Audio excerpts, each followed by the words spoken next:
Cryptography exists to secure data. It provides data confidentiality to ensure only authorized parties can view sensitive information. It provides integrity so that we can be assured that data hasn't been tampered with, and also source authentication so we can be assured that the data came from who it says it came from. Integrity and authentication come in many forms, such as file hashing, which is used to verify file integrity. Email digital signatures, which uses hashing and authentication to verify that a message came from who it says it came from. VPN network traffic also uses authentication to establish a link between two endpoints over an untrusted network. And blockchain technologies, which are used by a variety of cryptocurrencies, also use a hash of previous blocks of transactions as part of the blockchain.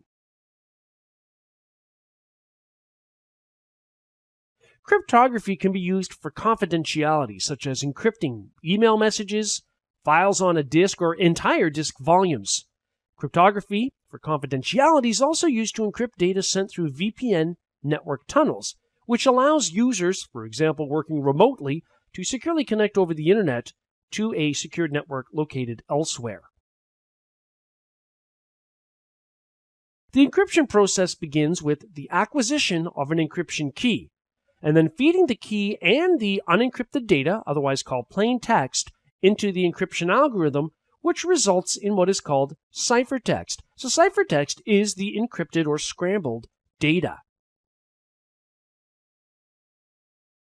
We've mentioned that hashing comes in the form of file integrity.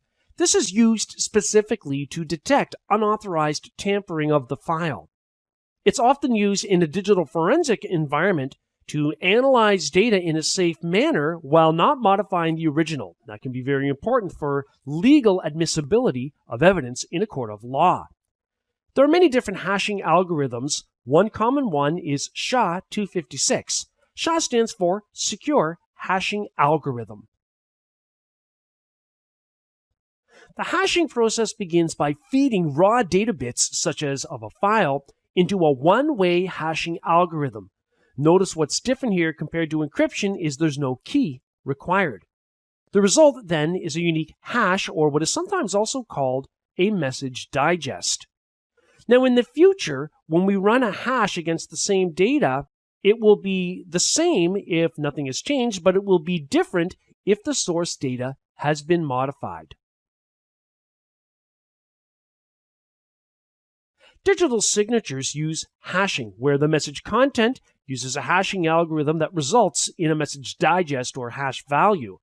This is used to determine the integrity of the message to make sure we know if something has changed.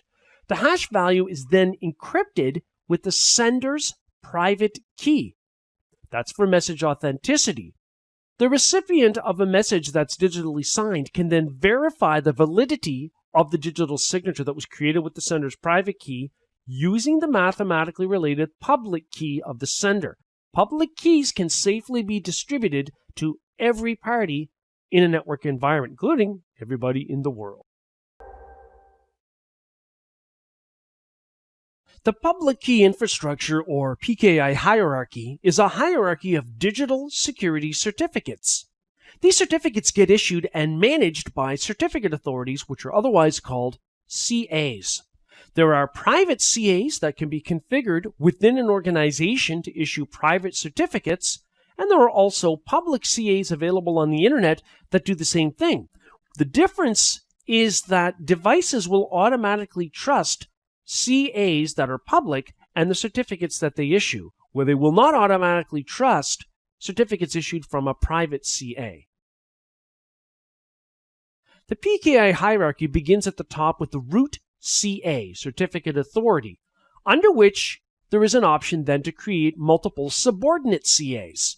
You might have a root CA for a parent company and then subordinate CAs for subsidiary companies or for different regions, different countries, different business units.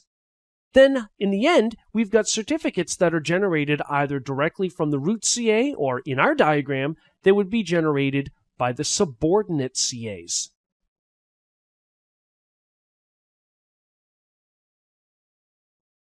The issuing CA will use digital signatures to sign certificates that it issues, and it does this with its private key. The root CA is at the top of the hierarchy, and after subordinate CAs are created, it should be brought offline and only be made available online as required. The reason for this is that because if we end up with a compromised root CA, all certificates under that point in the hierarchy would be compromised. Whereas if we end up having a compromised specific subordinate CA, well then only the certificates issued under that part of the hierarchy from that CA would be compromised.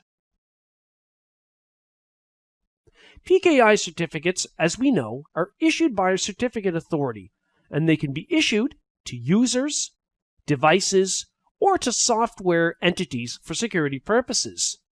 They are issued for encryption, integrity, and authentication of data. Certificates can be stored as files, or they can be stored or burned onto other items like smart cards. Inside a PKI certificate, you'll find many items, some of which would include things like the X509 version number. This is the standard that's used for certificates, the CA digital signature, created with the CA's private key, the signature algorithm that was used by the CA, such as SHA-256, for example, the certificate serial number when it was issued, when the certificate expires, which means it cannot be used after it expires, the intended use of the certificate, such as to encrypt files on a disk volume, the subject name, which could be the fully qualified domain name of a website or a user email address, and also the public and private key pair that was issued as part of the creation of the certificate for the entity.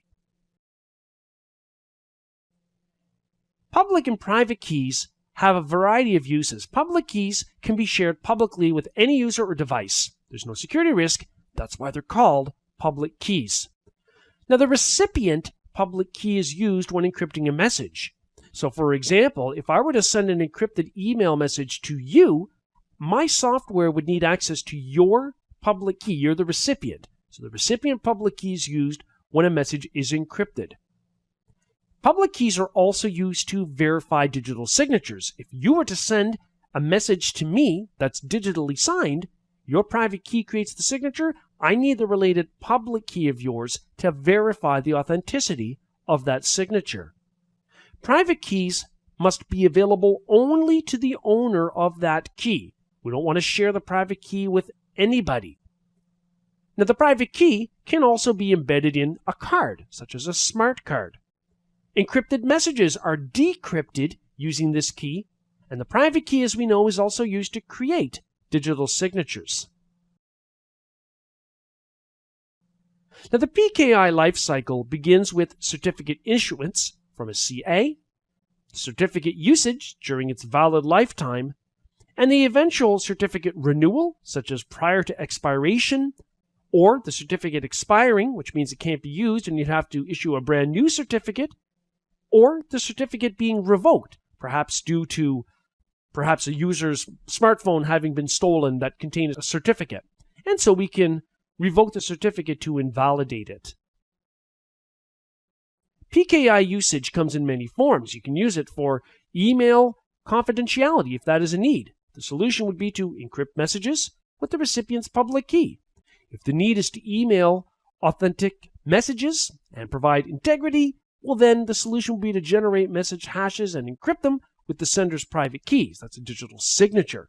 If we need to secure network communications to a web server, we can use a PKI certificate using TLS Transport Layer Security version 1.1 or higher to enable HTTPS. So you want to stay away from Secure Sockets Layer or SSL, and instead make sure you use TLS version 1.1 or better. If you need to enable multi-factor authentication to a VPN, one option is to use smart cards with embedded private keys.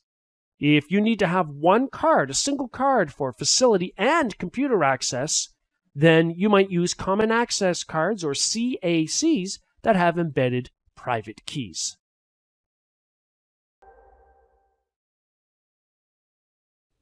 The AWS Key Management Service, otherwise called KMS, is designed to facilitate the use of keys with AWS services. Keys can be used for encryption and digital signing. The AWS Key Management Service also supports FIPS 140-2 compliant hardware security modules, or HSMs.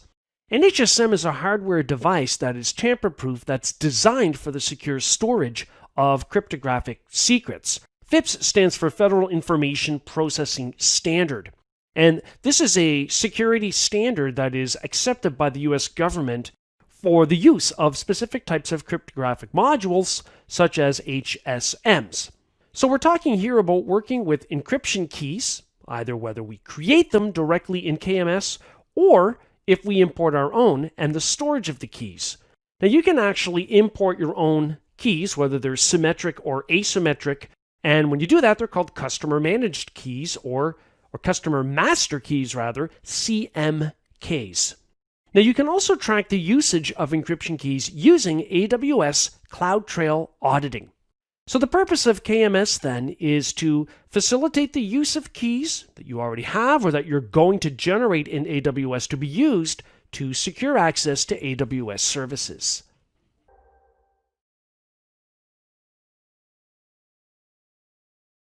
In this demonstration, I'll use the AWS Management Console to create a KMS key. To get started, in the Find Services field, I'm going to search for KMS, and then I'll click on Key Management Service. Now that's going to take me into the KMS console, where on the left I can view Customer Managed Keys, CMKs. So over on the right, I see I've got one here that is pending deletion. When you go to delete a key, you have to specify at least 7 days or longer before the key will be removed. So you're scheduling the deletion.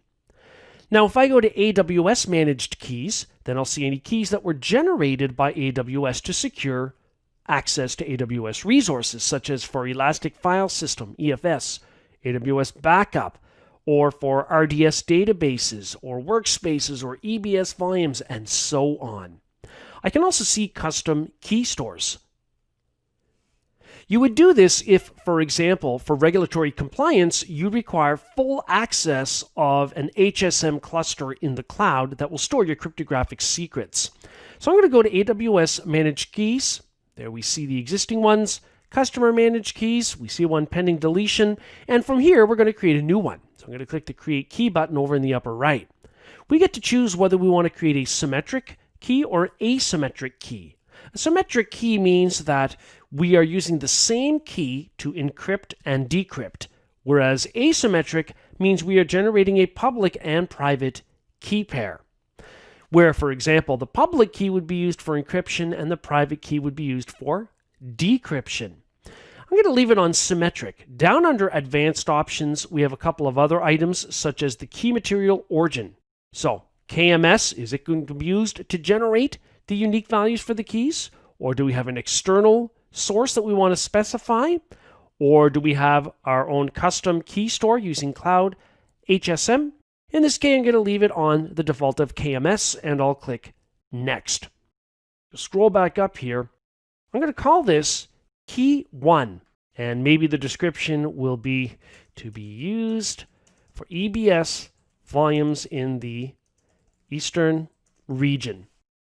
Then I'm going to scroll down and give a tag to it. For example, if this is for a specific project, maybe I'll tag it accordingly. Or maybe I want to tag it with some other item that will be used to track it. I'm going to go ahead and click Next. Next, I have to decide who has administrative permissions for the key. So in this case, I'm going to choose one of my existing IAM users named C. Blackwell. Now that's the key administrator. Down below, the default is to allow the key administrators to delete the key. So I'm going to leave that option on as well. But remember, the deletion of keys in KMS requires scheduling that deletion. Okay, so I'll click on Next.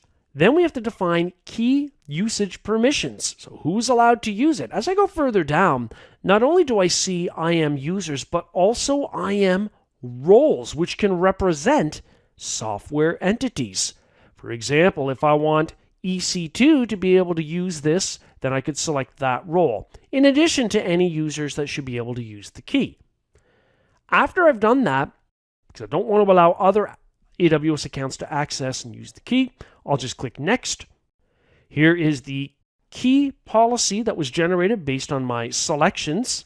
So we can see as we scroll down, we've got the allow access listed here for an Amazon resource name or an ARN for user C. Blackwell. And as we go further down, we can also see the use of the key, including our custom EC2 role, as well as the users that were selected, J. Gold and C. Blackwell. So this is simply the JSON that was generated based on our selections in the GUI throughout the wizard. So I'm going to go ahead and click Finish. Now at this point, we can see we've got an enabled key named Key1 that's ready to be used for encryption and decryption. Notice that the type here is set to symmetric_default. So if I were to go back, let's say go to the EC2 Management Console, let's say I were to build a new EBS volume, so I'll just go through the motions to create a volume. One of the options I get to do, or I get to select, is to determine if I want to encrypt the volume. And when I do that from the drop-down list, I can see my keys, including key 1.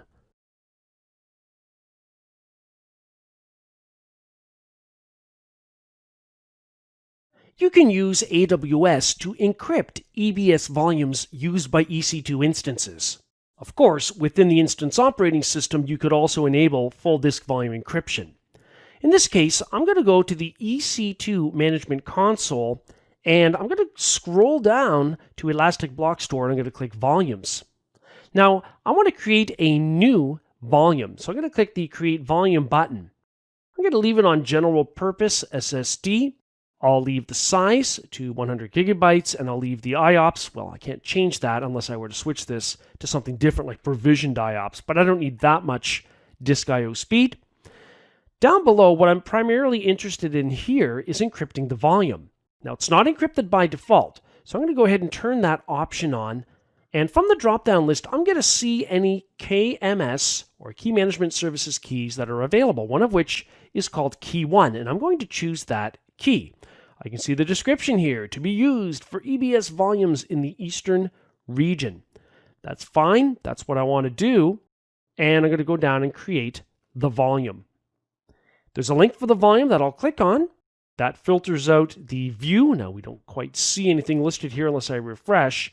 Here's the new volume that's being created. Let's go ahead and click the little pencil to modify the name tag here. We could have done this during creation. And I want to call this Data Volume 1, click check mark, and it's done. So see, that's just modified. If I go down under the tags tab, the name key with the value of what we just specified, Data Volume 1. Now the other thing to consider is, how does this work with existing EBS volumes? So I'm going to remove the filter by clicking the X. I have another existing volume here called WinServe 2019-1. Okay, well, that's an existing volume. Now down below under description, we can see that for encryption, it's not encrypted. If we do the same thing for Data Volume 1, we can see it's encrypted. Okay, well, if I select that EBS volume and go under the Actions menu, we've got an option called Modify Volume. Now when I look at what's available here, I can modify the volume type, the size, and so on, but there's not an option for encryption. So what you can do is select an existing volume that is not encrypted. You can go to Actions, create a snapshot. Let's call this Snap 1. Now the snapshot's still going to be unencrypted, and you can't change that, but that's okay. Let's create the snapshot anyway and click on the link. So we're looking at a filtered view of it. Once you've got that snapshot, you can then go to Actions, create volume. So you're creating a new volume from the snapshot of the initial volume. And from here, you can choose to encrypt and to choose the key that you want to use for encryption. So there is a way around that if you need to do it. Now, here in the EC2 Management Console, if I go to the EC2 dashboard, I also have a settings icon that's available here. Now, this shows me the resources that are visible when I'm in the EC2 Management Console. But instead of the settings button, if I were to click over on the right, settings under account attributes, then what I could do is I could select the option to always encrypt new EBS volumes. So if we need to remain compliant with regulations that insist on protection of data at rest through encryption, this might be a great option to enable.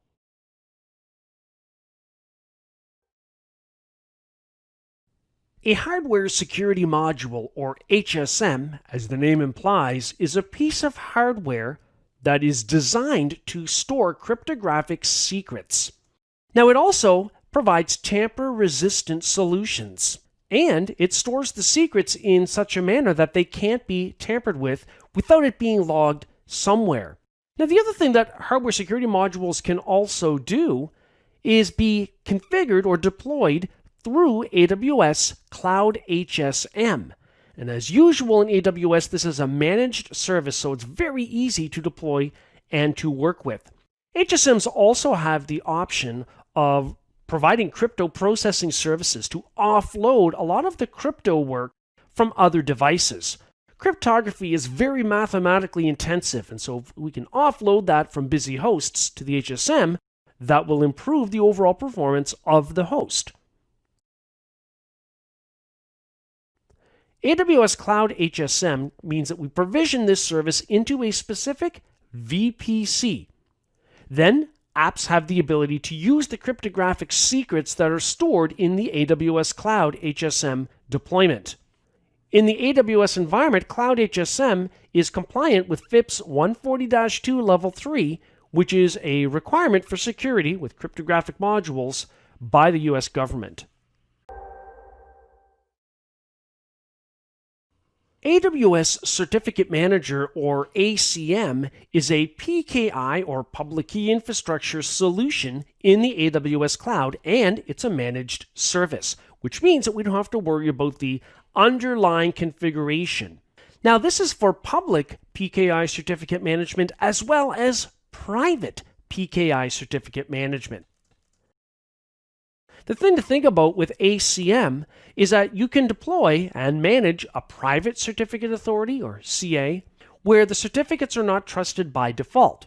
Now, you might do this if you need full control of the PKI hierarchy, but the downside is that you'll have to configure every user device to trust certificates issued by your private certificate authority. Now, it does allow for easy certificate provisioning. ACM doesn't require you to first generate keys before certificates can be generated. It will do that for you, nor does it require you to submit a certificate signing request, a CSR, as you do with most other systems when you want to acquire a PKI certificate. ACM also allows for certificate management in terms of the creation or issuance of certificates, or importing certificates that you might already possess, and also the renewing of certificates before they expire to save from having to recreate certificates or issue them from scratch.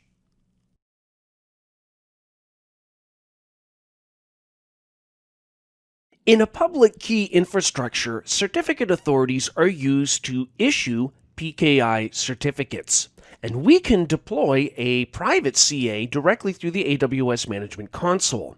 So here in the console, I'm going to search for ACM, that's AWS Certificate Manager, and I'm going to click on the Certificate Manager result, which takes us directly into the Certificate Manager console.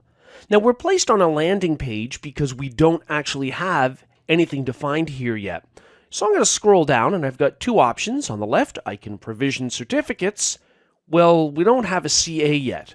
Or on the right, we can deploy a private certificate authority, which is what we want to do. So I'm going to go ahead and click the Get Started button over on the right to do that. Then we're going to have to fill in a few details. So we have to select whether we want to create a root CA at the very top of the PKI hierarchy, or if we want to define a subordinate CA. Now, because we haven't already defined a root CA, a subordinate CA is simply not an option at this point. But in a larger enterprise, you might have a root CA for a parent company and perhaps subordinate CAs for subsidiary companies that can issue their own certificates. Or subordinate CAs might be used not for subsidiary companies, but different regions within a large organization. You might have a subordinate CA for each region, or departments, or for different projects, and so on. So I'm going to leave it on root CA, and I'm going to click Next. And this is where I need to fill in a few details for the organization. Let's say I'll put quick 24x7. The organizational unit will be, let's say, IT. And I'm going to specify Canada.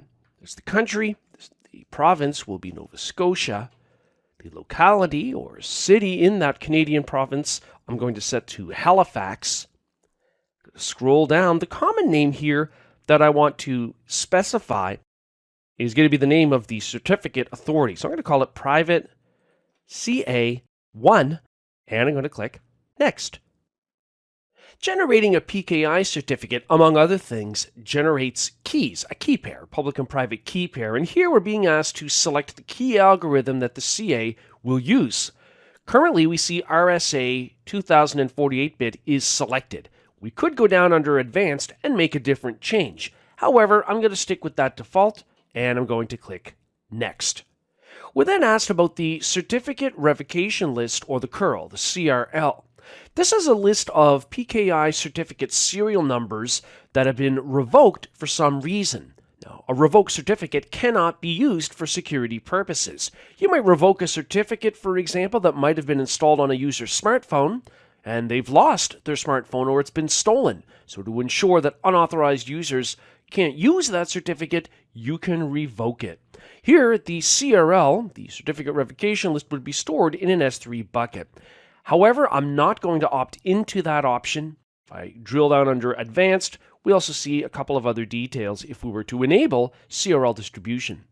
Going to click Next, and I'm going to add the name tag for this. And we can add the name, let's say Private CA1, so it shows up as a tagged item. Next, we have to decide if we want the CA permissions, the certificate authority permissions that we're creating, if we want it to be able to renew certificates before they expire, and that's the default selection. Do we want that to happen automatically, or do we want to deny that permission? I'm going to leave it on Authorize, and I'll click Next. We are now placed on a summary screen where we could click the little pencil icon if we wanted to make an edit to an item within that related section. I don't want to change anything here, so I'm going to click to confirm that I know I'll be charged a monthly fee until it's deleted. It does say that you will not be charged for the operation of the CA during the first 30 days of the first private CA that you create. That's fine. I'm going to go ahead and confirm and create. So at this point, we're creating a certificate issuing authority. So now it says you need to install a CA certificate to activate it. That's right. Before I can start issuing certificates, it needs to be active. So I'm going to go ahead and click Get Started. So here it says we're going to activate this CA. It's going to be valid for 10 years, and it's going to create a signature using the SHA-256 signature algorithm. That's fine. I'll click Next and confirm and install. Now when that's done, we're placed into the ACM console, where on the left, we're looking at the private CAs. There it is, private CA1, and notice the status, because we've just enabled it, is showing as active. Having the private CA selected, we can also go to the Actions menu, and we can even choose to get the CA certificate, where we can export the certificate body to a file. Now you might do that so you could then import it as a trusted root type of certificate on devices, so they trust certificates issued from this private CA.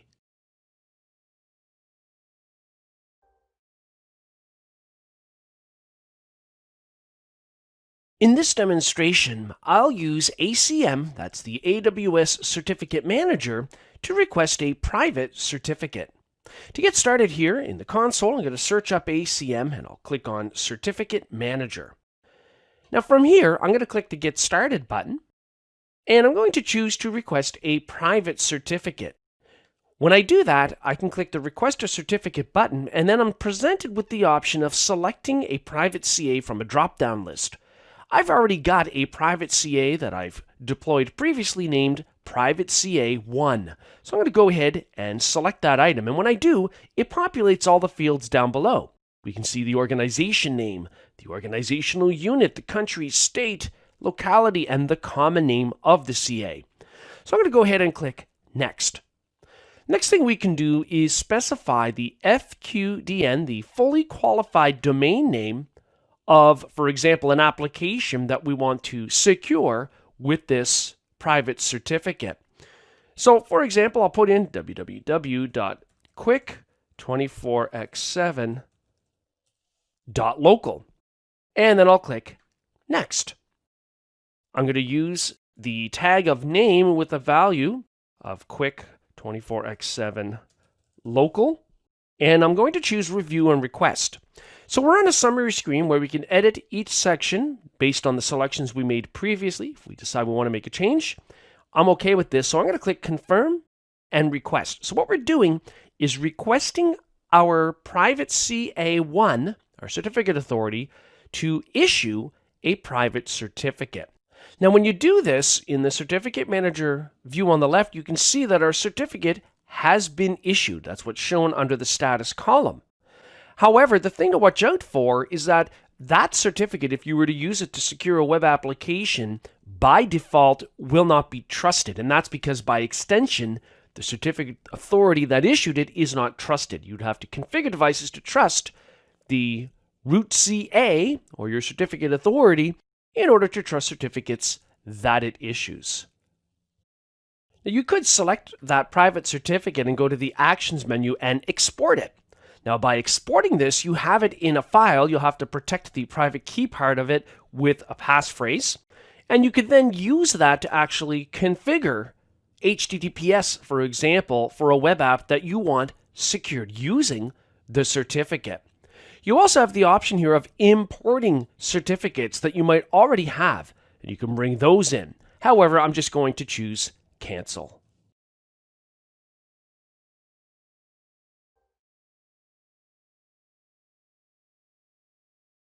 In this demonstration, I'm going to use Amazon Web Services to request a public PKI certificate. Now, before we do that, in the AWS Management Console, here I'm in the GoDaddy website where I already have registered and own and can manage a DNS domain called lachance-it.com. Now, this is going to be important as we proceed through this example. So let's flip over to the AWS Management Console where I'll type in ACM. We'll go into the Certificate Manager tool, where I'll click the Request a Certificate button, and I want to request a public certificate. I'm going to go ahead and click Request a Certificate, and for the domain name, let's say I'm going to have a web app in my DNS domain name, as we can see up here in GoDaddy, is lachance-it.com. So let's say www.lachance-it.com. And we could click Add another name to the certificate if we want it to be referenced by different names. But this is the name that will be used to connect to the web app, and so that's what I want in the certificate. I'm going to click Next. Now I can use DNS validation to prove that I own that DNS domain.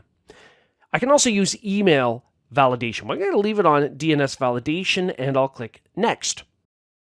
I'm going to add a name tag, and we'll just call this Quick 24x7 Public.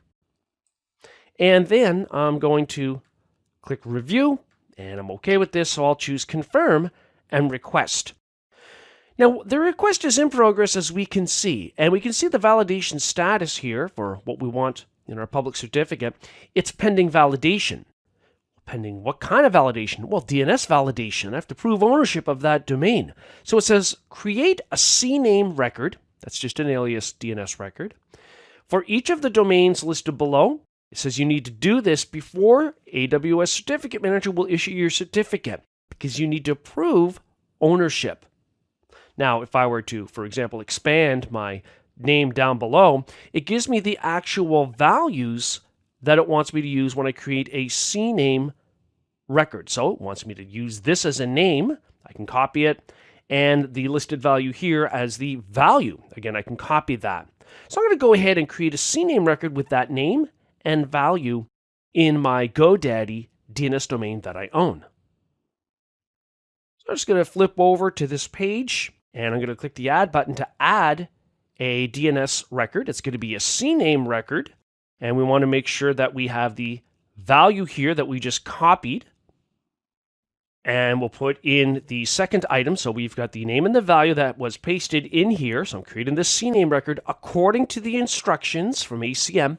I'm going to go ahead and click Save. So we can now see our CNAME record is here with the appropriate items, which by virtue of me being able to add this here inside of my DNS domain, lachance-it.com, will prove that I own that DNS domain. Let's go back to AWS Certificate Manager, and let's go ahead and click the Continue button.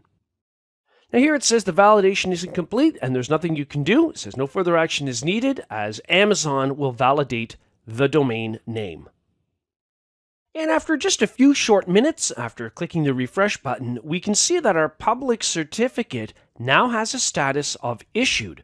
So we can now use that certificate, for example, to secure a web application with HTTPS. And because it's a public certificate, it will be trusted because the certificate provider will be trusted. It's Amazon in this case, but we've proven domain ownership with DNS validation. We can also select that public certificate and go to Actions. And from here, we have the option of removing it or choosing Delete. We can expand that certificate by clicking the little triangle. And here we can see some details about that certificate.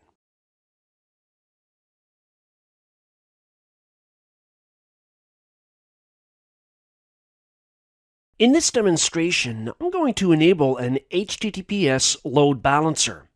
Now, before you can do that, you first need a PKI certificate that will be used to secure the connection using HTTPS on port 443.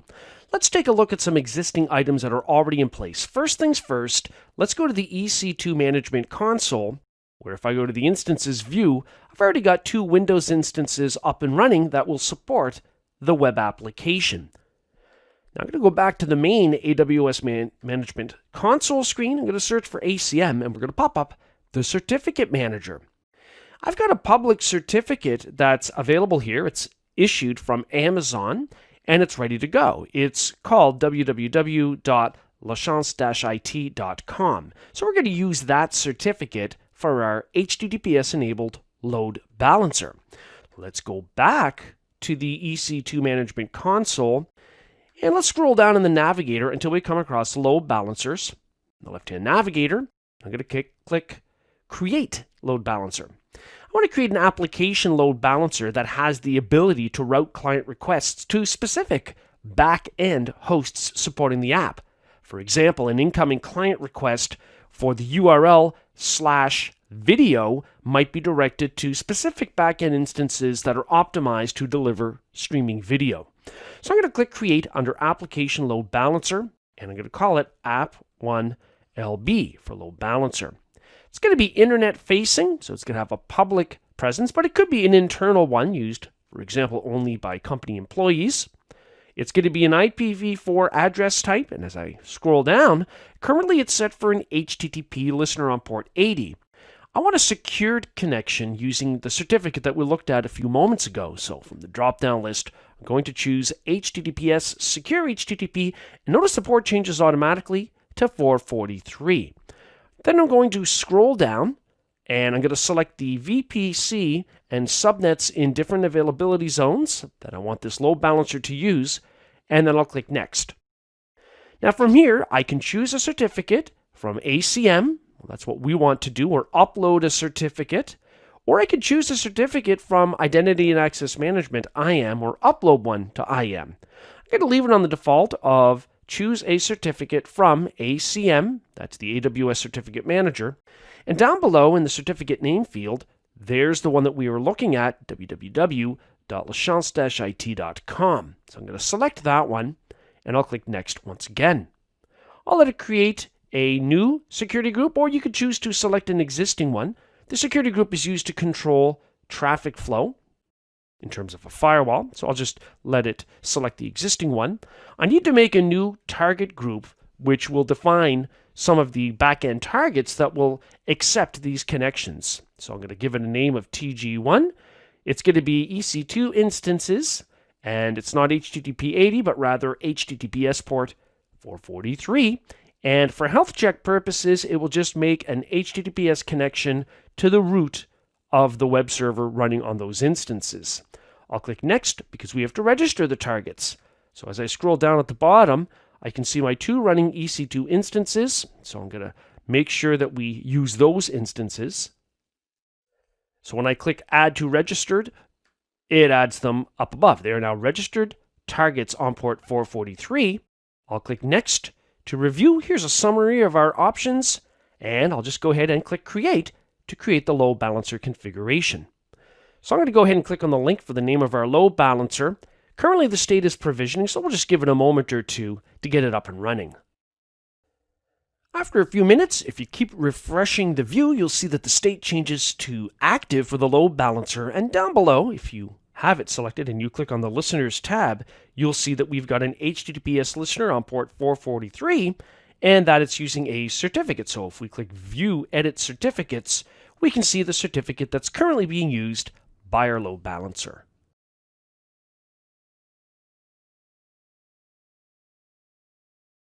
Data privacy is often a key component that's driven by regulatory compliance. And this is possible in the AWS cloud. Personally identifiable information, or PII, is any combination of data that can uniquely identify an individual. In AWS, we can use Amazon Macie for data classification. We can also use other tools like Amazon Inspector to look at instances and apps and their configuration to ensure compliance with regulations that are designed to protect sensitive data. So it's about data privacy in terms of the collection of that data, transmission of that data over networks, so perhaps requiring encryption over the network, the storage of that data, again, protection of data at rest through encryption, and also the sharing and the usage of that data.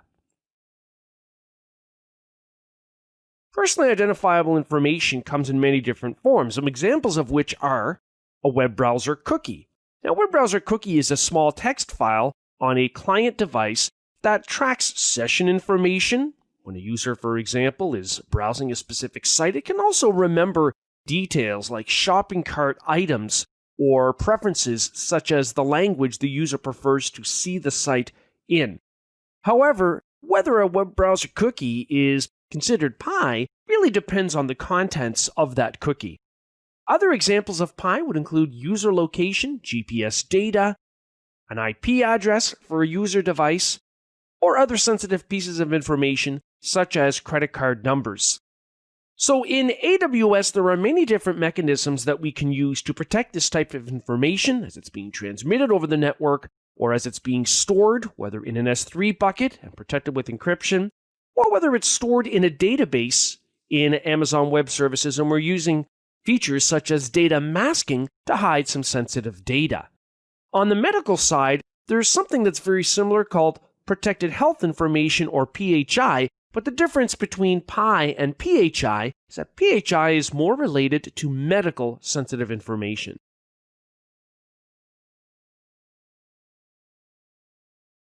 Regulations can be used to secure sensitive data for specific industries or in different parts of the world.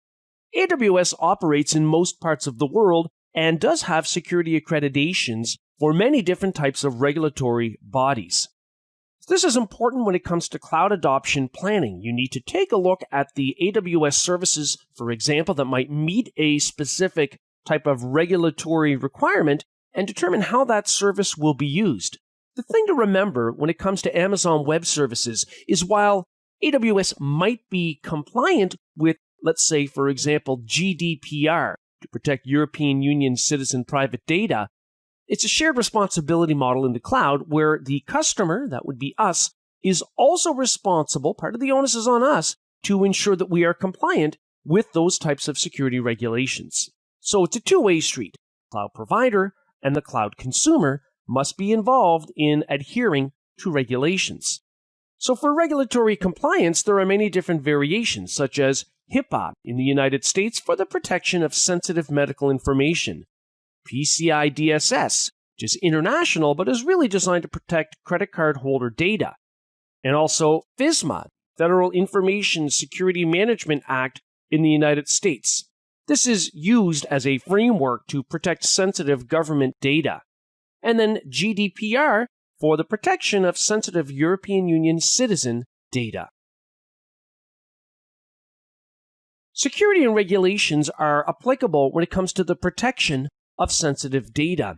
In the Amazon Web Services cloud, that can come in the form of encrypting EBS volumes or enabling AES 256-bit encryption in an S3 bucket.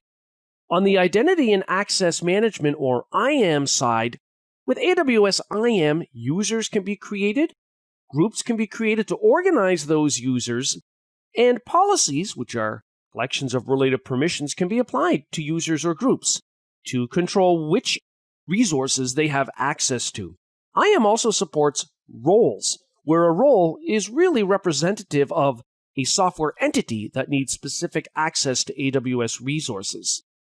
High availability is another security item to be aware of. In AWS, one example of using high availability while protecting data would be to deploy a load balancer to increase availability of an application, but configure it with an HTTPS listener to encrypt network communications. And then there's the notion of data sovereignty. Depending on the physical location of the equipment housing data, could determine which laws or regulations are applicable. So an example of how we can control this in Amazon Web Services would be to limit the specific AWS regions that we might enable replication to, for an S3 bucket, for instance.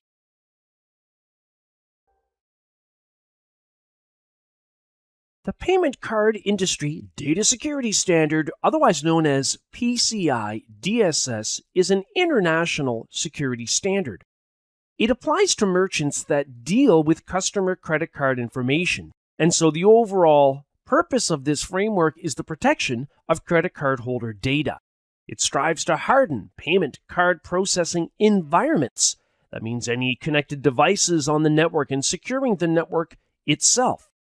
Now, each type of credit card has its own specific compliance details. So you would see a variation if you looked at the PCI DSS recommendations for Visa versus MasterCard versus American Express. Now, some examples of PCI DSS are shown below. Bear in mind that with PCI DSS, there are recommendations but not specific implementation details. For example, if the goal is to build and maintain a secure network, the security control put in place to address that might be to put in place and configure firewalls and to change system defaults. The goal is to protect cardholder data.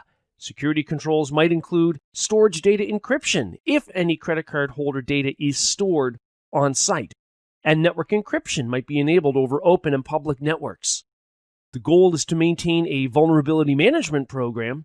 Then security controls would include applying antivirus solutions, including making sure that virus signatures are kept up to date, and also applying security for developers, software developers, to all system development lifecycle or SDLC phases. If the goal is to implement strong access control, then ways to mitigate that would be to make sure that we only provide need-to-know access to cardholder data for users. So in other words, making sure we follow the rule of the principle of least privilege, where we only assign permissions that are absolutely required to perform a job function. It also means using unique user accounts for accountability and for auditing purposes, and also the implementation of physical security controls to protect a facility that might contain equipment that processes sensitive credit card holder data, so using alarm systems and security guards.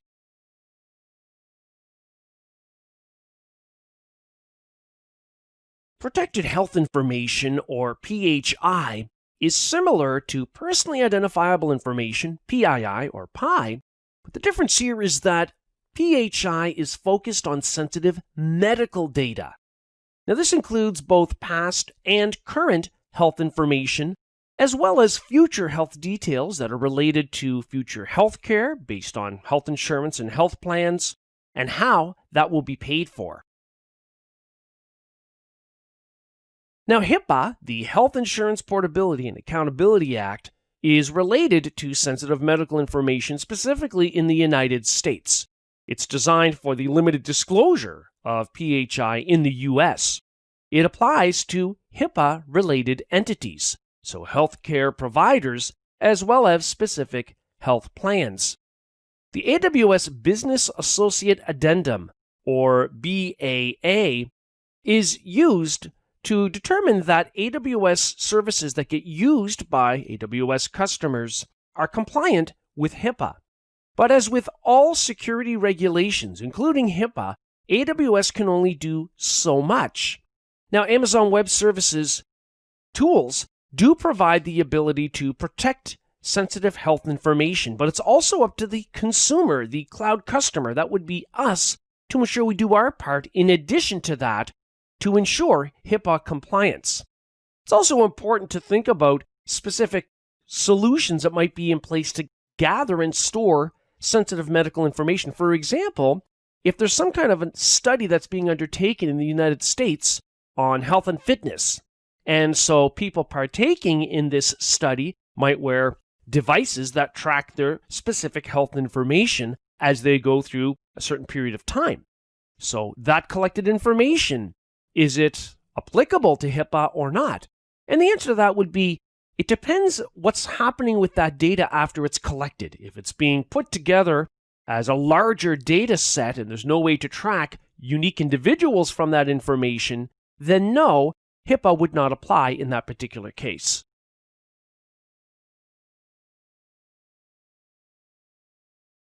The General Data Protection Regulation, or GDPR, is a legislative act of the European Union, the EU. And Amazon is compliant with many different types of regulations with their services through AWS, including GDPR. GDPR puts the control of personal data into the user's hands. Now, the user we're talking about here is an EU citizen. So we're talking about data privacy of PKI. This is the collection and retention of that sensitive data, the use of it, and the sharing of it. GDPR requires that controllers and processors have the appropriate security solutions in place to protect private data. So a processor, for example, could be a cloud customer, whereas a controller might be Amazon Web Services, where they can guarantee certain types of security mitigations are in place to protect data for the underlying equipment that AWS services run on top of. But the processor, the cloud customer, must also do their part to ensure GDPR compliance. So it's a part of the overall cloud shared responsibility model.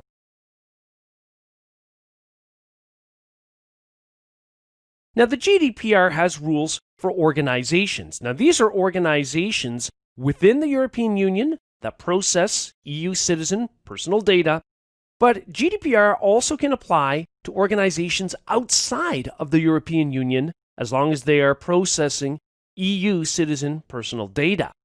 Now, individuals in the European Union, citizens, have specific rights under GDPR. They have the right to have clear communication about how their personal data will be collected and used, and they have to consent to its collection and use. They also have the right to have an easy way to correct inaccurate personal data. And, of course, to make that happen, they have to have access to their own personal data. So it's important then within an organization to take a look at GDPR compliance for the specific services that will be used in the AWS environment. And larger enterprises will normally have a data security officer that is responsible for ensuring regulatory compliance.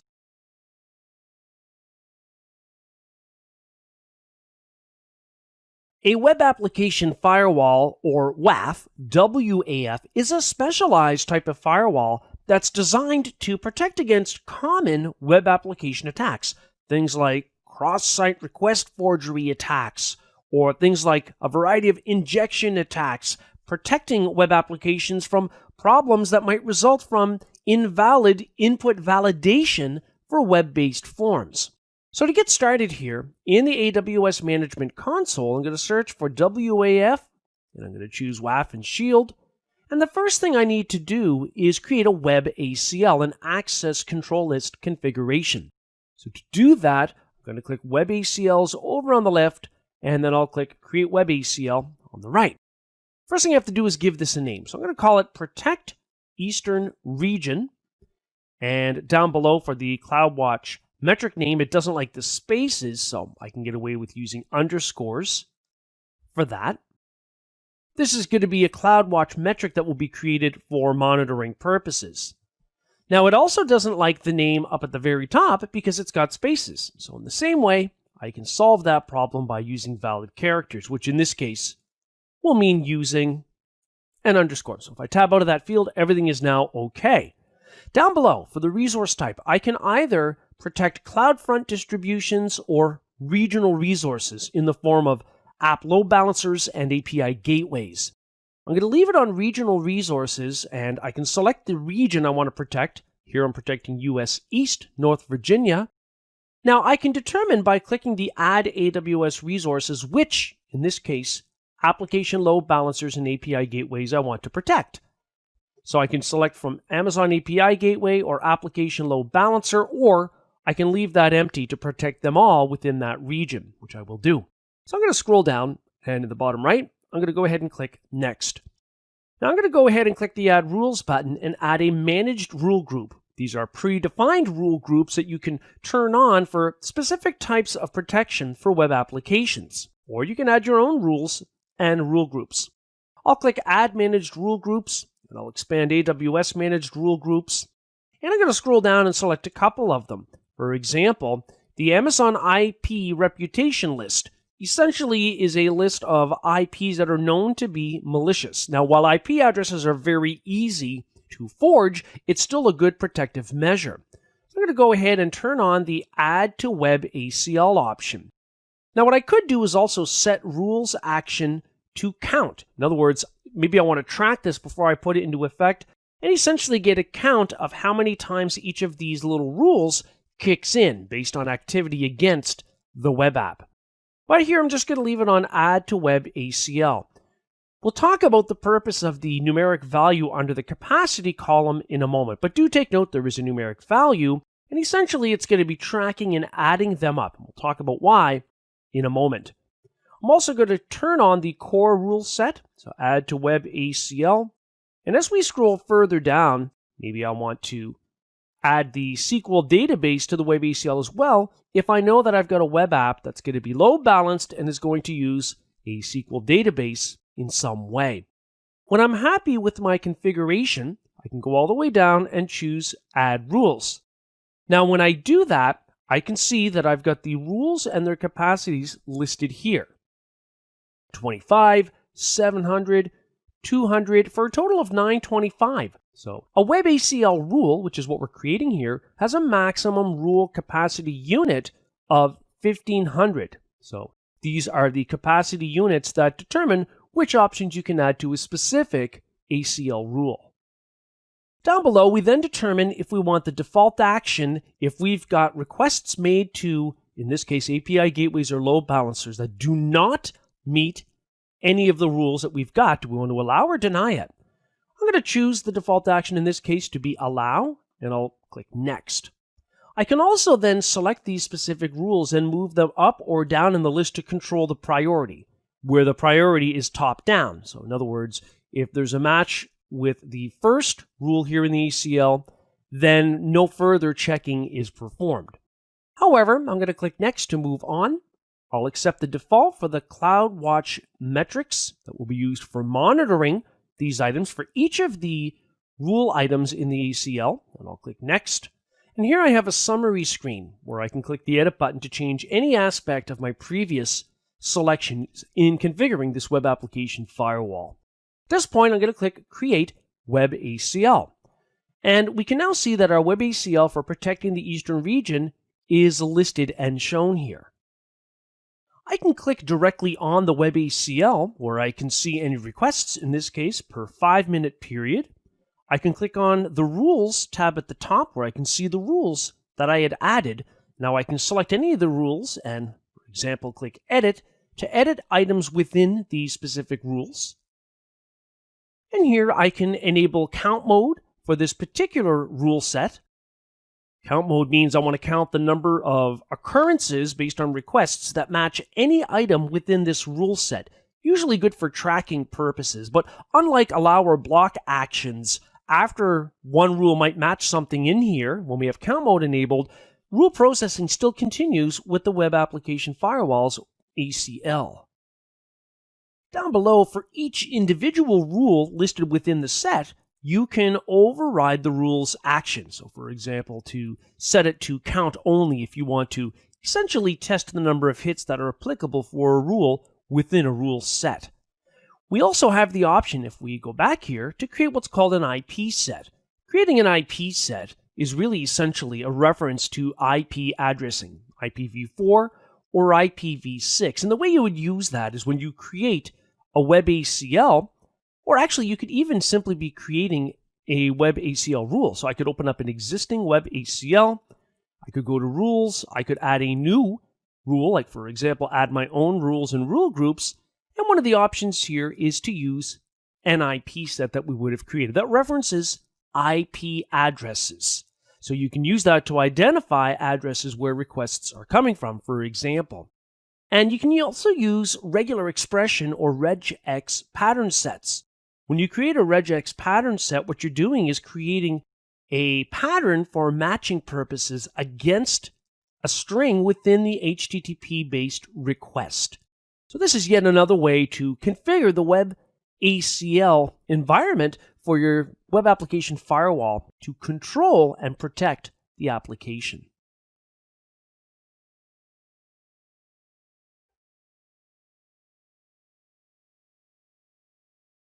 AWS Security Hub is a centralized way to get notifications and recommendations regarding security of your AWS environment.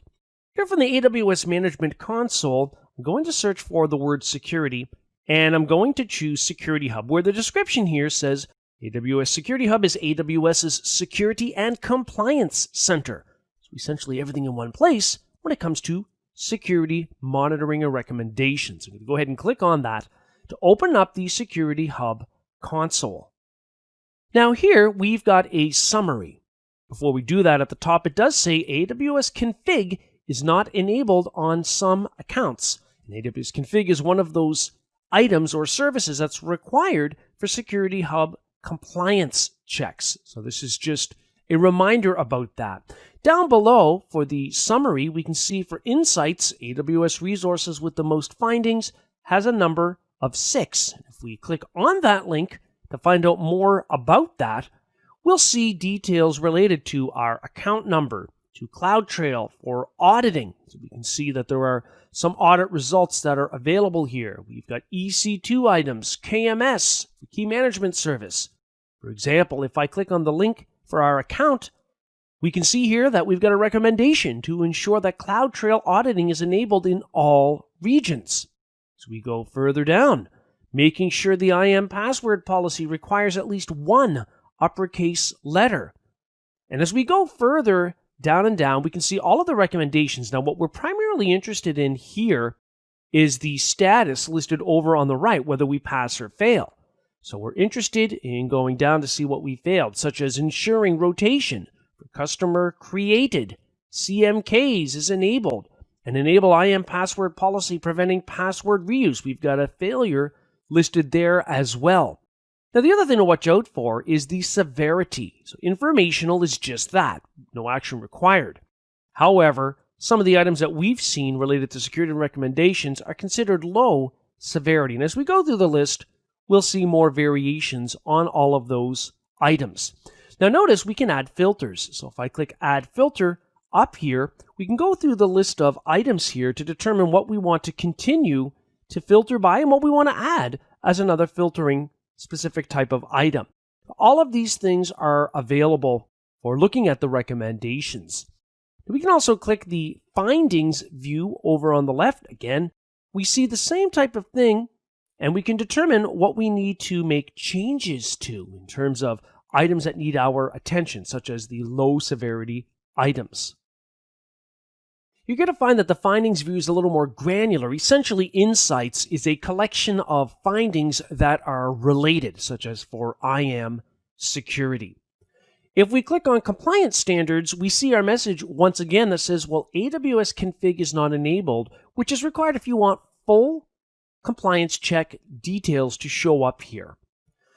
Now, as we go further back into the summary, I'll go back all the way up to the summary where we started off, we can also open up items. So let's go back to AWS with the most findings. We can also open up items related perhaps to EC2. Let's scroll down and see what we've got available for that. So we've only got one finding related to EC2 in the US East region. And it says we should ensure that VPC flow logging is enabled in all virtual private clouds or VPCs. Flow logging is useful when you want to capture network traffic to and from virtual machine interfaces in the AWS cloud. You can also go to the integrations view and you'll see any currently enabled integrations. These are other data sources that can feed security-related items for recommendations here into AWS Security Hub. So we can see the AWS Firewall Manager, it's already enabled. The AWS IAM Access Analyzer, already enabled. But as we go through the list, you will see a number of other items, some of which are third-party, that are not enabled. So for example, Alert Logic, SIAM-less Threat Management. We have the option of purchasing and then, of course, configuring this item and enabling integration with this component into the AWS Security Hub. So the AWS Security Hub is very modular then and supports third-party integrations. Now remember, if I go back up to the summary, that we had a little note about AWS config perhaps not being enabled on some accounts. Well, let's take a look at that. So I'm going to go back to the main AWS Management Console, go to search for config, and we are interested in AWS config, which is used to track resource inventory and changes. And that's part of what's required for compliance items to be reported in the AWS Security Hub. Now, for this current account, it's already enabled. We can already see, for example, that we've got some rule compliance items. For example, if we scroll down over here on the dashboard, I can see right away that we've got some items that were showing up in the Security Hub, such as IAM password policy preventing reuse. There's one non-compliant resource for CMK backing key rotation not being enabled. Again, we saw that in the Security Hub.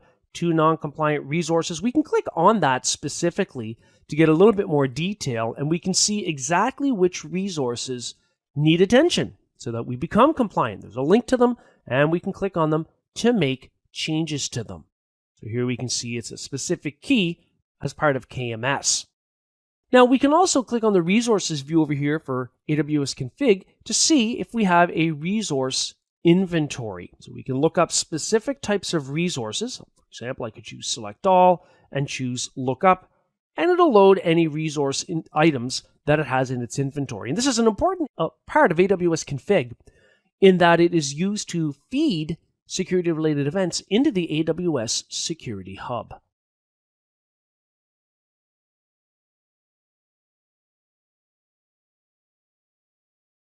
Amazon Macie is an AWS service that is designed to inventory and classify data. Now, the purpose of this is to know what type of data we have stored in AWS that might be considered sensitive so that we can focus our attention on them to secure that data. That's sometimes required for regulatory compliance. So Macie is designed to look for personally identifiable information, or PII. It's also designed to point out any anomalies related to sensitive data. Now, in order to use Macie, you have to enable it. It's not enabled by default. So here from the AWS Management Console, I'm going to search for Macie, M-A-C-I-E, and then I'll click on Amazon Macie in the search results. It's going to redirect me to the Macie screen where I can click Get Started to enable it. I have to specify the region where I want it enabled. In this case, I'm going to leave it on US East, North Virginia. And there's also a link here where I can learn more about service permissions. Now, if we want Macie, for example, to scour through S3 buckets, we have to make sure the appropriate permissions are in place so that Macie is allowed to do that, to inventory and classify the data that's stored in S3. Now, I can click the View Service Role Permissions button down below to check that out. So these are the role permissions for the Macie service role. This is an IAM, or Identity and Access Management role. I'm not going to make any changes here, and it is actually listed as being read-only, so I'll click the X, and I'm going to click the Enable Macie button in the bottom right, and this will only take a few moments. After a moment, we're placed on the Macie dashboard. We don't have any critical assets that have been identified yet, or any event occurrences that might be suspicious, and so on. What we can do down below is click on Settings in the left-hand navigator, and we have different ways that we can allow Macie to classify data. Let's take a look at some of the configured settings here. So if we click on Content Type, we can see various types of files that it's going to look for to inventory, such as Wireshark or TCP dump packet capture files. And as we scroll down through, it's going to look for Microsoft PowerPoint, Microsoft Word types of documents, Adobe PDFs, and so on. If I go back to settings, we can also click a couple of other items that are available here for these items. So if I scroll back up, we might choose, for example, theme. And here we can see themes such as credit card keywords. Now, if I click the little pencil over to the right, it's going to look for keywords such as check card, debit card, debit card, card holder, all the variations of those phrases with and without spaces. It's doing this so it can try to automatically determine what type of data is stored in files. Those files will be stored in S3. If we click on integrations over on the left, we can see our AWS account ID, and I want to enable an integration for S3 resources in that account. So on the right, I'm going to click Select, and I'm going to click the Add button to add the S3 resources that I want included with Macie.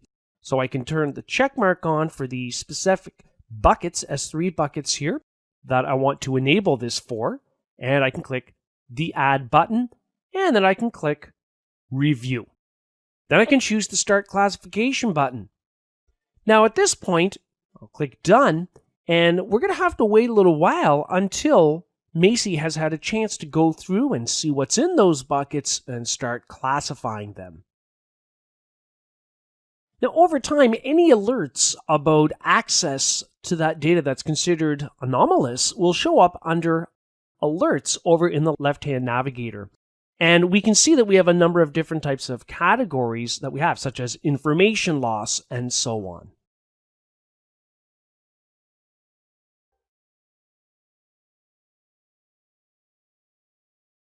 Amazon Inspector is an AWS service that allows us to learn about any potential weaknesses in our computing and app environment in AWS.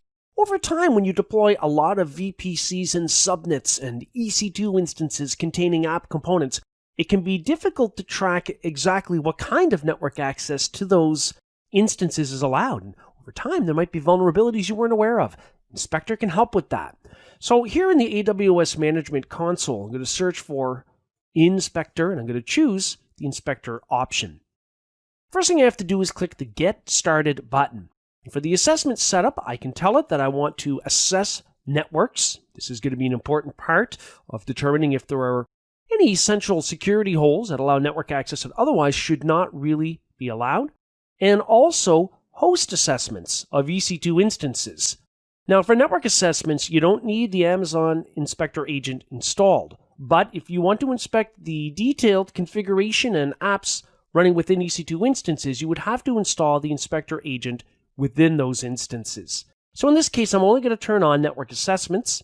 And down below, I can determine if I want to run it once, run weekly, or run another type of advanced setup where I can specify the recurrence.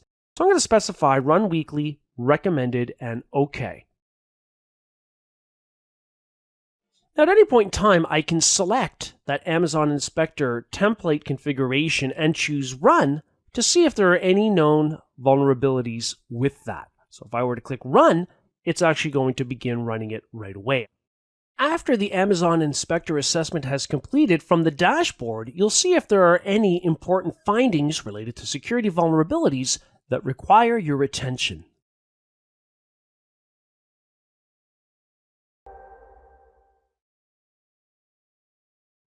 ACL stands for Access Control List, and in Amazon Web Services, a network ACL applies to subnets within a VPC.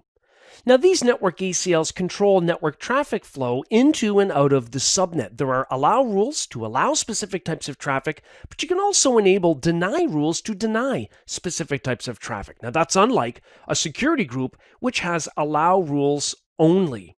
Now, you can also configure priority numbers so that you can control the order in which network ACL rules are checked.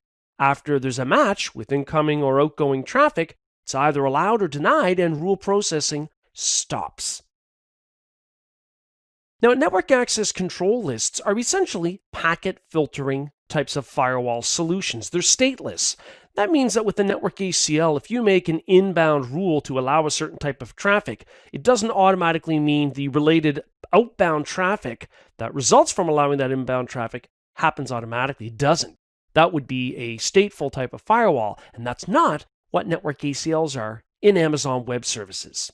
So you can filter packets based on source and destination IP addresses or ranges, source and destination port numbers, as well as the protocol type. Pictured in the diagram, we can see that network ACL rules apply to subnets.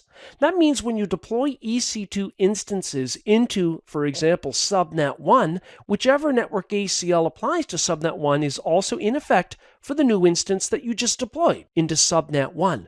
So when you have a multitude of EC2 instances and you have the same types of packet filtering needs, it's easy to create network ACLs and deploy EC2 instances into those subnets so that they're properly protected.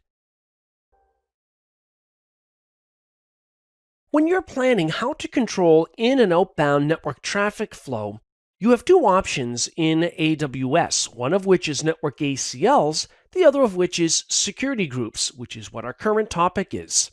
Security groups use ACL rules to allow traffic. And that traffic applies to EC2 instances. If you've got both network ACLs and security groups, network ACLs are checked first. Now with security groups, these are applicable to specific EC2 instances, not in a more broad sense to an entire subnet like a network ACL is. Now these are stateful firewall rules, whereas a network ACL is stateless. Now, what does that mean? Well, a stateful firewall rule, for example, if we are creating an incoming port allowance for port 80 for HTTP traffic, then outgoing traffic resulting from that connection is automatically allowed out. It's stateful. You don't have to go and manually create a rule to make that happen. Now, even though incoming traffic might be destined for port 80, on the way back, it's going to be a higher level port to talk to the client web browser, for example. Security groups apply to inbound and outbound traffic, but they only support allow rules. You can't deny specific types of traffic like you can with a network ACL. The other thing, too, you'll notice that's different when you configure security groups versus network ACLs is that security groups don't allow for the configuration of priority numbers. In a network ACL, you can assign a priority number to a specific item within the network ACL to control the processing. Well, that's not what happens with security groups because all of the rules get evaluated before allowing traffic. Instead of when a match is encountered in a network ACL based on the priority, rule processing stops. That's not the case here in security groups.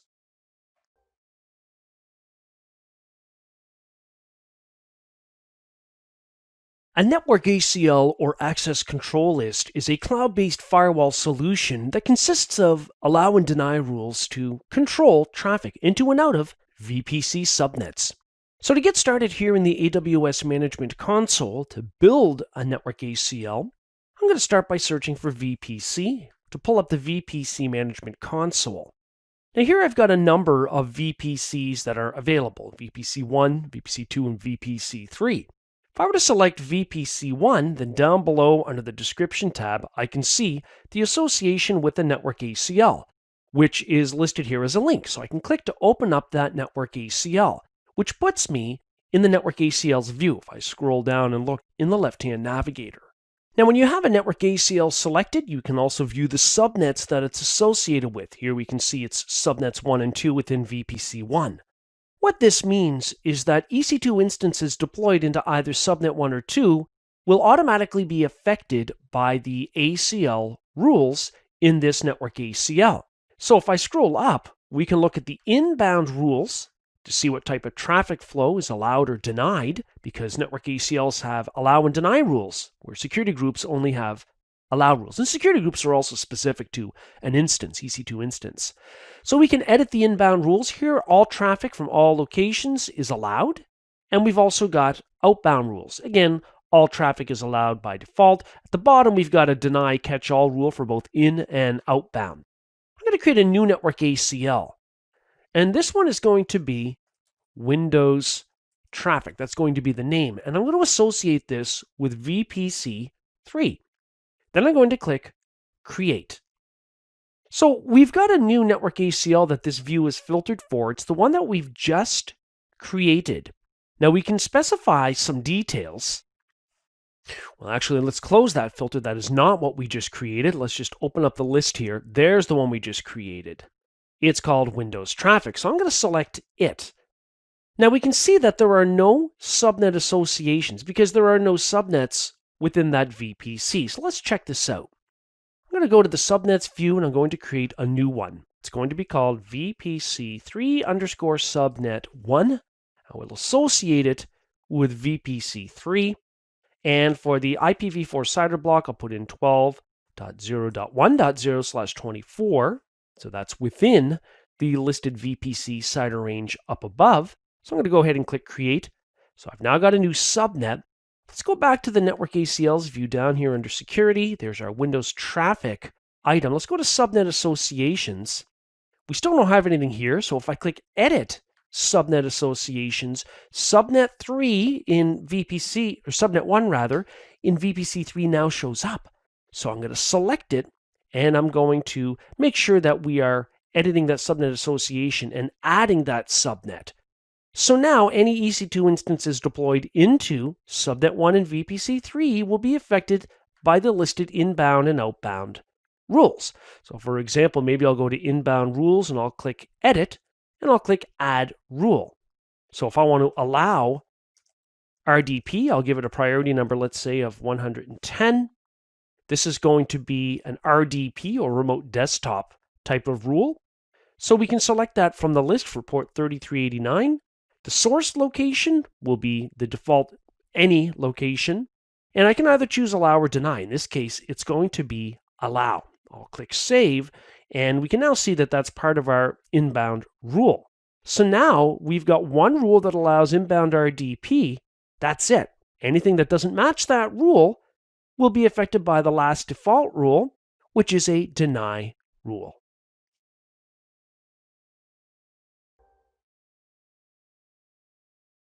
In Amazon Web Services, a security group is essentially a software cloud-based type of firewall solution, although it only supports allow rules to allow certain types of traffic to a specific EC2 instance or out of it. It does not support deny rules like network ACLs do, but network ACLs are different because they're associated with subnets, not specific EC2 instances. Let's get started here in the console by searching for VPC because we want to go into the VPC management console. Why? Because that's where security groups are configured along with network ACLs. You'll see this is true. If you scroll down in the VPC console and look under security, you'll see both network ACLs, not our current topic, and security groups, our current topic. So I'm going to click on security groups. Here we're going to see some specific security groups that are already created. And if I select any one of them down below, just expand the screen a little bit, we can see any inbound rules, and we can also see any outbound rules. Now, both of those are editable. So if I go back to inbound rules, I can click Edit Rules. But notice that there's not an option to specify allow or deny. So it's implied that it's allow. Remember, security groups do not support deny rules. So I'm going to click on Cancel. Now, the other thing to bear in mind is that we can work with security groups at a specific EC2 instance level. We can create a new security group, of course, by clicking the Create Security Group button. So I'm going to call this Linux Security Group, and I can tie it to a specific VPC. Let's say VPC 1, and I'll choose Create. Well, we need a description here. I'm going to call it Allow SSH and Create. So now we've got a security group created. I'm going to close out of this. Now let's go back to our main AWS Management Console screen and dive into the EC2 console. And let's go in and launch an instance. So I'm going to go to the Instances view, and I'm going to choose Launch Instance. In this case, it's going to be an Amazon Linux one. I'll click Select. I'm going to accept a lot of the defaults here. However, I want to make sure that we review some of the settings here. For example, it's going to be deployed, this Linux VM or EC2 instance will be deployed into VPC 1, maybe let's say into Subnet 1. Then I'll click Next for storage, Next to add tags, and finally Next to get to the security group. This is where, during the launch of a new EC2 instance, we can create a security group, but why don't we just use the one that we created? I'm going to choose Select, and I'm interested in our default Linux item. So that would be the Linux security group with the description of allow SSH. I'm going to turn that one on, and I'm going to choose Review and Launch. Now it says you will not be able to connect to this instance as the AMI requires port 22 to be open to have access. Your current security group doesn't have that done. Well, we can make that happen, either before, which we did not do, or after the fact, which we will do. I'll click Continue, Launch. I've got a key pair. I'll acknowledge I have the private key portion of it, launch instances, and it's on its way. So while that's happening, let's go back into the security group. So I'm going to go into VPC, and in the left-hand navigator, I'm going to scroll back down again. I'm going to go into my security groups, and there's the Linux security group. And what I'm interested in doing is going to the inbound rules and making a change. I want to click Edit Rules, Add Rule. We need to make sure that we are going to allow SSH. SSH is common, so it's in the list, TCP port 22. The source can be from anywhere or my current IP address as seen on the internet. And the description, we'll just put in SSH and we'll save the rule.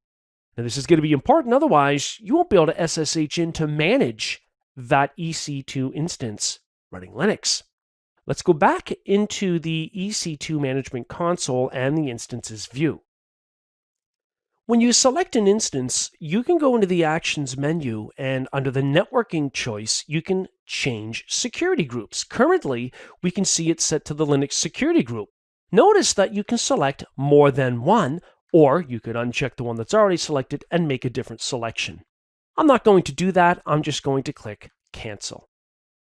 Now you can also see down below, I'll just scroll up a little bit here, you can see we're under the Description tab for the selected instance above, that we can see the security group association here, Linux security group, and we can just view the inbound rules right here, as well as the outbound rules.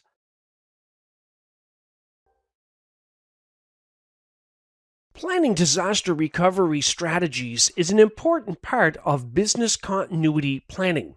Dealing with the inevitable problems that might pop up over time ahead of time, planning them so we know what actions to take. This also includes making sure that AWS services that might be mission critical are highly available in the event of some kind of a disaster. Let's dive into more detail. There are a number of different types of disaster recovery strategies available through Amazon Web Services, but some general terminology is going to be applicable regardless of the solution that you select. One of those generic terms is the Recovery Time Objective, the RTO. The purpose of the RTO is to minimize the amount of time it takes to get a failed system or business process up and running to a functional state again. So if the RTO for an e-commerce website is 1 hour, that means we've got a maximum of 1 hour. It's the maximum acceptable amount of downtime before that service needs to be functional again.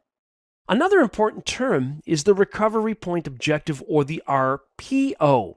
This one's also measured in time, but it's a little bit different because what the recovery point objective refers to is the maximum tolerable amount of data loss. So if we've got an RPO of 2 hours, that means that's the maximum tolerance for how much data can be lost. And again, maybe we'll put that into our e-commerce site example.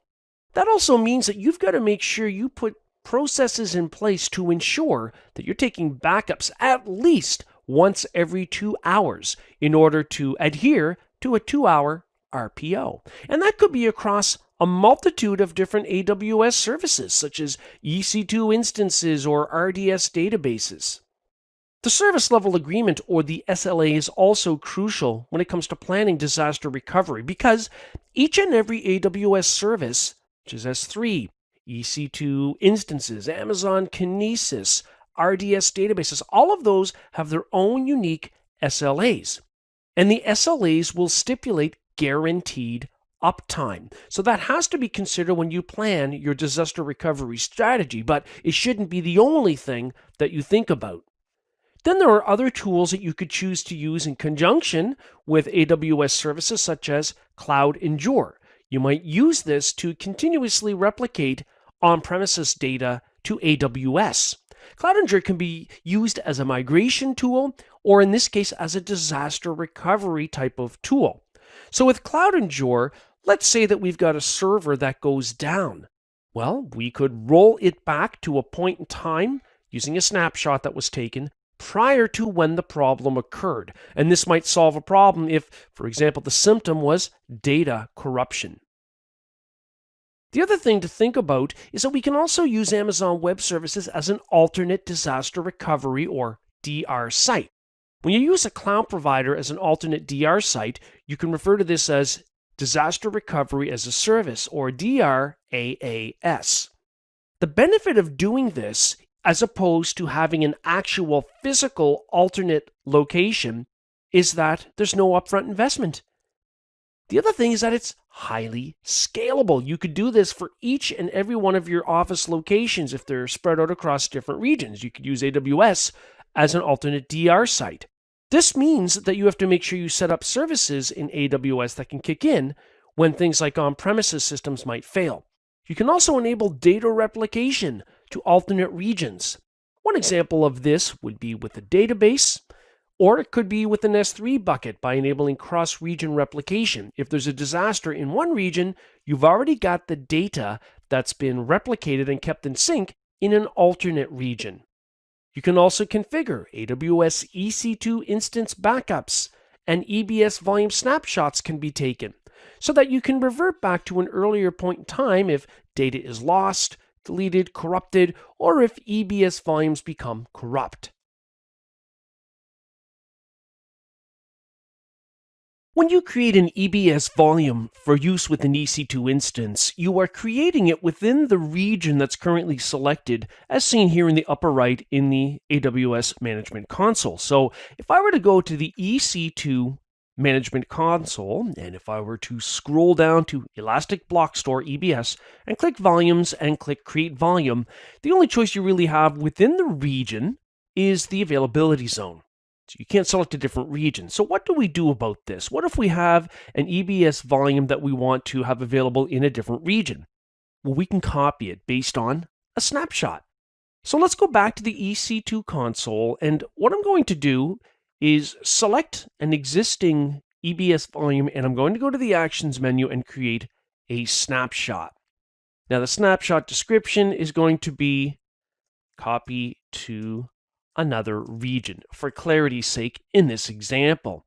And I'm going to add a tag. It's going to be name, and I'm going to call it copy me. And I'm going to choose create snapshot. Click close, and if we go to the snapshots view, we can see it's in the midst of being created. The status is listing currently as pending. After a moment, we'll see the status of the EBS volume snapshot is completed. So I'm going to select that snapshot. I'm going to go to the Actions menu, and I'm going to choose Copy. Now, from here, we can specify a destination region. So, for example, maybe here I'll choose US East, Ohio, where the source was US East, North Virginia.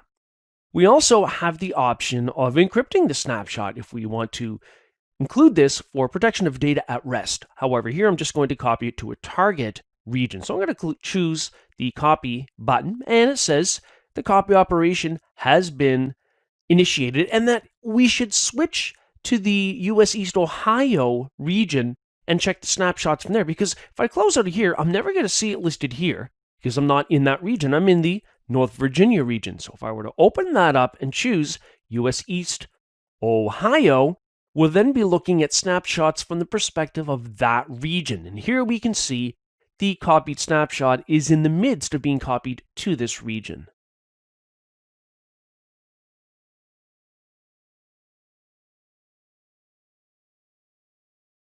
In AWS, the Trusted Advisor is a centralized way to determine the security posture of your AWS ecosystem. To get started here in the AWS Management Console, I'm going to search for Trusted, and I'll choose Trusted Advisor. Now, what we first notice is that we're placed on a dashboard, and over on the right, we have the main categories listed here: cost optimization, performance, security, fault tolerance, and service limits. So currently, if we scroll down, we can see some recommended actions. So security groups, there are specific ports that are unrestricted, meaning from any location. And if I expand that, we can start to see some of the details listed down here. So we can see the region, the name of the security group with an active link, the security group ID, and some of the details. Now, we can also click the download button to download the results for this specific security item about security groups as an Excel spreadsheet. We can tell by the icon that that was a bit of an issue because we have the kind of a yield symbol. We have the orange triangle with the exclamation mark within it, but everything else seems good down below, such as for IAM use. As we go further down, same thing is true. MFA on the root account, it says MFA is enabled on the root account.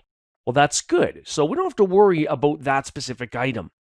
So as we scroll through, the more green boxes with the white check mark that we see, the better. It means we're in good shape from those security perspectives. But at the bottom, it says we can upgrade our support plan to get the full range of benefits from Trusted Advisor.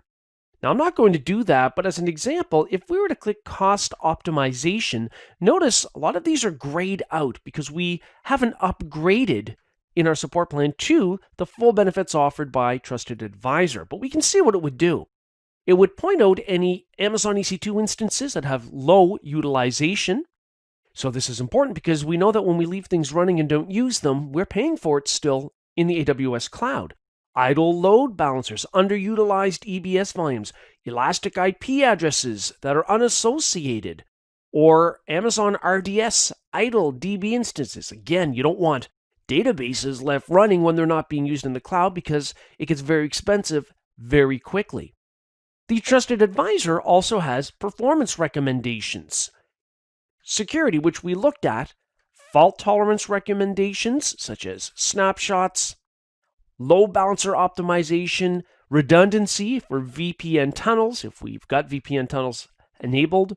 And then we can also see service limits, which means what are we using currently in our AWS account out of what's available. So for example, 0 out of 16 auto-scaling groups. And as we scroll down, we get a sense, for example, that we've got 0 out of 16 EBS active volume, so it checks for usage. That's more than 80% of the active volume limit for the account.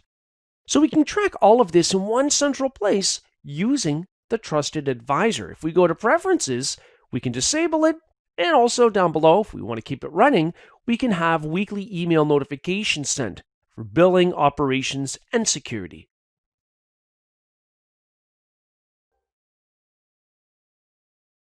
From the context of Amazon Web Services, identity federation can be useful if we already have user identities stored and managed in an external location with a different identity provider, whether that's one on the internet like Facebook or Google, or whether we're using Amazon Cognito, or whether we're referring to an on-premises Active Directory instance with user accounts.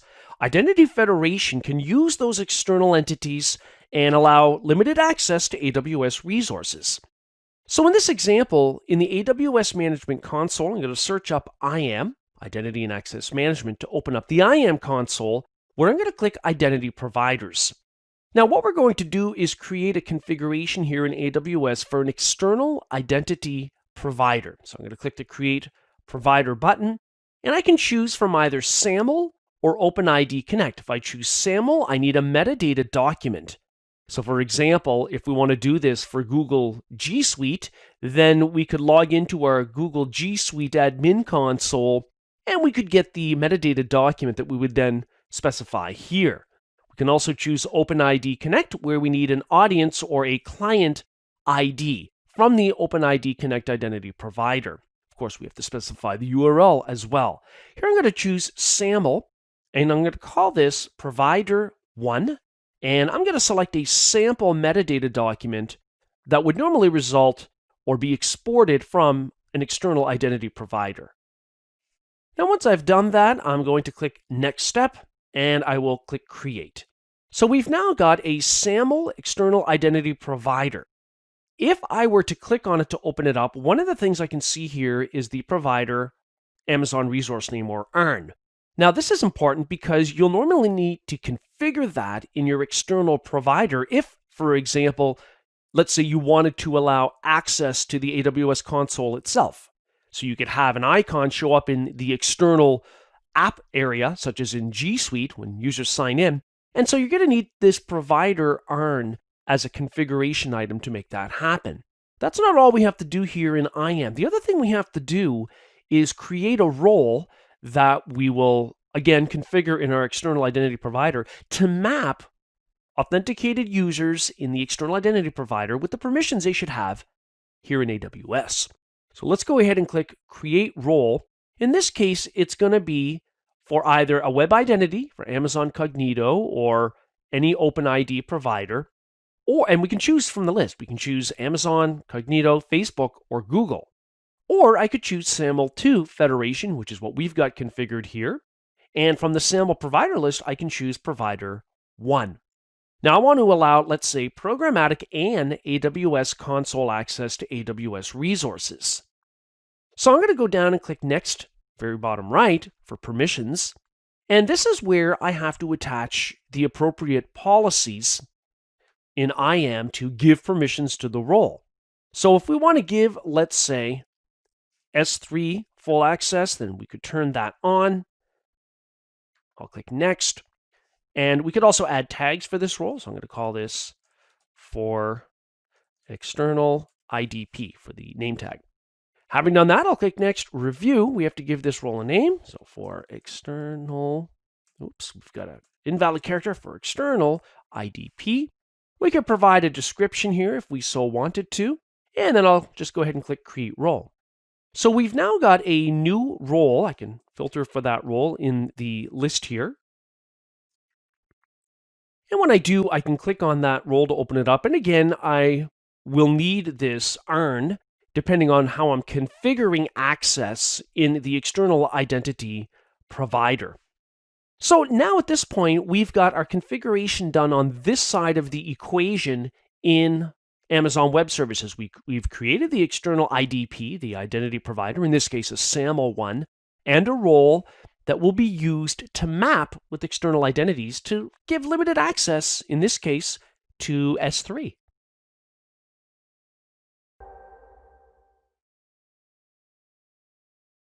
With more and more organizations using Amazon Web Services and deploying a multitude of services, it's important that we have a centralized and automated method of detecting anomalies in our environment. And that's where Amazon Guard Duty kicks in. I'm going to go ahead and search for Guard Duty here in the AWS Management Console, and I'll click on it. So this is a threat detection platform. So I'm going to go ahead and click Get Started. There's a little note at the top here that what you're doing when you enable Guard Duty is giving access, essentially permissions, for Guard Duty to logs, CloudTrail logs, VPC network flow logs, DNS query logs, and so on. Well, we need to do this if we want to use Guard Duty. So I'm going to go ahead and click Enable Guard Duty in the bottom right.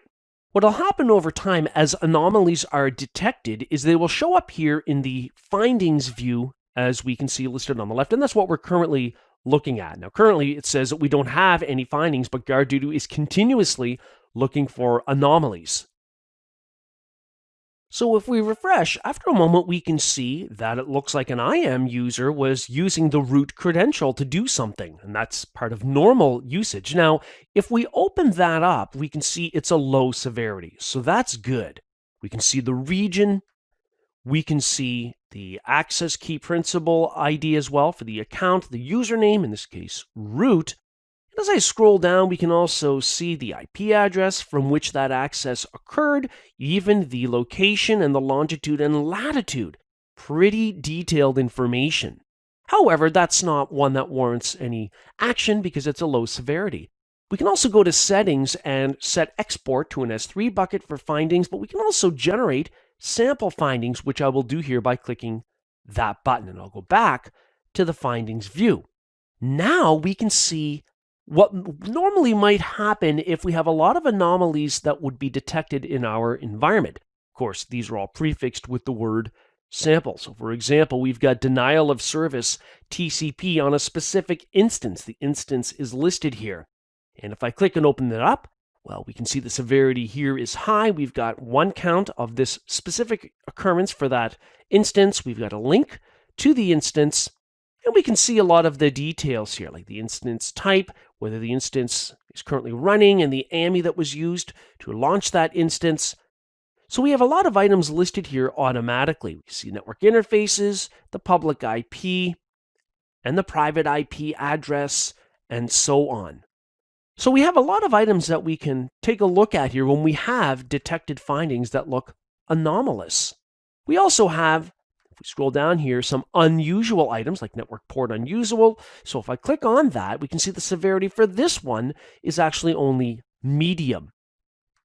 Now you might be interested in filtering the list. For example, if I click on the red icon in the upper right, it will include a filter only for high severity. And we can see it's added it here. So now that's all we're looking at. We might not want to see anything that's of medium, low, or informational type of source. Now you might find over time you get a few false positives reported here. In other words, things that might show up here as being anomalous when actually they're not an anomaly at all. And so you might want to add some trusted whitelist items. If I go to lists, one of the things I can do is add a trusted IP list so that in the future, any activity from a specific IP will not be treated as suspicious. But bear in mind, of course, IP addresses can be forged. You can also, of course, add specific malicious IP addresses that are known under the threat lists section here in GuardDuty. So GuardDuty then is a threat detection platform for the AWS environment.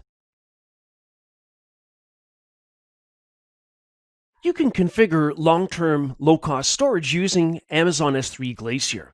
One way to do that is to flag specific items currently stored in S3 buckets to use a different storage class in the form of Glacier, and another way is to configure a lifecycle rule in the bucket to automatically migrate older data to Glacier. Let's examine both. So here in the console, I'm going to start by searching up S3. And here I've got a list of S3 buckets. So for example, I'm going to open up an existing bucket by clicking on the link of the name of the bucket. Now that shows me the contents. I see folders and files. So immediately, one of the things I could do, for instance, is turn on the check mark for an item. So here's a file stored in the bucket. And then from the Actions menu, I could choose to change the storage class. Now here I can see the current storage class is standard for frequently accessed data, but I could configure it for Glacier archiving with retrieval times ranging from minutes to hours. Now the idea here is that we're paying less for longer term, slower storage, for less frequent access. So I could go ahead and click Save and Change. And after I've done that, notice under the storage class column here in the bucket that file now reflects that it's in Glacier as opposed to standard frequently accessed storage. But at the same time, we could also configure Glacier migration to be automated. And we would do that as a lifecycle rule. So for example, here in the properties of a bucket, we have a lot of options such as versioning, logging, encryption. But if we go under management, one of the things we'll see is lifecycle. Now there currently are no lifecycle rules to automatically migrate older items to Glacier, but we're going to change that. So I'm going to click Add a Lifecycle Rule. It's going to be called Rule 1. Now I could add a prefix or a tag filter so that I only apply this rule, once it's created, to a subset of items stored in the S3 bucket. However, here I want it applied to everything in the entire bucket, so I'm not going to put in a prefix or a tag filter. I'll click Next. And because I don't have versioning enabled in here, I'm just going to turn on the check mark for current versions of objects. And for here, I'll then click Add Transition. So the item I want to specify here in Add Transition is to make sure that we are going to move this to Glacier or transition to Glacier after a certain number of days after creation. In this case, maybe we'll say it's 100 days after creation. And we'll acknowledge that this is what we want to do, and I'll click Next. We could also configure expiration to simply remove old content as opposed to archiving it to Glacier. Not going to do that, just going to click Next. Here is a summary of my choices, and I'll click Save, and we now have a lifecycle rule that applies to the whole bucket to migrate items to Glacier after a period of time.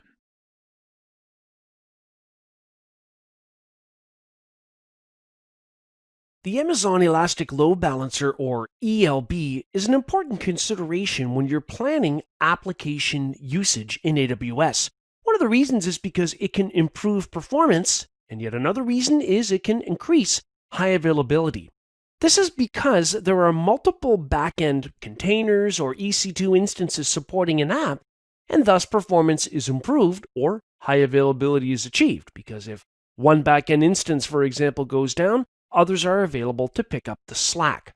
ELB is also scalable. You could manually configure it and horizontally scale by adding EC2 instances to support a busy workload, or you can automate that a little bit with auto scaling, perhaps based on a schedule when you know you're going to have peak busy times for the app, or in response to a change in metrics, such as CPU utilization going beyond an acceptable threshold. The load balancer starts with a fully qualified DNS name, an FQDN, that would resolve, for example, to a public IP address for the load balancer, although you can also configure an internal private load balancer. So client requests then would be directed to the load balancer configuration. Now the load balancer would then route the requests to backend virtual machines, so EC2 instances or containers, or specific IP addresses, or even Lambda functions. Now, backend hosts that aren't responsive will not get client requests routed to them. There are three AWS load balancer types. There's the older classic load balancer, a network load balancer, and an application load balancer. Now, the network load balancer is good if you just want to load balance based on standard transport protocols like TCP or UDP. But if you want to get a little more sophisticated and look at the incoming URL and route it to a specific set of backend instances, such as those that might be optimized to stream video, then you might want to configure an application load balancer.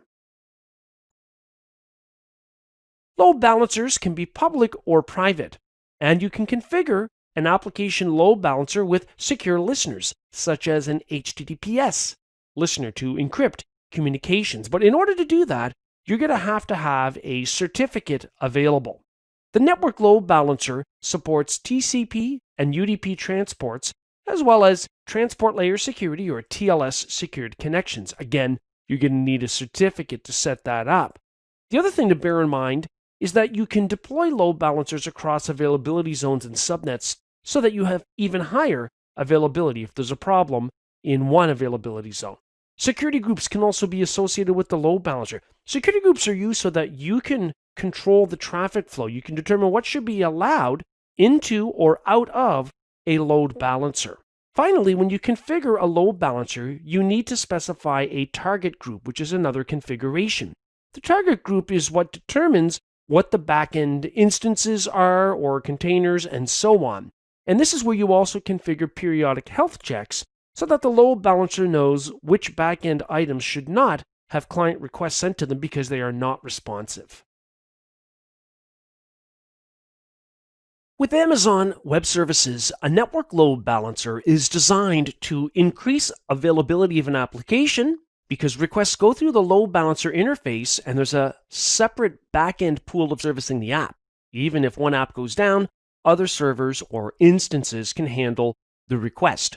So it increases high availability and also performance. You have more workers essentially serving up the app. So to get started here in the console, I'm going to search up load balancer. And once I spell that correctly, I'll be able to go into the EC2 management console because that's where you configure load balancing. If I scroll down in the left-hand navigator, I can go all the way down under load balancing. I'm going to click load balancers. Any existing configurations will be shown. We can create a new one by clicking the Create Load Balancer button. In this example, we're going to create a network load balancer that supports UDP and TCP, whereas an application load balancer has the ability to look at incoming URL strings to route requests to specific backend instances. We don't need that in this case. We just need a network load balancer. So I'm going to click the Create button under that heading. I need a name for it. I'm going to call it LB1 or Load Balancer 1. It can either be internet-facing, so a public load balancer, such as for a public app, or internal only, for an internal line of business app, perhaps. I'm going to leave it as an internet-facing load balancer. And from here, we have to specify the listener, whether it's TCP, UDP, or TCP and UDP, or TLS, Secure TCP. I'm going to choose TLS, where the load balancer port would then be 443. So that's fine. I can go ahead and do that. Down below, I have to specify availability zones where I want the load balancer to be functional. So I'm going to choose a VPC here, VPC1, which has a number of subnets in different availability zones, as we see listed here. So I'm going to turn on the check mark for both of them. Now, under each of those availability zone subnets, I can specify the IP address origin, if it's signed by AWS, versus an elastic IP that I can allocate. However, here I'm going to choose signed by AWS, and I'll click Next to configure a security setting. Now, because we added an HTTPS listener on port 443, that means that we need a certificate. Now, this would be a PKI certificate that's used to secure the connection with the TLS network security protocol. So I've already got one in the AWS Certificate Manager, ACM, and down below I can just select it from the list, and I'll click Next to configure routing. Now, you need to have a target group configured that defines the backend servers, for example. So I'm going to call this TG1 for target group 1. It can be based on instances or IP addresses, so I'm going to leave it on instance. We're going to assume that the backend servers are serving up a web app on TCP port 80, so I'm going to leave those as they are. And we could go down and specify health check settings, because the load balancer is going to verify that those backend instances are reachable, because if they're not, then the load balancer won't send or route client app requests to the unresponsive backend instances.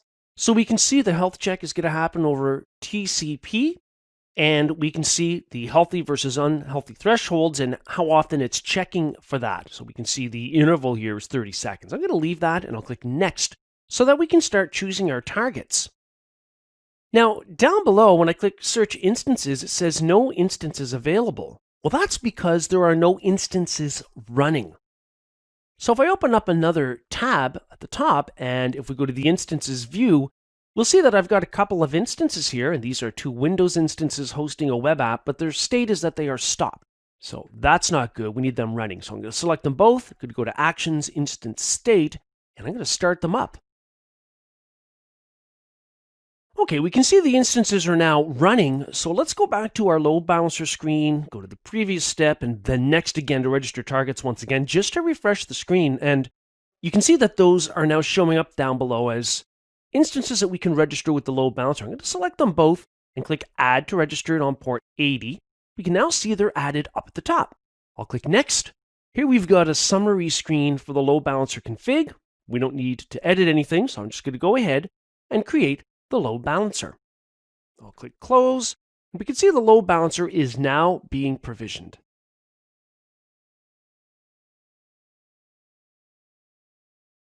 In Amazon Web Services, a placement group can be specified either when you launch a new instance, and you can also change it after the fact, such as using the AWS CLI. Now, when you build a placement group, you're doing it so you can determine how multiple virtual machines or EC2 instances are laid out, for example, across hardware in AWS data centers. Let's get started here in the console by flipping over to the EC2 management console. Now, in the left-hand navigator, if I scroll way down under Network and Security, we'll see a placement groups view. Now, I don't have any built here, so I'm going to go ahead and click the Create Placement Group button. I'm going to build one called PG1 for Placement Group 1. Now, there are three options for the strategy: cluster, spread, and partition. Now, clustering is used when you want to have multiple EC2 instances essentially grouped together within one availability zone with fast network speeds, so reduced network latency. You could also choose the spread option so that what you're doing is specifying higher availability by instructing Amazon Web Services to distribute multiple EC2 instances across different hardware sets, underlying hardware within AWS data centers. And then you've got the partitioning option. The idea here is that on a larger scale, you would have a logical partition that references underlying data center hardware, and you would be still spreading out instances, but across partitions as opposed to actual hardware as you would with spread. So in this case, I'm going to choose spread and I'll choose create group. So at this point, we can see we've got placement group 1. Now, if I were to go up to instances, and if I were to choose to launch a new instance, I'm just going to go through some of these first couple of wizard screens quickly until I get to step 3. This is where you can add the instance to a placement group when you're deploying or launching a new EC2 instance. So if I turn on the check mark, I can add to an existing one, which is what we're going to do, or I can add to a new placement group. So from the list, I can see PG1, placement group 1, where the type or strategy as it's listed here is spread. So this is one way to deploy instances into placement groups. But let's go back into the EC2 management console, because for existing instances, they too can be placed in a specific placement group. If I were to select an instance and then down below, take a look at the description for that instance, if we scroll down far enough, we'll be able to see the placement group affiliation. Now here, the placement group is empty for this particular selected EC2 instance. What I'm going to do here is copy the instance ID because I want to reference it using the AWS CLI to put it into placement group PG1. So here in the CLI, I'm going to use the AWS EC2 modify-instance-placement syntax. I'll use --instance-ID to tell it which EC2 instance I want to modify the placement group setting for. So I've pasted in the instance ID. I'll use --group-name, and then I'll specify the placement group name, which in this case is the one we created earlier, PG1. And then I'll press Enter. Now after a moment, it should return true, which indicates success. Let's go check our work in the console. So back here in the console, I'm just going to click the refresh button up at the top, and I still have that same instance selected. I'm still looking at the description tab, and if I scroll down, we can see it's now in the PG1 placement group.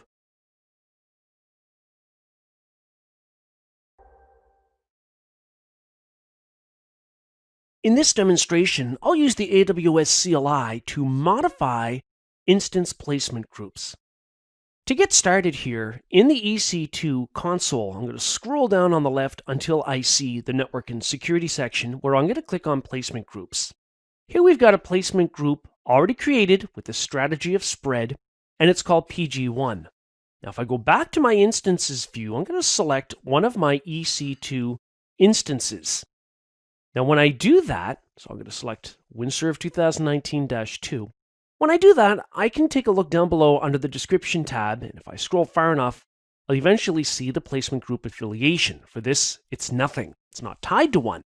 So I can specify this during launch, but here we're going to modify an existing instance that's already been launched. So I'm going to copy the instance ID for that particular instance.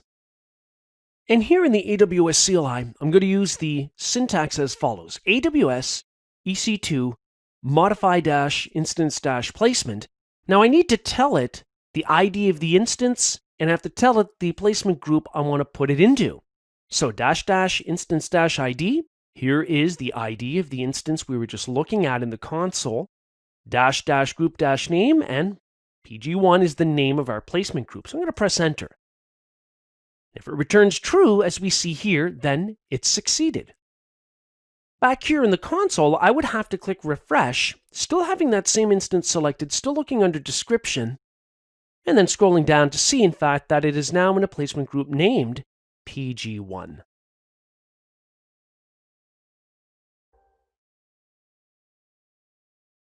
You can achieve high availability with the content stored in an S3 bucket by enabling cross-region replication, otherwise referred to as CRR. To get started here in the AWS Management Console, I'm going to search up S3 to fire up the S3 Management Console, where I then see a list of buckets. So you have to think about which buckets you need high availability for, because what you're going to be doing is replicating the contents or a subset of the contents, depending on how you configure it, to another geographical region, so that if there's a disaster in the primary region, you've already got it replicated elsewhere. So I'm going to click on the bucket where I want to enable cross-region replication, and I'll click the Management tab at the top, and then underneath that, I'll click the Replication button.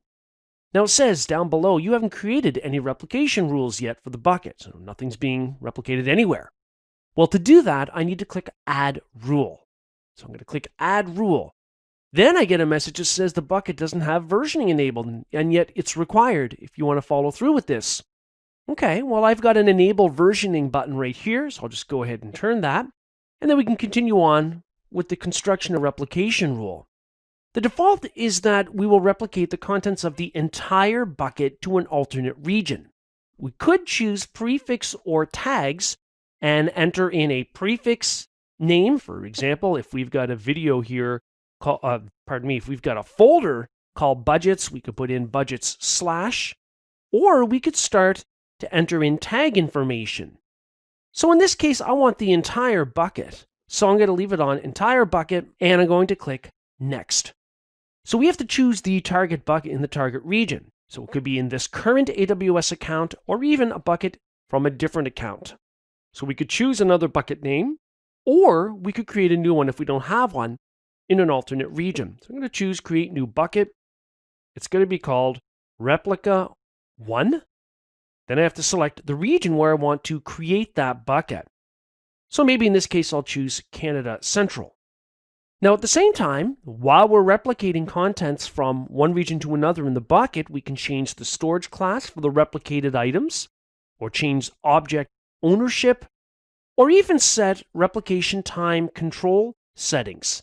So if we want to do that so we can control when replication occurs, we could turn that item on. I'll turn it on. And then we'll click Next. Next thing I have to do is put in a rule. I'm going to call this Replication Rule 1. It's going to be enabled. And also, I can create a new role, or I can choose an existing role that has the appropriate access that would be needed to allow the bucket to be copied or replicated to an alternate location. So I'll click Next, and then I'll click Save. So we can see the rule listed below with the source bucket, the destination bucket here, which I've changed the name to Replica 1AA to make sure it's unique. And we can see now that this is all set to go. If we were to go further down, we've got Replication Rule 1, and C, which is set to replicate the entire bucket. So let's just go back up here, and let's go back to our Amazon S3 list of buckets that are available here, and we'll see bucket Replica 1AA, where the region is listed here as Canada Central. So the thing about switching regions that we normally might do here is that you don't have to worry about that with S3 buckets. It says so here. S3 does not require region selection. So you can see all of the buckets, including the target.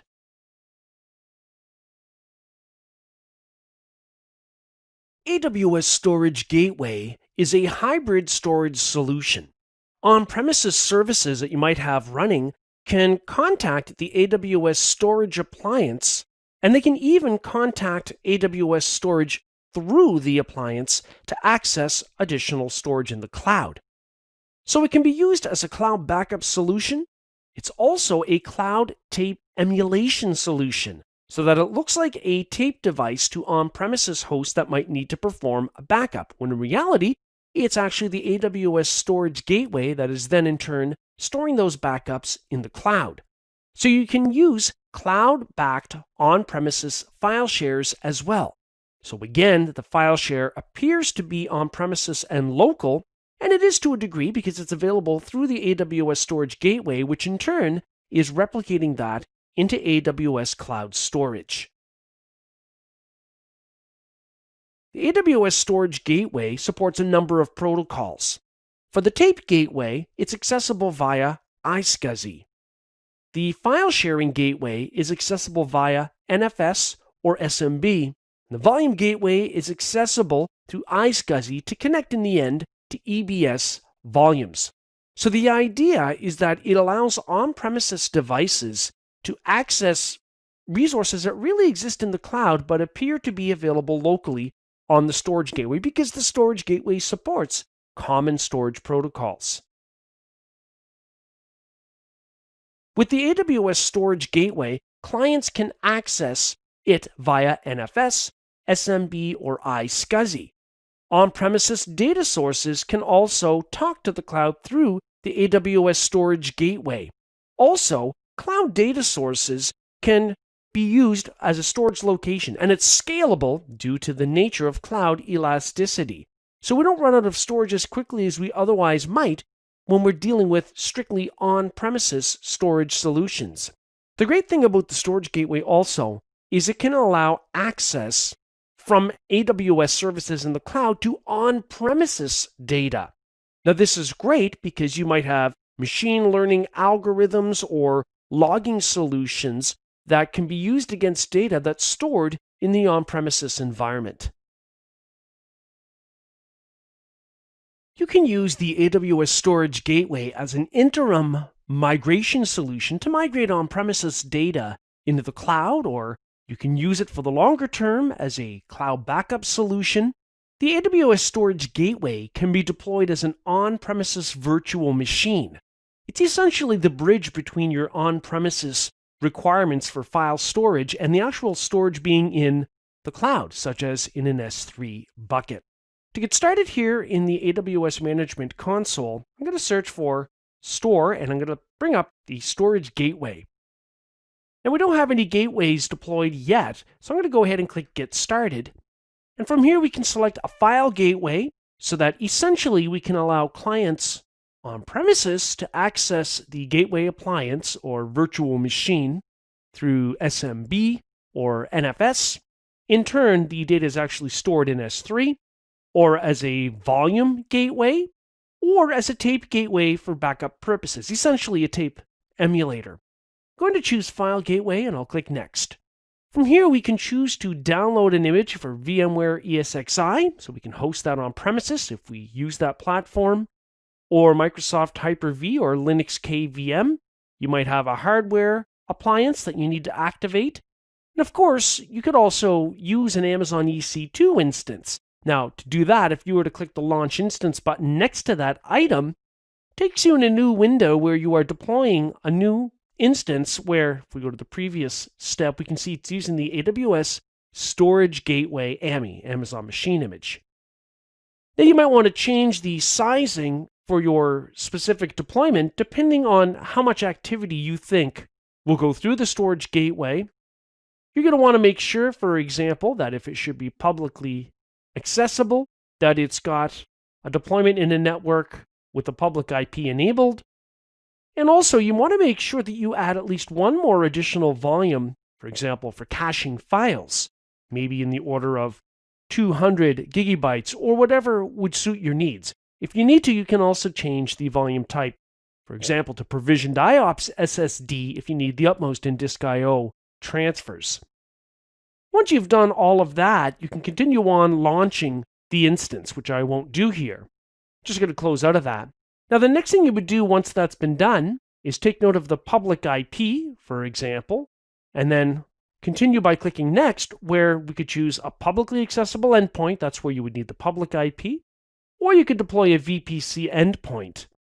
I'm going to leave it on public, where I would then click Next and enter the public IP of the instance. The last few steps of the wizard allow me to activate the gateway and to configure the local disks and logging, essentially to make it accessible to clients. This is a file gateway, so for instance, make it accessible to Linux NFS clients.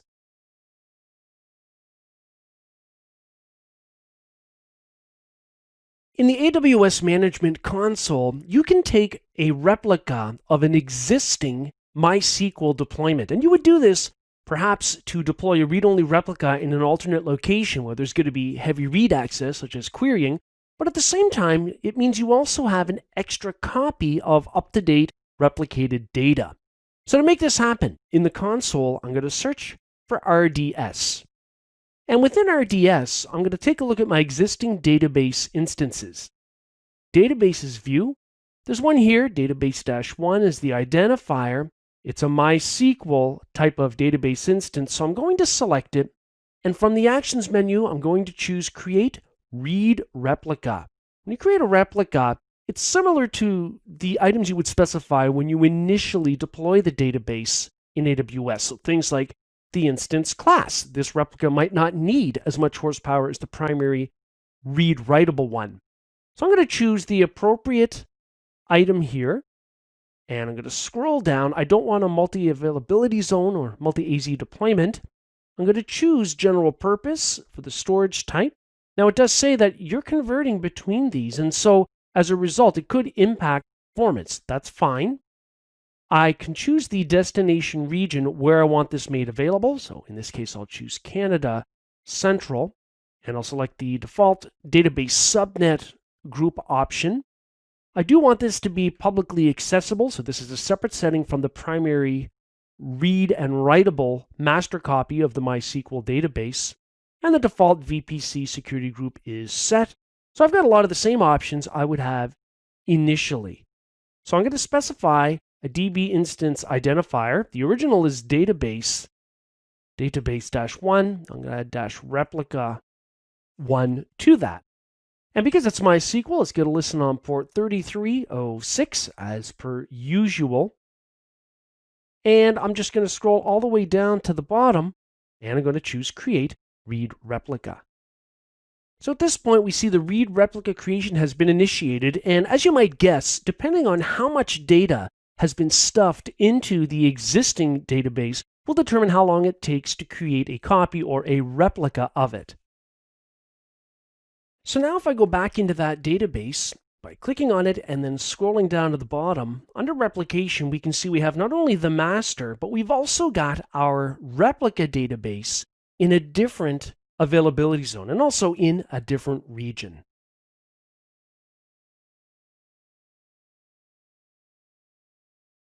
The AWS backup solution is based upon using snapshots, which are taken from a variety of different sources, whether they're on-premises or in the cloud, and these snapshots serve as the backups. The backup sources include a variety of items available in AWS, as well as on-premises apps. Now, the default storage location for AWS backed up items is within S3 buckets. AWS services that can be backed up include things such as EBS volumes, RDS databases, DynamoDB, Amazon EFS, and also the AWS Storage Gateway volume can make on-premises items available for backup using AWS Backup for storage in the cloud. When you configure AWS Backup, the first thing you're doing is setting up what's called a backup plan. You can create a brand new backup plan or choose from an existing one to determine the scheduling, how often you want backups to be taken. And then also, you have to specify data retention, such as after so many days, you might want items moved into a colder tier of storage. You can also assign resources that should be affected by the backup plan by either resource ID, such as an EBS volume individual resource ID, or you can match tag values so that AWS resources that are tagged the same way you configure it in your backup plan will get these backup settings. You can create AWS backup plans to increase availability of important data. To get started here in the console, I'm going to search for backup and I'll choose AWS Backup. First thing we should do is make sure that we have a backup vault, and there's a default one here, although you could create additional vaults by clicking the Create Backup Vault button, where you can then choose the encryption master key that you want to use. But here we're going to stick with the default backup vault, so I'm just going to cancel out of that, and we're going to go to the Backup Plans view, where I'll click Create Backup Plan. When you're building a backup plan, you might want to copy an existing one and make some minor changes to it. It might be quicker than doing it from scratch. You could choose to build a new plan here in the GUI, or you can define the plan using JSON if you know the syntax or if you have an existing backup plan in JSON format. I'm going to choose Build a New Plan, and I'm going to call this Backup Plan-East. Then I'm going to scroll down. There's plenty more I need to specify. To create a rule, I'm going to call Rule 1, and I can specify the scheduling frequency. How often do I want the backups to fire up? Whether it's every 12 hours, daily, weekly, monthly, or I could also use a custom cron expression. So if you've got a lot of experience in Unix and Linux, you'll be familiar with scheduling items using the cron daemon. Now I can click Info here, try that again, and then click the link over on the right to get some help on what the syntax means, the numbers from left to right. From left to right, they are shown here in the help. You get to specify the exact scheduling down to the minute when you want backup jobs to fire up. But in this case, I'm just going to choose daily. Actually, maybe we'll choose weekly in this case. So I can choose Monday and maybe another day through the week that we want to specify our backups. And I'm going to determine that I want to transition items to cold storage, let's say 90 days after creation. And we can also specify expiration details to remove data, but I don't want to do that. There's the default vault selection. I'm going to elect to specify an additional destination region for additional copy of the data for safekeeping. And so here I'm going to go ahead and choose that from the list. Let's say it's US West Oregon. And then I'll go ahead and go down to the very bottom and create the backup plan, which is now created. It says the creation was successful. Now, there are some interesting things that we can do. So if I scroll down, we can see our settings here. Here's the summary, here's the backup rule, but we have to assign resources to the backup plan. Resources meaning items in AWS that should be affected by the scheduling in this backup plan, because right now nothing will ever be backed up. Now we can go down to the resource assignment section and click the Assign Resources button, and there are really two ways to do this. I'm going to call this Assignment 1. If I scroll down, I can assign by tags. So let's say I've got Department of Exec. What's going to happen here is any AWS resources flagged with the same key and value pair, Department and Exec, will automatically be associated with this backup plan. And so they will be backed up according to this schedule. But instead of tag information, I could also specify individual resource IDs for different classes of items. So, for example, if I want to go to EC2 and click in the list, I can select, for example, an EC2 instance that I want to be backed up. So you can specify that. That's not very scalable. What's scalable is tagging and then using the tag commonalities to specify that you want those items backed up. But in this case, so we can have a demonstration, I'm going to choose a specific instance. I'll choose Assign Resources, even though it's only one. And we can see the assignment is listed here. At any point in time, I can click on it, and I can take a look at the details. Of course, I can delete that assignment. If I go to the Protected Resources view, here I can create an on-demand backup. So if I do that, it's similar in the sense that I can specify the resource that I want to back up. So let's say I want to back up an EC2 instance right now. So I can select that, make sure it says Create Backup Now, and specify some items that we would have specified within our backup plan originally. So I'm not going to change anything. It's going to go to the default backup vault. And then if we wanted to, we could create our on-demand backup.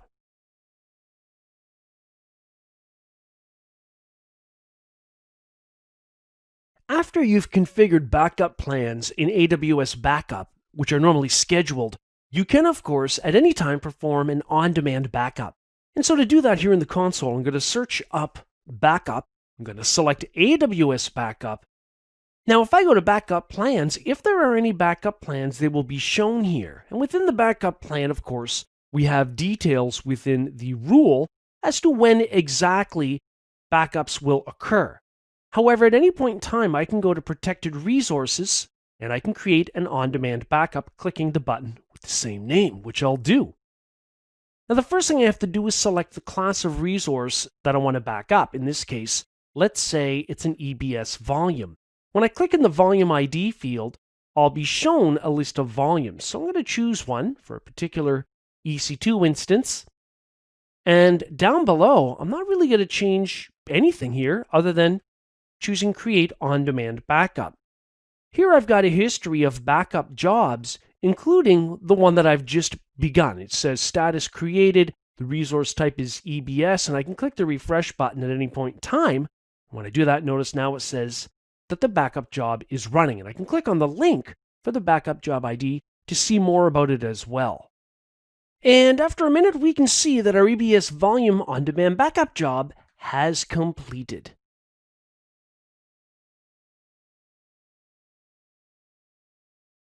With AWS Backup, you can create a backup plan to schedule backups of AWS resources. You can copy them to alternate regions, and you can perform on-demand backups. You can also restore from them, which is the focus of this demo. So, in the console, I'm going to start by searching for backup. I'm going to choose AWS Backup, and I'm going to start by going to the Protected Resources view. I can see we've got one protected resource. It's an EBS volume that's been backed up. And if I click on it to open up its details, I can see a list of backups. I can see the recovery point ID and the creation date and time.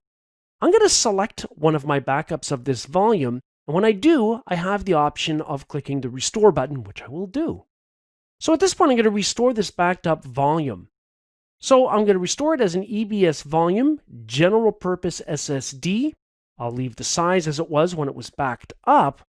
And I could choose an availability zone where I want this available. So I'm going to go ahead and choose that.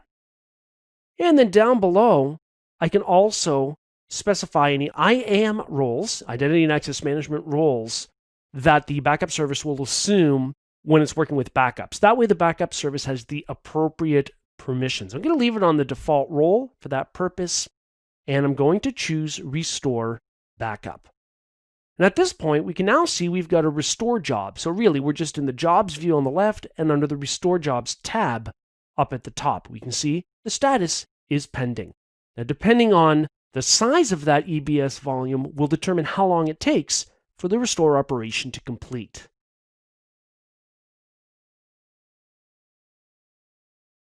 Just like you can take a snapshot of an EBS volume for safekeeping, so you could revert to it in the event of data corruption or deletion, you can do the same type of thing with a MySQL database. You can create a snapshot of it.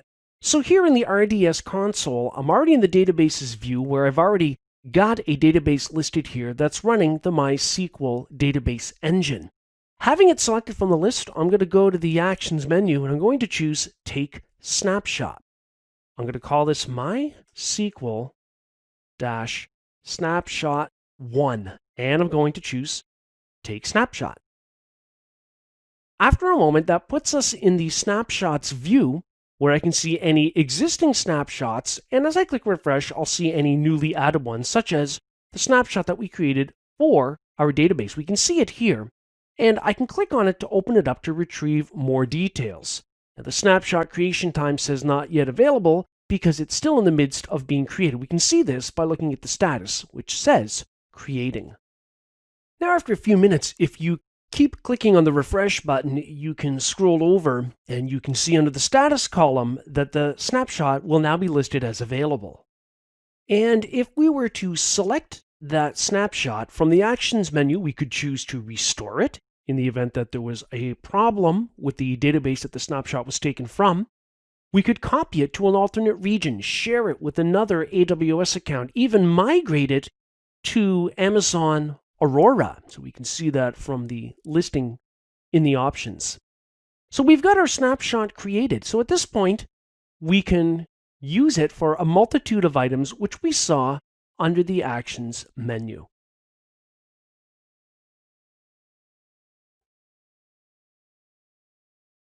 If you've taken snapshots of databases, you can restore from them in the event of a problem with the source database. Here in Amazon RDS, I'm going to start by going to the Snapshots view, where I'm going to see a list of any available snapshots.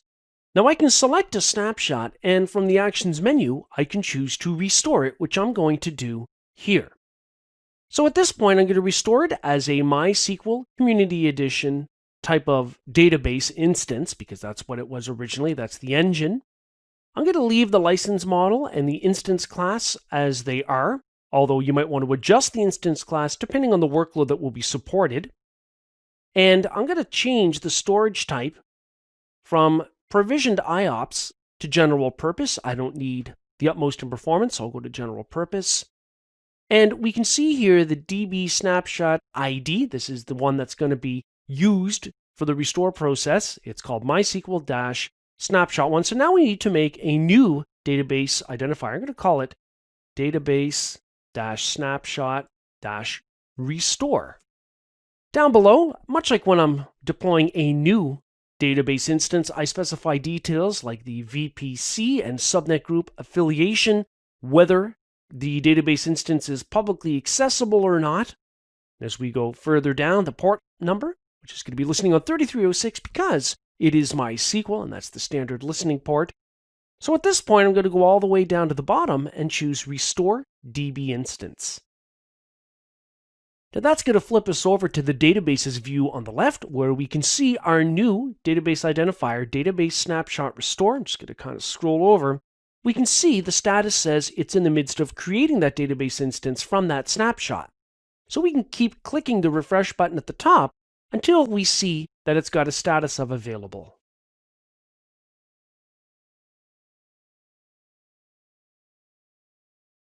You can use the AWS Management Console to create an EBS volume snapshot. Now, why would you do this? You would do this for safety. In the event that there's some kind of corruption or a problem on the source EBS volume, you've got a snapshot that you could essentially revert to. You could even use that snapshot as a source starting point to create other EBS volumes, even if there is no problem with the source volume. So to get started, here in the console, I'm going to click on EC2 under Compute under All Services. That's going to fire us into the EC2 Management Console, where I'm going to scroll down on the left under Elastic Block Store. I'll click Volumes, and here I'll see my existing EBS volumes. I've got one here for a server EC2 instance named WinServe 2019-2. I want to take a snapshot of it, so I'll select it. I'll go to the Actions menu, and I'll choose Create Snapshot. I'm going to call this backup one of WinServe 2019-2. It's not going to be encrypted, and I don't have the option to change it. And that's because the source EBS volume is not encrypted. So that can't be changed unless I want to actually copy a snapshot. But here we're not copying, we're creating a snapshot. I can also add tags, and maybe I'll use the name key and give it a value of backup 1 of WinServe 2019-2, same as the description, and then I'll click Create Snapshot. Then I'll click Close. So if we go to our snapshots view, we're going to see any existing snapshots, including the one that we just took of our EBS volume. And at any point in time, we can select that snapshot, and from the Actions button in this view, we can create a volume from it.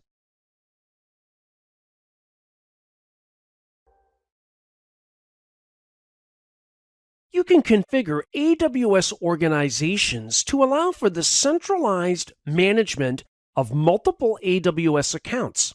A larger enterprise might use multiple AWS accounts where there might be one for each region or each business unit, each project, or even each subsidiary company under the umbrella of a parent company. So we are really talking about managing multiple AWS accounts in one centralized location. Now, the hierarchy for AWS organizations begins at the top with the root container, under which you can then create organizational units, or OUs. So seen here, we have OU1 and OU2. Now, you would create these to further organize other AWS accounts if required. So for example, under OU1, we might have another AWS account, and under OU2, we could have AWS account 2. We could even have an OU under OU2 called OU3 to further organize accounts, such as AWS accounts 4 and 5. Now, the account that creates the organization initially is what's called the master account, and all of the other AWS accounts are referred to as member accounts. Now, you invite other AWS accounts to be a part of your AWS organization by either the email address, you specify the email address for the other account, or the account ID for the other account. So policies can then be applied at any level in this AWS organization's hierarchy, and the settings within the policy are inherited by all subordinate items. So we're talking here about service control policies, or SCPs. You can use these when you want to control the maximum permissions that are usable by member accounts. So for example, S3 bucket encryption you can limit. You can block AWS service usage or configuration. So if you've got a user in an AWS account that had full access to EC2 and S3, you can have a service control policy associated with that account, that AWS account, that maybe would deny access to S3. And so the user would then not have access to S3 and only EC2. Now we can also use SCPs to block the use of specific APIs. We can even have conditions that determine when policy settings are actually in effect. So we can do that as well. You can also create tag policy items where you can apply standard resource tagging across all AWS accounts for consistency purposes. So for example, you might specify a certain number of tag values for a specific key. So if the tag key is department, you might only allow values like sales, IT, human resources, and executive as allowable values. So there are a number of things that we can do then with service control policies. Now bear in mind that the master account that sets up AWS organizations is not affected by these service control policies. However, the service control policies will apply to other AWS accounts, specifically all users and roles in those accounts, even the AWS root account for those other AWS account IDs.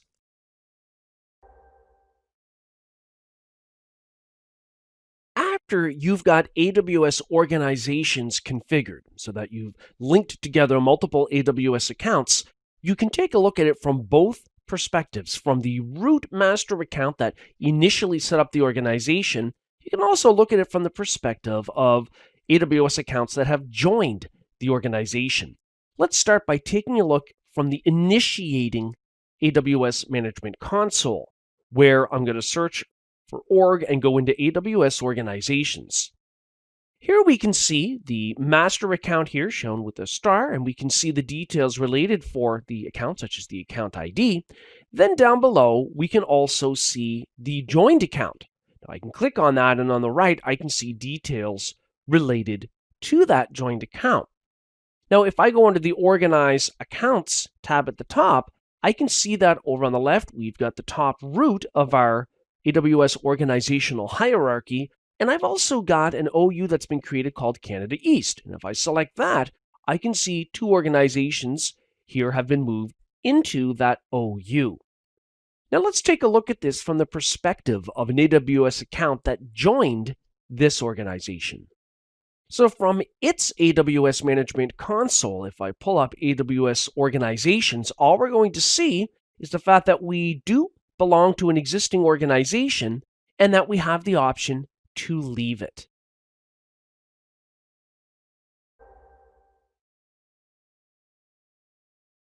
You can use AWS organizations to organize multiple AWS accounts together for centralized management of those accounts.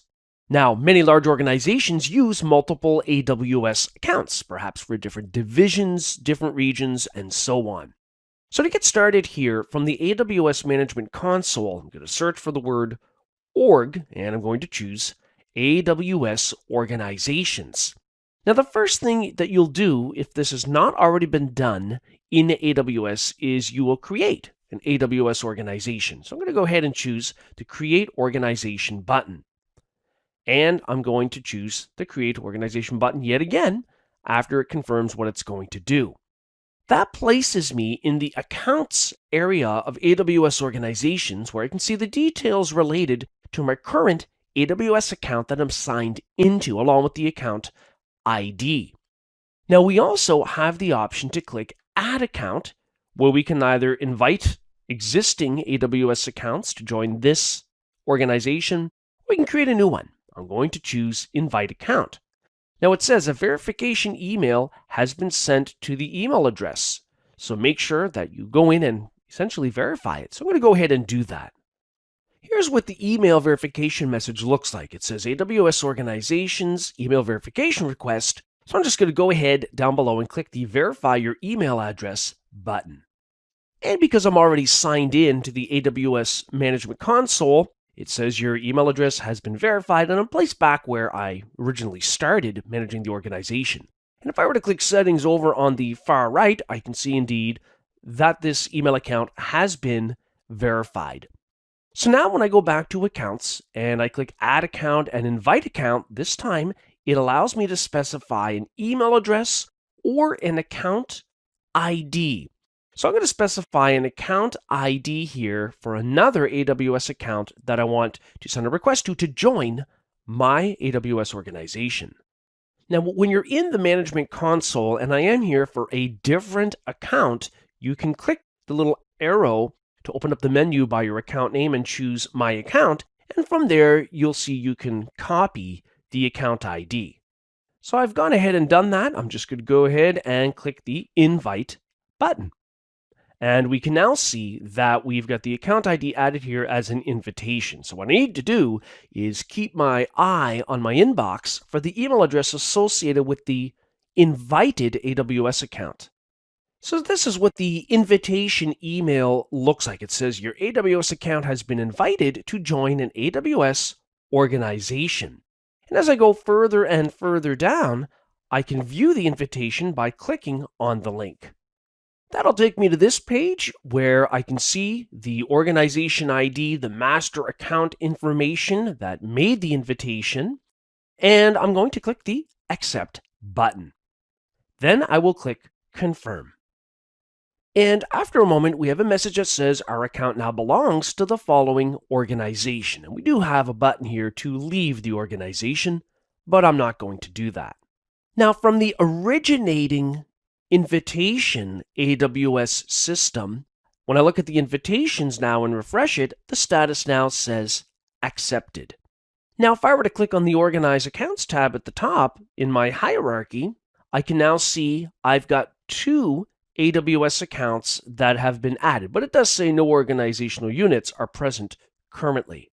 So I'm going to click the New Organizational Unit button to build a new OU, and I'm going to call this Canada East, and I'm going to create the OU. There's Canada East now listed. What I want to do is place these 2 AWS accounts in the Canada East OU. So I'm going to go ahead and select the first account listed below, and I'll choose Move, and I'll simply choose the Canada East OU, and I'll click the Move button. I'm going to do that again for my second AWS account. So what we're doing is organizing AWS accounts within an OU. And the reason that we do this is so that we have some kind of simplified organization. You can see we're in the Canada East OU at the top. The accounts are listed here. And this really facilitates the application of service control policies.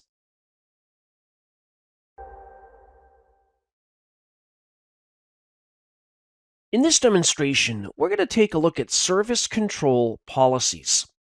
Service control policies, or SCPs, are one type of policy that you can work with using AWS organizations. So to get started here from the AWS Management Console, I'm going to search for org and I'll choose AWS Organizations. And I can see that I've got 2 AWS accounts added to my current organization.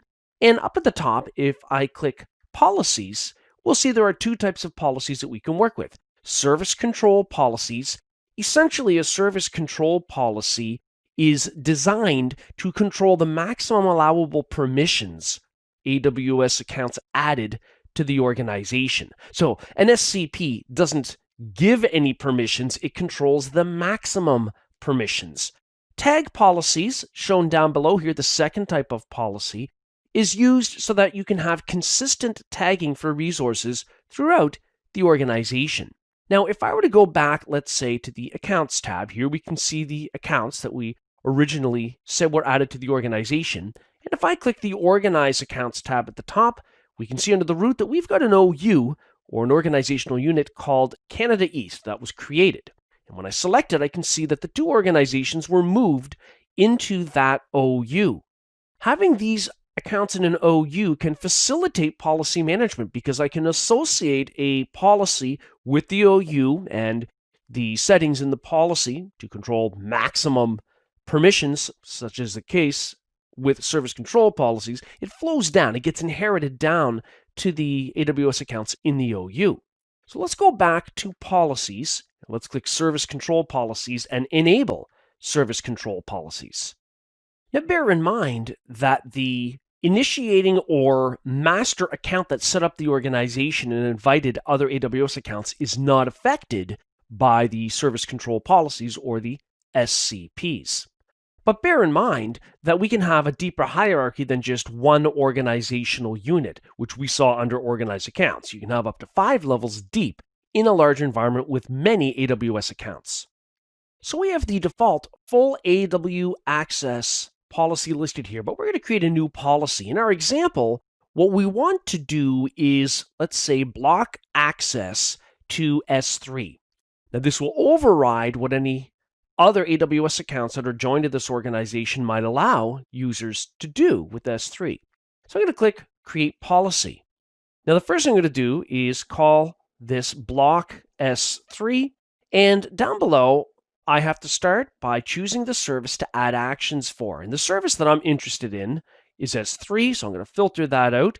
And when I select that down below, I can determine the actions, individual actions related to S3, such as creating buckets or jobs. But here, I'm going to choose all actions.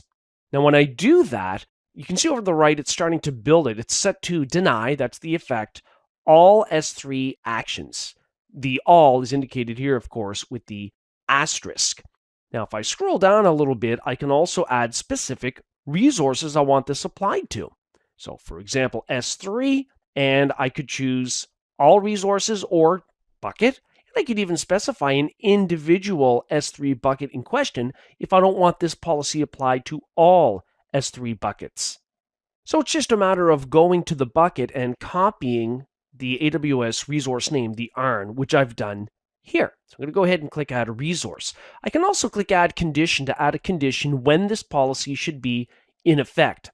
But this is optional. I don't have to specify it, so I won't here. And I'll just scroll down a bit in the bottom right, and I'll choose Create Policy.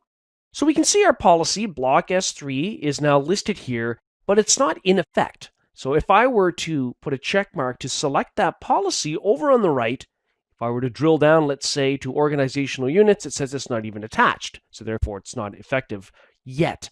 So I'm going to go to the Organize Accounts tab at the top, and I'm going to select my Canada East OU. And over on the right, under Policies, I'm going to expand Service Control Policies. There's block S3. I'm going to attach that one to this OU. Now, this OU contains 2 AWS accounts shown down here at the bottom. And so therefore, the block S3 policy will apply to users in those accounts. Now, specifically the accounts that joined the organization. Remember that the master account that set up the organization initially is not affected by any of these service control policies or SCPs.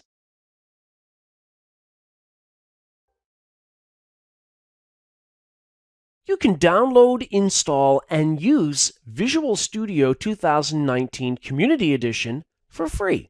So I've got it running here. What we're going to talk about is how to add AWS accounts to this tool so that as a developer, you have ready access to AWS resources through this tool. So to get started, I'm going to go to the View menu and choose AWS Explorer. Now I can see currently we've got a profile called Profile 1, which is already connected to an AWS account. We can see here in the navigator that we can start to drill down and see items that are available within our AWS account.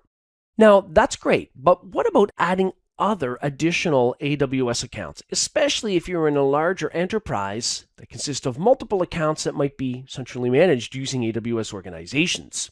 So what I'm going to do then in the AWS Explorer is click the icon for adding a new account profile. When I do that, I've got to give it a name.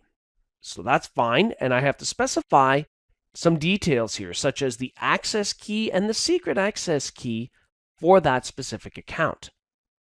So once I've filled in all of these details, including the account number, I'm going to click OK. And after a moment, our new profile, Profile 2, will have been added. And I can select Profile 2 and start browsing through these different classes of AWS resources to see what's available within that particular account.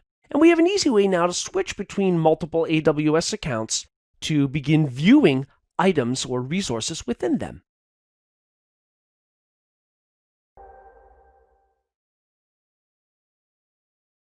After you've added multiple AWS accounts to an AWS organization, the billing is automatically consolidated.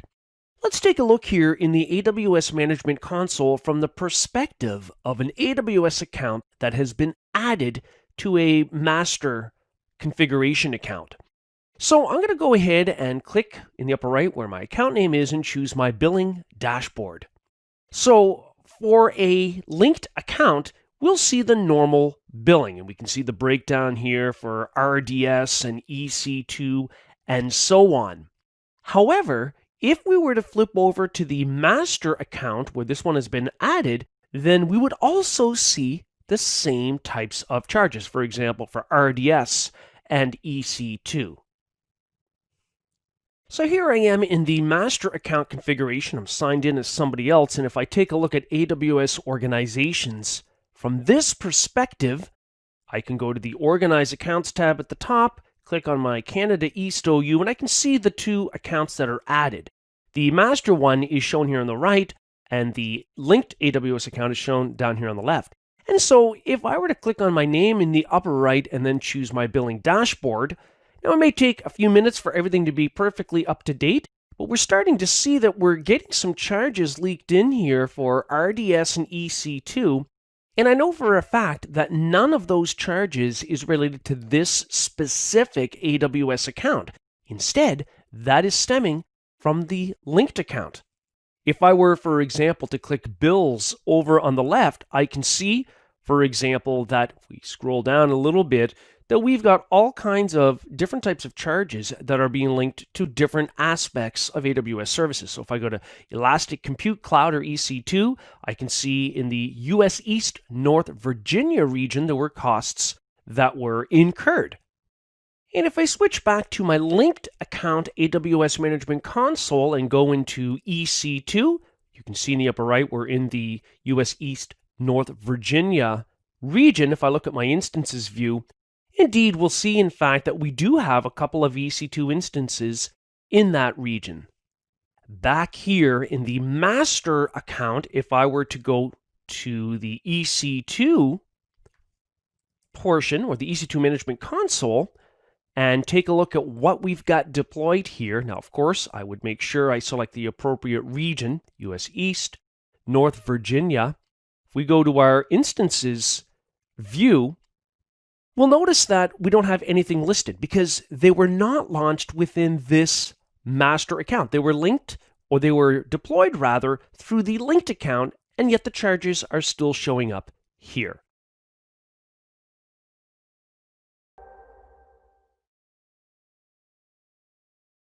AWS Systems Manager is a centralized way in the AWS cloud that you can manage things like operating systems running within EC2 instances and apps, and even the patching of those types of items. To get started here in the AWS Management Console, I'm going to search for Systems, and right away I'll then click on Systems Manager. I'm going to click the Get Started with Systems Manager button, seeing as how I have not yet ever configured this service in AWS. Now that takes me into the Systems Manager Quick Setup to make this quick and easy. So I will let it use the default selections for roles to assign permissions for EC2 instances, and down below I've got a number of quick setup options, some of which are automatically checked, such as to collect inventory from instances every 30 minutes and to scan instances daily to see if they're missing any patches. I'm going to leave those options on as they are. Down below, I can select the targets. These are the EC2 instances based on the current account and region, or I can specify instance tags, or I can choose them manually. I'm going to leave the default selection to choose all instances in the current AWS account and region. And I can see the current region listed here in the upper right. In my case, it's set to US East North Virginia, and that's okay. I know I've got instances there. So I'm going to click the Setup Systems Manager button in the bottom right. So we can see that we have a configuration status of pending for the managed instances, for the collection of inventory, and so on. And after a few minutes, if I continue going to the quick setup part of the navigation bar on the left, we can see some things are changing. For example, under managed instances, the configuration status now reflects success. As we scroll down, we'll see that things are starting to happen, such as the SSM agent configuration within instances. If I were to take a look at an instance, for example, running in AWS, where the SSM agent is installed, which, by the way, can also be installed within an on-premises server. But at any rate, if I select that instance, I can go to the Actions menu, choose Instance Settings, and here, if I go to Attach, Replace IAM Role, we'll see the role that was configured using the Quick Setup option. Another great part about Systems Manager is the patching of the OS as well as apps running within the OS. So for that, I'm going to scroll down in the left-hand navigator, and under Instances and Nodes, I'll click Compliance. Now from here, I can create a patch baseline, which I'm going to do. I'm going to call it Windows Baseline 1. I can put in an optional description, and it doesn't necessarily have to be for Windows. We've got a number of variances here of Linux distributions: Amazon Linux, Amazon Linux 2, CentOS, Red Hat Enterprise, SUSE Linux, and Ubuntu Linux, but I'm going to leave it on Windows. Now for operating system patches, I can set approval rules. So we've already got one started here automatically. I can choose the version of the Windows OS, but I'll leave it at all. For classification, I'm going to choose security updates. For severity, I'm going to choose important. And I'm going to set auto approval, let's say 2 days. After 2 days, and then I'm going to scroll all the way down. Now, I could have multiple OS patching rules, but I'm going to leave it at the 1. There are 9 remaining, which of course implies there are 10 in total you can have within this baseline. So approval rules for applications are similar in that I could click Add Rule and specify details, such as the software I want to apply this to. However, I'm going to click Remove Rule. I don't want an app auto approval rule for patches, and I'll click Create Patch Baseline. And if I filter my list of baselines here. So we can now see that we've got a filter here for our Windows Baseline 1. We could click on the link at any point in time and edit it to make changes. Something else that's kind of interesting here is that in the left under Actions and Change, we can choose Automation, and we can click Execute Automation on the right to run some kind of an automation script against machines to configure them in a certain manner. We can see the document categories. Now, when they use the term document here, what AWS is really referring to is a collection of JSON files that really define the actions that System Manager can perform. So that's a document. So we have a number of them all categorized. So for example, if we go to Instance Management as a category on the left, we can see these specific documents, which are built in JSON over here, such as to attach EBS volumes, or to create a managed Linux instance, and so on. Also, if we take a look over on the left, we've also got the Run Command item, and this is where we can run specific commands against specific instances that are managed. So we have a number of these commands that are here, such as to find Windows updates, install applications. And this is a great thing because it could mean that you don't need SSH or RDP access, whether it's Linux or Windows, for remote management anymore if you're using Systems Manager to its full capabilities. Also, if we keep scrolling down here, you'll see the documents reference down here in the bottom left under shared resource. Remember, documents are JSON files that perform some kind of action. And here they are listed here. The last item of interest here is going to be a maintenance window that you could define. A maintenance window allows you to specify when maintenance is allowed to occur. Now, the purpose here is to control things like patch updates, sysconfig changes, so they occur during non-peak busy times, so it minimizes business disruptions.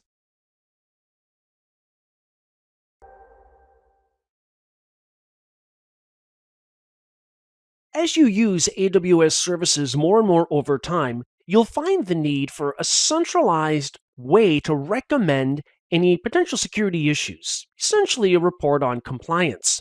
And one way to do that is with AWS Config. I'll search for Config here in the console, and I'll click on Config. That opens up the AWS Config console, and immediately we can see that we have a couple of charts here about rule and resource compliance. So for example, for resource compliance, I can see for red here, we have 5 non-compliant resources. And of course, for rule compliance, we have 8 non-compliant rules. So if we scroll down here, the first thing I notice is 3 non-compliant resources for VPC flow logs not being enabled. So that's for tracking or monitoring network traffic. If I click on that to open up the details, I can see the offending VPCs. Here are the VPC IDs that are being listed. Now I could select one of those, one of the VPCs that is not compliant, in other words, that does not have flow logs enabled in this particular case, and I can go to the Resource Actions button, and I could manage that resource. It takes me directly to it, where I might choose to go down under flow logs and create a flow log. However, let's go back into the AWS Config console, and let's take a look at a couple of other items listed down there. For example, there is a security hub, IAM, password policy, prevent reuse. Something's wrong with that. We have one non-compliant resource. So if I click on that, we can see our account ID listed here for AWS, and overall it's non-compliant. Well, it doesn't really tell me too much. I can see up above what's in this rule. So requiring uppercase characters and numbers and a minimum password length. But if I click on the link for the account, now I get a bit more detail. So let's just kind of take a look here. We've got some items related here to security hub, root account, and not having specific items configured. So MFA, hardware MFA not being enabled. So even if virtual or software MFA is enabled, that's not considered as secure as hardware MFA. So we have a number of these items listed here as well. So if I go back into that, we see some other things here, such as IAM password policy, minimum length check. Again, doesn't seem like it's being applied here in this particular case. So we have a listing of these particular items.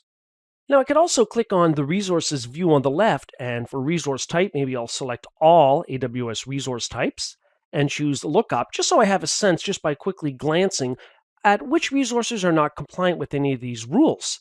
And we can see CloudTrail is listed here. And as we scroll through, we'll have some listings that will report any non-compliance. Now I can also click Settings on the left, and I can determine which types of changes for AWS resources I want to record. So currently recording is on to record any config changes to AWS resources. So we could go to all resources and record for all changes made to those resources in the region, or we could choose specific types. Here we see EC2 volume. I could click on that list and add additional items. Now I could also click on conformance packs on the left, which is essentially a collection of rules. I could click the deploy conformance pack, and we've got some sample templates here, such as the optional or operational best practices for PCI DSS compliance, operational best practices for S3, DynamoDB, or for IAM, Identity and Access Management. So when we select that particular item, we can click Next and actually deploy the conformance pack. So I can give it a name. I'm going to call it PCI DSS check. And down below, I can write the reports out to an S3 bucket. So I can choose that from the list. And as we go further down, we can then continue with the deployment by clicking Next and then deploy conformance pack. And when we then go to the dashboard over time, we'll see any other compliance listings here related to having deployed that PCI DSS conformance pack.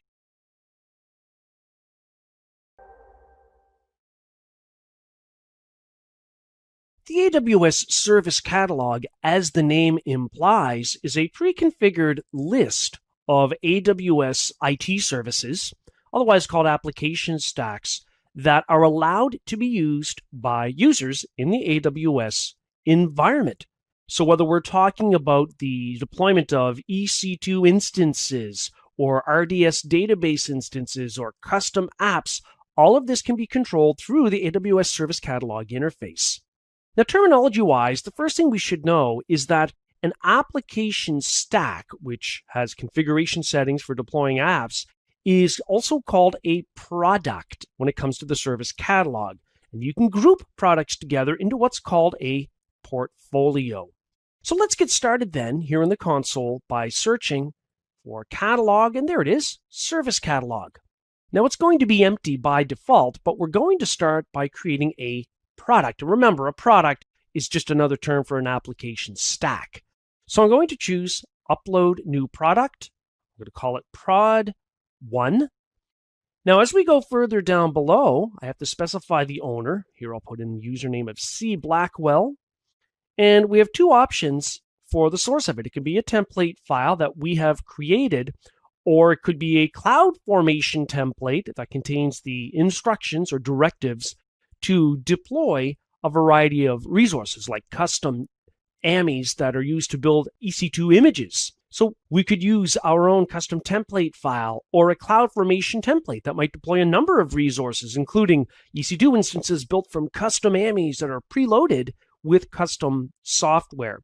So in this particular case, I'm going to use a sample reference here by specifying use a CloudFormation template, and I'll just specify a sample template here that we can use. And I'm going to call this version 1. And I'm going to scroll down to the bottom.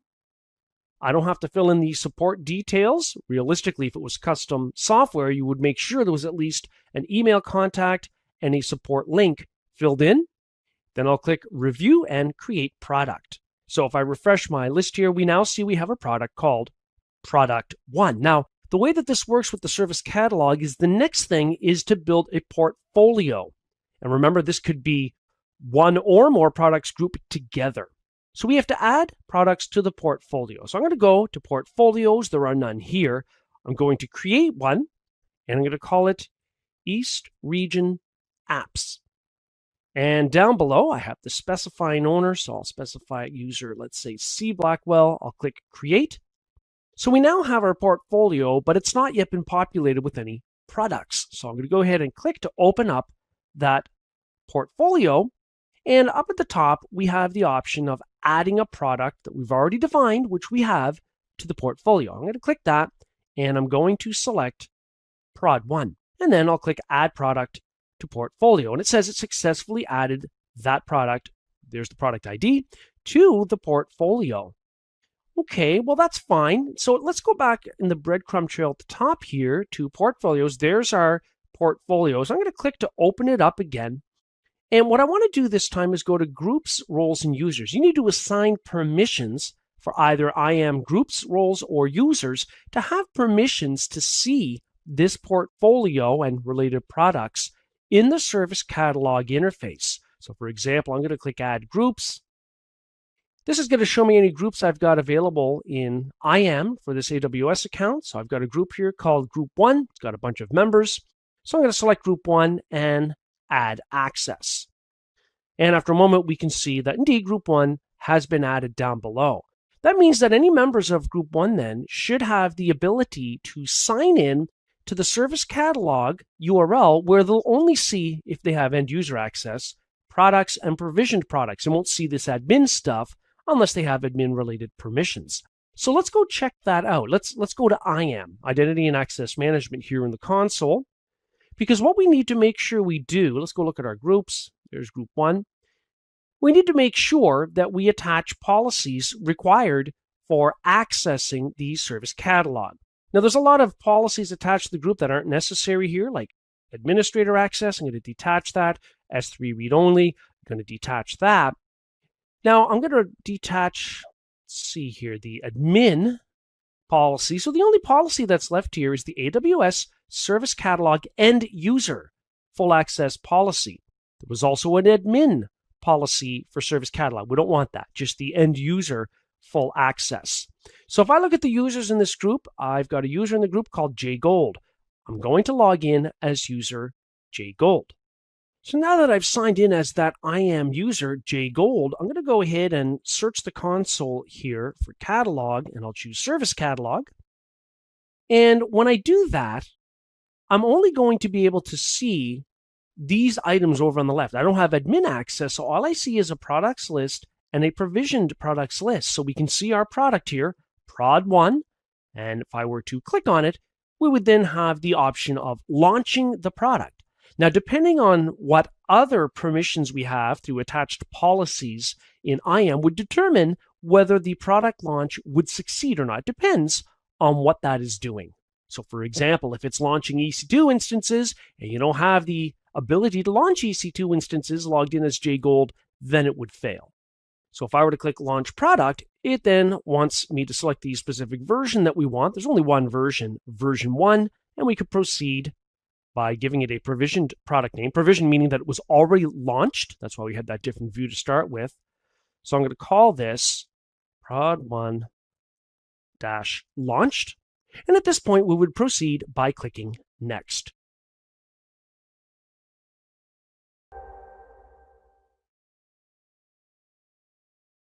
AWS Batch lets you run batch type of jobs against EC2 instances that host Docker containers. And it's a good idea to consider the use of spot instances to save on charges if the running of the batch jobs is going to be sporadic and not continuous. So to get started here in the AWS Management Console, I'm going to search for batch, and I'll click on batch to pull up the batch console. I'm going to click Get Started because nothing's been configured here, and I'm going to skip the wizard so we can see what the relationship is between the various components that makes AWS Batch function. I'm going to start with compute environments on the left, and I'm going to create one. Now remember, what we're doing here is really defining the EC2 instances that will run Docker containers and the properties related to that type of thing, as you'll see. So I'm going to click Create Environment. I'm going to leave it on managed because unmanaged means I have to deal with the instance configuration, provisioning, and scaling settings. I want managed.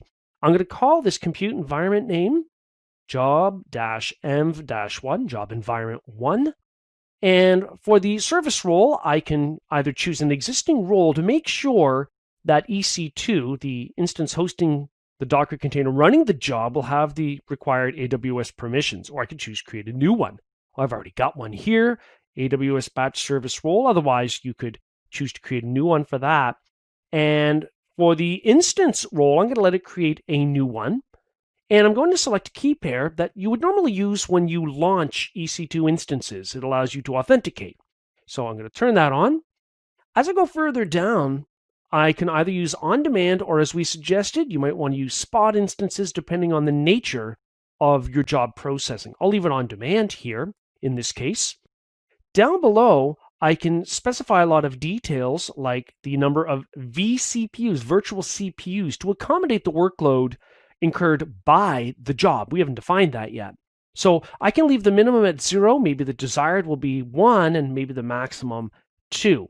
So if you leave this value at 0, as you can see down below, it says that the job will be processed, but after the job is complete, the instance is terminated. So it's not kept hanging around, where it would be if you had a minimum vCPU value of 1 or higher. Well, the nature of what I want to do here is just run the job and terminate. So having done that, I'm going to scroll all the way down. I can also specify a custom AMI or Amazon machine image that might have custom software components within it. Further down below, I can deploy instances into specific VPCs and subnets, and I can specify the security group affiliation to control traffic. And I'm going to click Add Tag down here for EC2, and because I want these to be definable by looking at the name, so I'm going to call this, well, what do we call this up at the top, our configuration? Why don't we be consistent? Grab that compute environment name job env1, and I've decided I want to use that as the value for the name tag.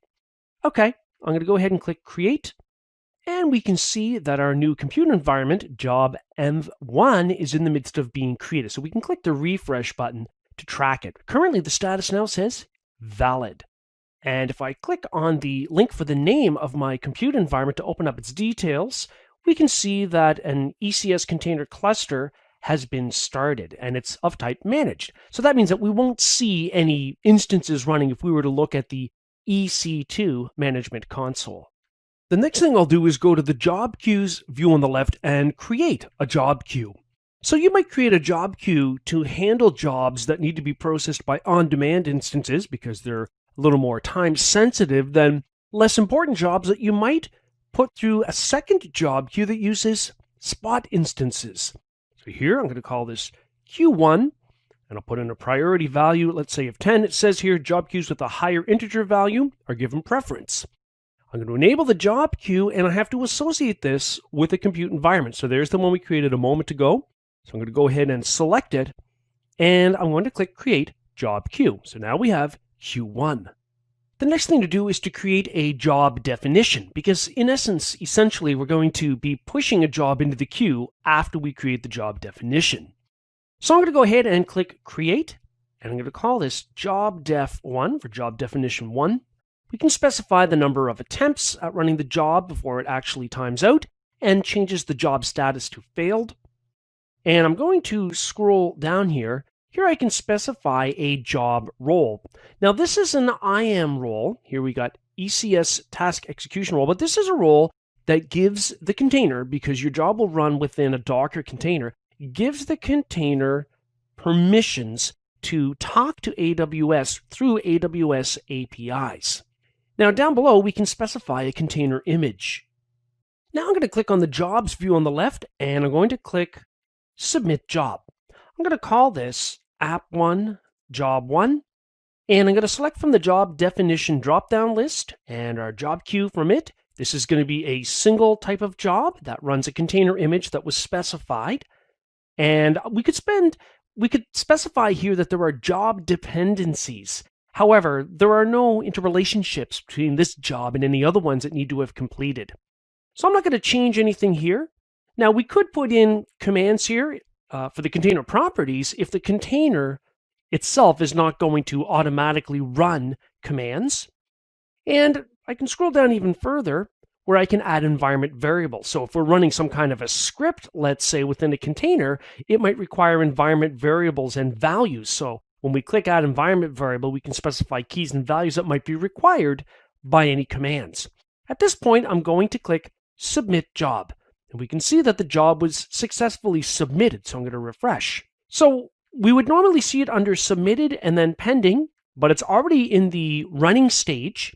And once the underlying resources, once the container image is available, then it will be able to run. Now, if there are no problems with dependencies, it'll eventually get to the starting, running, and succeeded stages where the job will complete.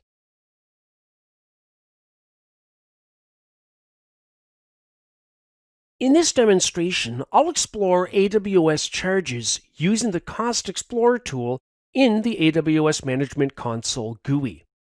To get started here in the console where I've already signed in, I'm going to click the menu up by my user account name in the upper right, and from it I'm going to choose My Billing Dashboard. Now from here, I'm going to get an overall listing of the current month's expenses, see that over here on the right, and it's a color-coded legend where down below we can see how those costs are broken down. For example, I can see the lion's share of my charges come from, it appears to be EC2 charges, which is listed in blue here, followed by Route 53, then Security Hub, AWS Config, and then other services. Now, if I scroll down, I can see my last month's spend value, I can see the current month to date spend value, and what's forecast for the following month. Now, up at the top, if we take a peek, we can also see our month-to-date spend by service by clicking on Billing Details. Now, when we do that, we can scroll down and see all the broken down charges. For example, there's AWS Config. I can see the region where the cost was incurred. I can also see Elastic Compute Cloud, so EC2 in the US East, and I can see exactly how those charges were determined. Now, if we were to go back to Cost Explorer on the left, we could launch the Cost Explorer tool to visualize AWS charges in a bit of a different way. Again, we'll see forecasted month-end costs. We can see how it's charted down below. And we can also view the daily costs report. Now, when we do that, we can see it broken down on a day-by-day basis. And we'll be able to easily identify by doing this any spikes in our usage of AWS resources, which in turn will translate to higher billing. We can also change some of the aspects of the daily costs report here. So for example, we could switch it over back to monthly. Now we can have a quick visual inspection about the relative changes between our monthly AWS charges. You can use the AWS CLI to access the Amazon Web Services Cost Explorer. As the name implies, it allows you to determine where the bulk of your charges are coming from. It breaks down your monthly cloud computing charges. Here I've got a file called AWS_cost_filter.json. It's just a text file. And what I'm doing is specifying a specific type of service I want to get Cost Explorer data from. And the service here is Amazon Elastic Cloud Compute-compute. In other words, EC2 instance charges. Here in the CLI, I'm going to use the AWS CE for Cost Explorer get-cost-and-usage syntax. Now I'm going to specify the time period, so time-period. I'll give it start equals, and I'll reference a starting date, comma, I'll put in end equals, and I'll put in an ending date. So we're looking for charges here for EC2 within that time frame. I'll use dash granularity and specify monthly, and the metrics I will ask for with the dash metrics parameter include blended cost, unblended cost, usage, quantity. I'm then going to tell it that I want to group by with the dash group dash by parameter, where the type is dimension, the key is service, type equals tag, and key equals environment.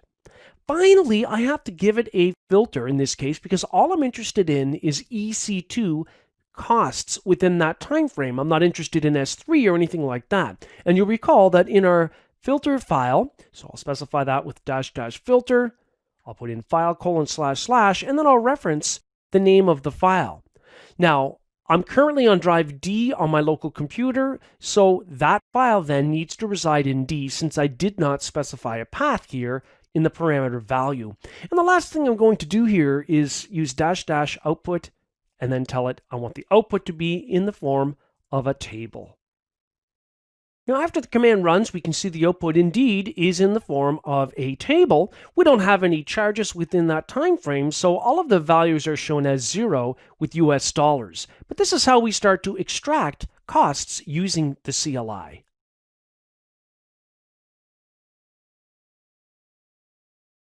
You can use Microsoft PowerShell to retrieve AWS Cost Explorer data. The first thing I'm doing here is establishing a variable called interval. And in PowerShell, variables need to be prefixed with a $, hence $interval. Now, what am I going to put in that variable? Well, after the equals sign, I'm calling upon the new -object commandlet, and I want to create an object of type amazon.costexplorer.model.dateinterval. I'm going to go ahead and press enter to establish that variable.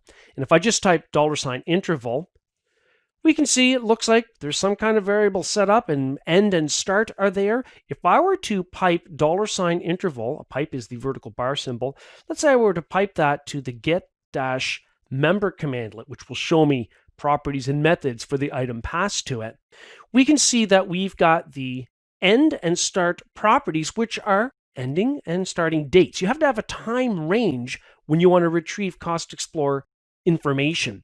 So therefore, the first thing we're going to do is determine what our start date is going to be. So I can use $interval. We know the property is called start, so I separate the object reference from the property with a dot. So $interval.start. And what I'm going to do is run get-date, and then within parentheses, get-date again. Now it's in parentheses because the commandlet is simply called get-date to retrieve date and time info.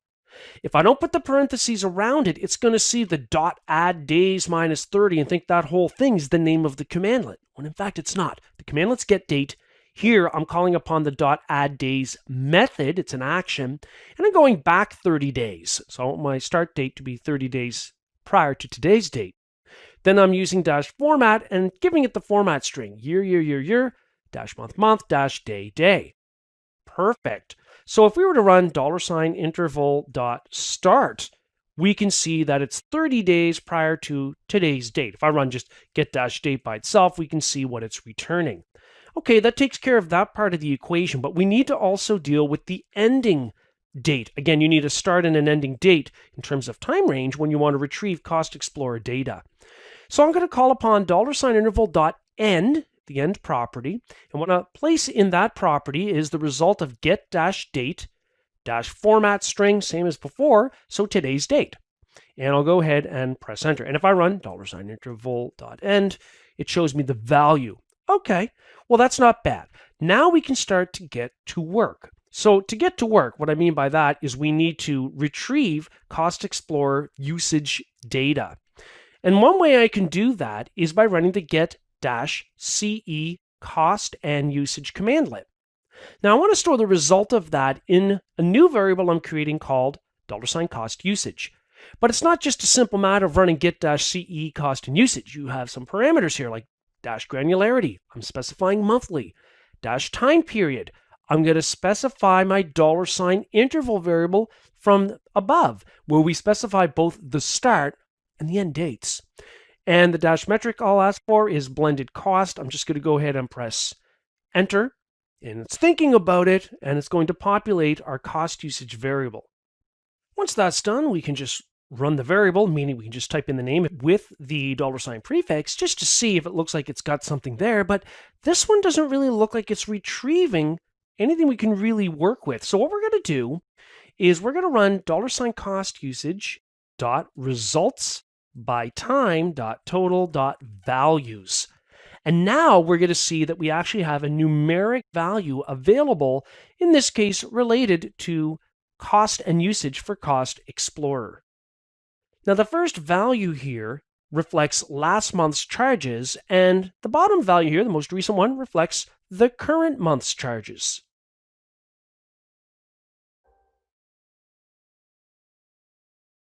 You can configure AWS cost budgets with a specified threshold value, for example, $500, where you want to make sure that you track how much your monthly charges are and that there are alarms that are triggered when you exceed your configured threshold value.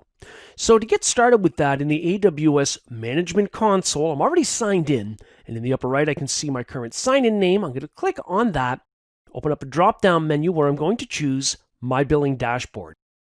Next thing I want to do is click the Budgets view over on the left. Now currently it says you don't have any budgets, so I'm going to go ahead and click the Create a Budget button. There are a number of different types of budgets that can be configured here. I'm interested in a cost budget to monitor costs versus, for example, a usage budget where I want to monitor my usage of specific AWS services. So cost budget is selected. I'll click Set Your Budget in the bottom right. I'm going to call this Monthly Spend Maximum. Now the period here I'm going to leave as monthly as opposed to quarterly or annually. This is going to be a recurring budget. I'll leave the current month as the starting month. And I want the budget amount to be fixed. I want it to track a single monthly budgeted amount. So here, let's say I'm going to put in a monthly budgeted amount of $500. Now for convenience, notice that Amazon Web Services here shows me last month's costs, just so I have a sense of what my previous charges were. I can also go down and filter my budget by instance type, by region, and so on. So I'm going to filter it by region, let's say. I'm interested in Canada Central Region, apply filter. So that's what this budget amount will be tied against. So this can be very handy doing it this way. Down in the bottom right, I can then click Configure Alerts. So the default is 80% of the budgeted amount will trigger an alert. That's the actual cost as opposed to forecast. That's the threshold. I'm going to leave it on that. From here, we can add email contacts that we want to notify when this happens.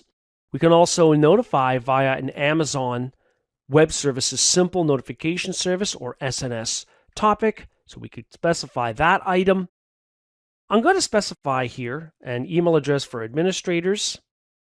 And once I've done that, I'm going to go ahead and continue on. So now that I've got these items filled out the alert threshold and the email contacts, I'm going to click Confirm Budget in the bottom right, and then I'll click the Create button in the bottom right. So we can now see we have our monthly spend maximum budget name. It's a cost type of budget with a budgeted value of $500. Now, at any point in time, I can select the name of that budget to open up its details to see where we are in terms of how far along we are against our budgeted amount of $500. I can edit my budget if I want to make a change, and I can also click the 3-dot button in the upper right to copy the budget if I want to make one that's similar to it, or to remove or delete the budget.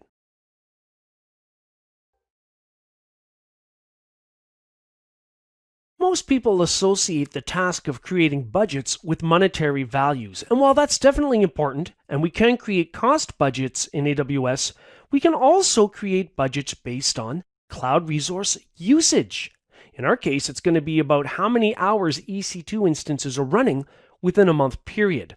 Now, we want to create a budget for that so that we can be notified when a certain threshold has been reached. So to get started here in the console, I'm going to click where my account name is listed to open up the pull-down menu, and I'm going to choose My Billing Dashboard. Then I'm going to click Budgets over on the left. Now I want to create a budget. I already have a cost type of budget shown here, so I'll click the Create Budget in the upper right, and this time I want to create a usage budget. So I'll click Set Your Budget in the bottom right, and I want this to be EC2 Instance Usage, I'll call it. It's going to be on a monthly basis. It's going to be recurring. I can set the starting month, and as I scroll down below, the usage type here that's been selected is EC2 Running Hours. That's what I want to know. So that's the usage type group I will specify. I'm going to specify that once we get to 30 hours, then I want to know about it. Now, for convenience, it shows me last month's usage. In this case, it's 0 hours. So just so I have something to compare it to. At this point, that's all I want to do. So I'm going to go down in the bottom right and click Configure Alerts. So let's say when we get to 80% of that budgeted amount, that's 30 hours of EC2 running time for instances, then I want to send an email message, maybe to a group that will receive it. So I'm going to put in the email here. I can also notify via Amazon Simple Notification Service or SNS by specifying the ARN for the SNS topic. And at this point, I'll click Confirm Budget and Create. So not only do we now have a cost budget, but we also have a usage budget.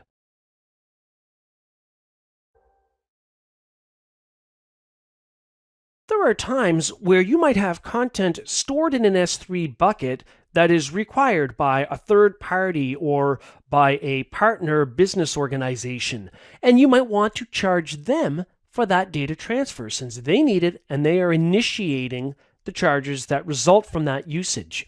To do that, we can enable the S3 bucket requester pays option. So to do that, the first thing we'll go to here in the console is S3. Let's get a list of buckets. Now I'm going to go to the bucket in question where I want the requester to pay. I'll click on it to open it up, and I'll click on the Properties tab. One of the many properties you'll see here, if you scroll down towards the bottom, is Requester Pays, and currently it's disabled. So I'm going to go ahead and turn that on by choosing Enable Requester Pays, and I'm going to save that item. Now, with this option on, you can't enable anonymous access to your S3 bucket. So the requester is going to be paying for this. Now, we as the hosters of this S3 bucket are still going to incur charges for the data storage side. So if I go back to overview for the bucket, any data that happens to be stored here, we're on the hook for paying for that, but not any data transfers for any requests for that content. Now, if there's going to be programmatic access to the contents of the S3 bucket and you've enabled requester pays, then the developers on the other end are going to have to make sure they make the correct changes to HTTP headers. Or they might have to make changes to how they formulate REST API calls. They need to do this in order for this to work. Otherwise, they won't be able to retrieve the content.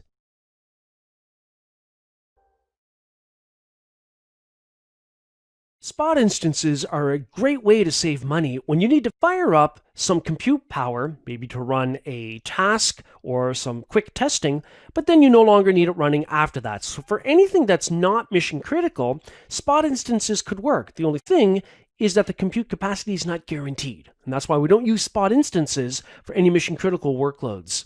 So to get started here, I'm going to go into the EC2 Management Console, where in the left-hand navigator, under the Instances section, you'll see Spot Requests. So from here, I can choose the Request Spot Instances button and specify some details. Do I want a workload that will be benefited from using spot instances based on load balancing? Is it a flexible workload? Is it a big data workload? Or is there a specific defined duration of a workload? Let's say it's a flexible workload. So it doesn't matter what size it is or which availability zone it runs in. So it says this was good for running batch jobs. It's also good for running CI/CD jobs, continuous integration and continuous deployment jobs. Software developers will be interested in that. So down below, we're going to be launching instances, so we can choose a launch template.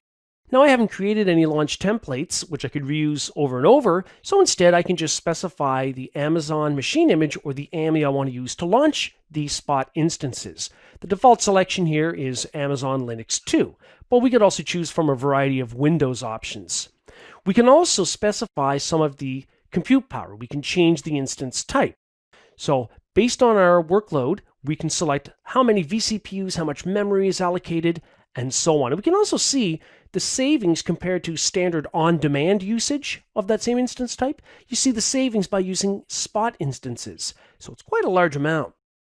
Then we specify some normal things we would specify when launching instances, like the association with a VPC and an availability zone and the key pair used for authenticating two instances. Now I only need one instance, so I'm going to leave the capacity area on one instance.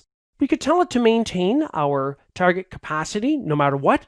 It might mean that we get some interruptions in our workload, but nonetheless, we have that option. As we scroll down at the very bottom, we can see we're ready to go. Now I can click the Launch button to launch instances that I could make a connection to that would be using a spot instance type of strategy at a cost savings. Like spot instances, in AWS, using reserved instances can save a lot of money when it comes to underlying EC2 compute power. However, the difference is that with reserved instances, we have an upfront 1 or up to 3-year commitment. Now, we are getting the compute capacity made available at a great discount. But with spot instances, there really is no commitment at all. So let's get started here in the console by going to EC2. And in the left-hand navigator under the Instances section, I'm going to click on Reserved Instances. From here, I'm going to choose the Purchase Reserved Instances button. Now, you would do this when you know that you've got workloads that require compute power, and you're going to need them for a fairly long period of time, at least a year. Otherwise, you might be better off using spot instances if you don't want the upfront commitment, yet you want to get a discount. Or if you need guaranteed compute power for mission-critical workloads, you shouldn't even be looking at reserved instances or spot requests. Instead, just go with the standard on-demand instance. But in this case, I'm going to purchase reserved instances. So from here, I have to determine the platform of interest that I want to run my workload, whether it's Linux or whether it's Windows-based. I can choose the instance type, so the underlying horsepower. So I'm going to leave that on the default. Now the term here is set to any, but I can tell it I want to search for 1 month commitment, up to 12 months, or 12 months up to 36 months. So let's say I know I want this for the long term. I'm going to choose 12 to 36 months, and the payment option, no upfront. And then I'll click search. Then I'm going to see any offers that are available. So we've got 36-month terms here. We can see the effective rate, a $0 upfront price as per my filtering. And we can see the hourly rate. So at this point, we could specify the quantity of EC2 instances we want to use, and we could add it to cart, and then continue on our merry way. So for example, if I click the View Cart button, I can see the order items that are available here. And at this point, I could actually purchase the reserved instances by choosing order. And the benefit compared to on-demand EC2 instances is it's cheaper.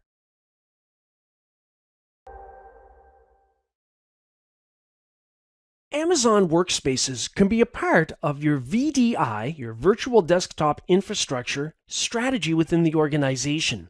Amazon Workspace delivers Windows or Linux virtual desktops to users. Now, delivers might not be the best word. It delivers that service, but users make a connection to Windows or Linux virtual desktops hosted in the Amazon Web Services cloud. Now, to set this up, one of the first things you do is you specify the directory service type. That would be, for example, a full-on Active Directory service in the cloud or a simple Active Directory service, and the VPC association. Now, you won't see that option if you decide to use the quick setup feature of Amazon Workspaces.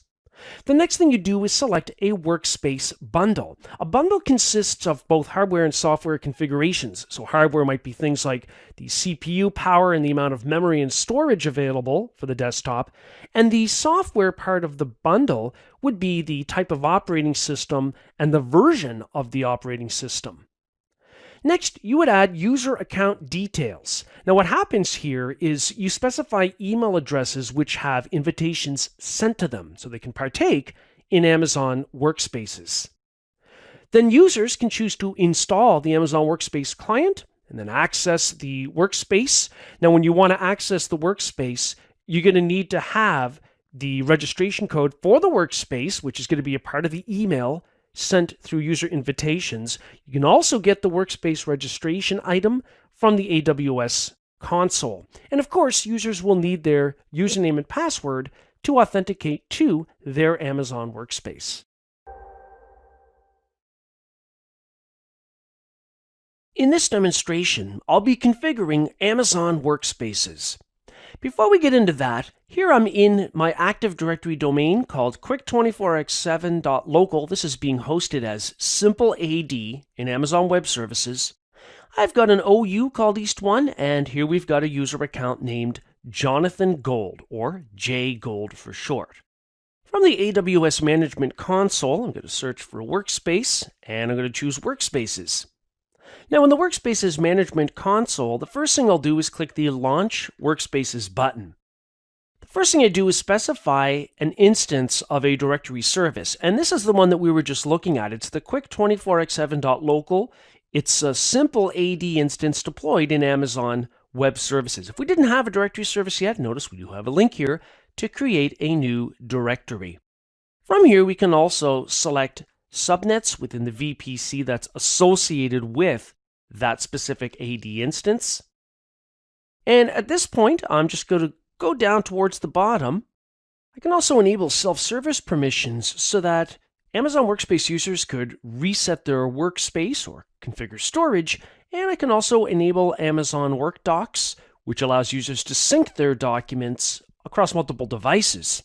Both of those are set to yes by default. I'm going to leave them on, and I'm going to click Next Step. At this point, I can either create new users to add them to my Active Directory instance, or I can select users down below. So if I type in John and type in search, then I can see that Jonathan Gold was found in my Active Directory domain. So I'm going to go ahead and put a check mark on that user and choose Add Selected. Now notice, if the user doesn't have an email address, it won't allow this to work because that's how the invitation is sent. So what I could do then is either go into Active Directory and configure first and last name attributes and email addresses. And I could also add new users that might not already exist. For example, C. Irving, Charles Irving, and I'll specify the email address for that account. After which, when I click Create User, it will create that user and make them available down at the very bottom. And we've got an email address through which the invitation can be sent to that user. So I'm going to go ahead and click Next Step. Next thing I have to do is choose the bundle, which is the combination of the underlying hardware, so number of vCPUs, amount of memory, size of the root volume and the user volume, as well as the version of the operating system. So that's what the bundle consists of. So I can scroll through and see a variety of choices related to Amazon Linux and Windows. So I'm just going to choose, let's see, one of the Windows 10 items here, maybe value with Windows 10. And then I'm going to scroll down. And I could change my mind if I wanted to include additional software like Office 2016, whatever it is that I need in my desktop environment. And then I'll go down to the very bottom right and click Next Step. The next part of the wizard is whether or not I want this desktop always on or auto stopped after a certain amount of time, which I'm going to leave at 1 hour. We can determine if we want to enable encryption for the root and user volume, and we can also manage tags. So maybe here I'll put in name, put Win10-standard off 2016. Okay, so that's the tagging information. I'll scroll down and in the bottom right, I'll click Next Step. I have a message that my workspace will launch in the North Virginia region. I'll choose Launch Workspaces. And it says it can take up to 20 minutes before it's actually available. If we've connected to that workspace over time, we can select it, and under Actions, we can administer it. So if, for example, we had added custom software and settings, we could actually create a custom image from that workspace that we've made changes to. We also see options for rebooting workspaces, starting workspaces, inviting additional users, and so on.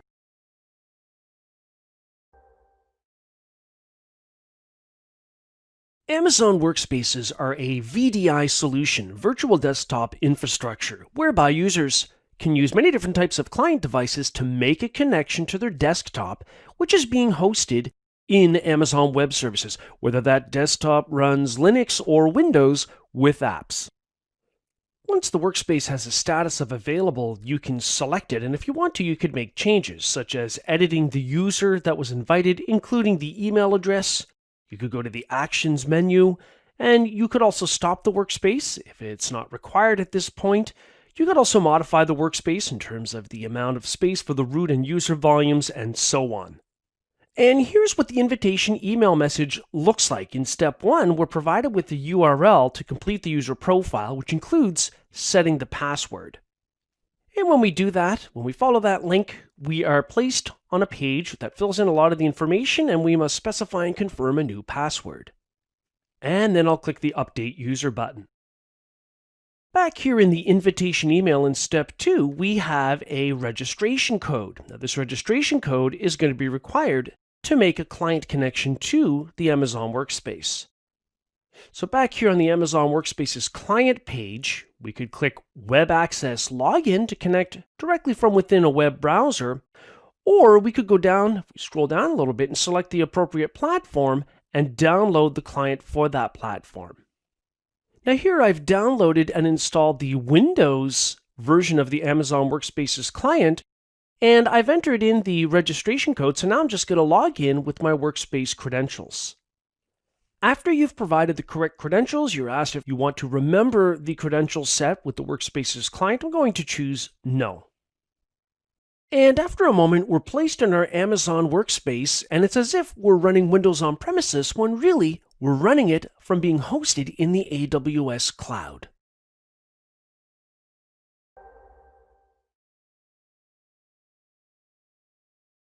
After you've created an Amazon Workspace or a cloud-based virtual desktop for a user, you can then make changes to it. Here in the Workspaces Management Console, I'm in the Workspaces view where I can select the workspace, and from the Actions menu, I have a number of options available, such as editing the user details, so the first, last name, or email address that the invitation is sent to, sending the invitation with the Invite User option. You can stop the workspace, rebuild it, for example, if it's become corrupt, and set it back to the last healthy state. We can even modify some workspace details, like volume sizes for the root and user persistent data store. We can change the compute type, and so on. Now, I can also go to IP access controls and create an IP group to limit the IP range from where users can make a connection to their desktop.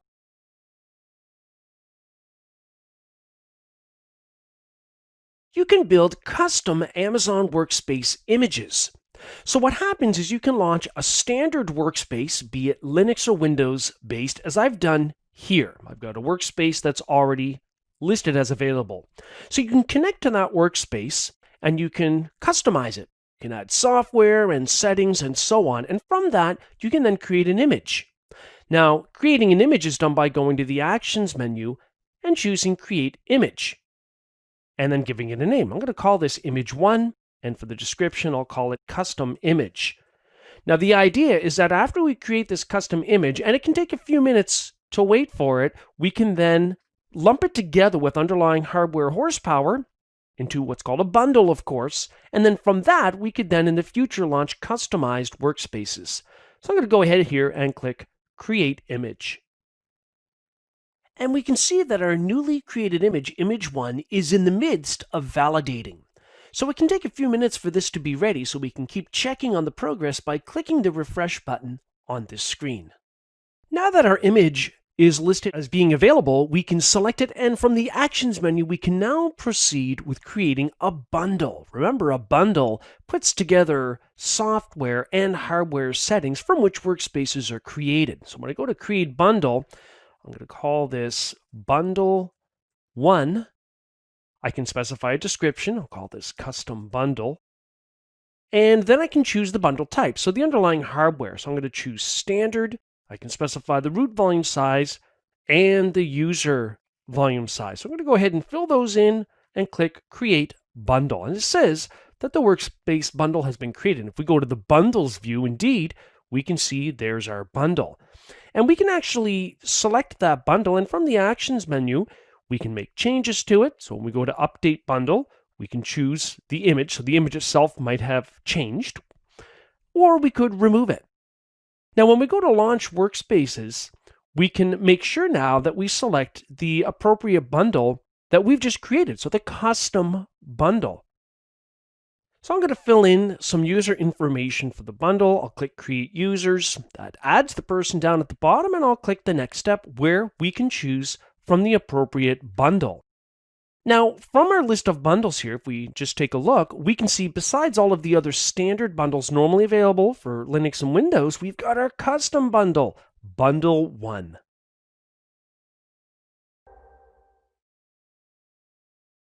Amazon AppStream is an application solution whereby it's a centrally managed tool. So apps run in Amazon Web Services on instances, but that's hidden from the user. All the user knows is that they can make a connection from their web browser to stream or run the app. Now, this is great because the user might be using a PC, they might be using a Mac or a Chromebook or an Android device or an iOS device. The point is, it doesn't matter if they have an easy way to run their apps, at least those apps that have been made available to them. Now, the data that results from using the app can also be stored in AWS, depending on how that's been configured by the administrator. The key is that data never gets stored on the user device, but rather it gets stored centrally in the cloud, so therefore it's always available.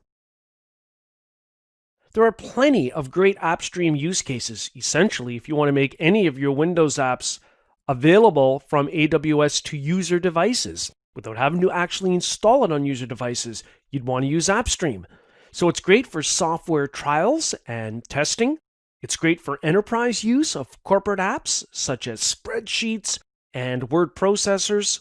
It's also great for educational environments, including the fact that you might be able to run some very demanding software, such as some kind of physics or engineering apps that otherwise would require enormous compute power. Well, now, depending on how the app image is configured, in terms of the underlying horsepower, you can run those very easily on just about any device in a web browser. Now, the way that this works is that the administrator uses a tool called the Image Assistant to make applications available or to publish them to users, and then, of course, users have to be given the appropriate permissions to run them through AppStream. In this demonstration, I'm going to use the AWS Management Console to build a custom AppStream image. So to get started here in the console, I'm going to search for Stream, and I'm going to choose AppStream 2.0. I'm going to go right to the Images view on the left. Now here I see some images that are available. These are like public images that are available. Notice the owner is set to AWS. However, I want to build a new one, so I'm going to go to the Image Builder tab and choose Launch image builder.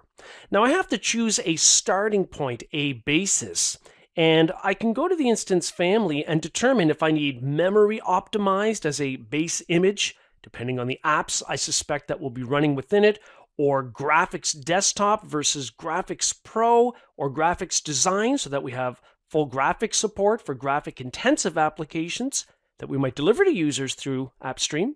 But in this case, I'll just choose general purpose. And maybe I'll start with the first one here, Microsoft Windows Server 2019 base. So I'm going to select that item and I'll scroll down to the bottom right where I'll click Next. I'm going to call this IMG1 for image 1, and I'll use the same name for the display name, and I'll even use that for the name key value.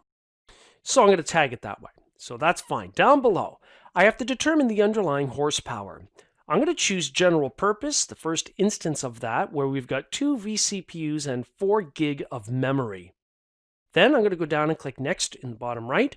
I want to allow internet access, not only access within a VPC, but I can choose a subnet within my VPC. So I'm going to go ahead and do that. And I can see the security group, because remember, we are going to be, in the end, deploying an instance once we start configuring fleets and stacks. So at this point, I'll click Review. I'm okay with my selections, so I'm going to click Launch. And at this point, we can see that our image has a status of pending. So it's important that we stay here and click the refresh button until it's ready to go. Okay, so now image 1 is in a running state, so I'm going to select it and I'm going to choose Connect, which is going to open a new web browser window. We need to connect to a running instance of that image so that we can install and configure apps that we want to publish for users.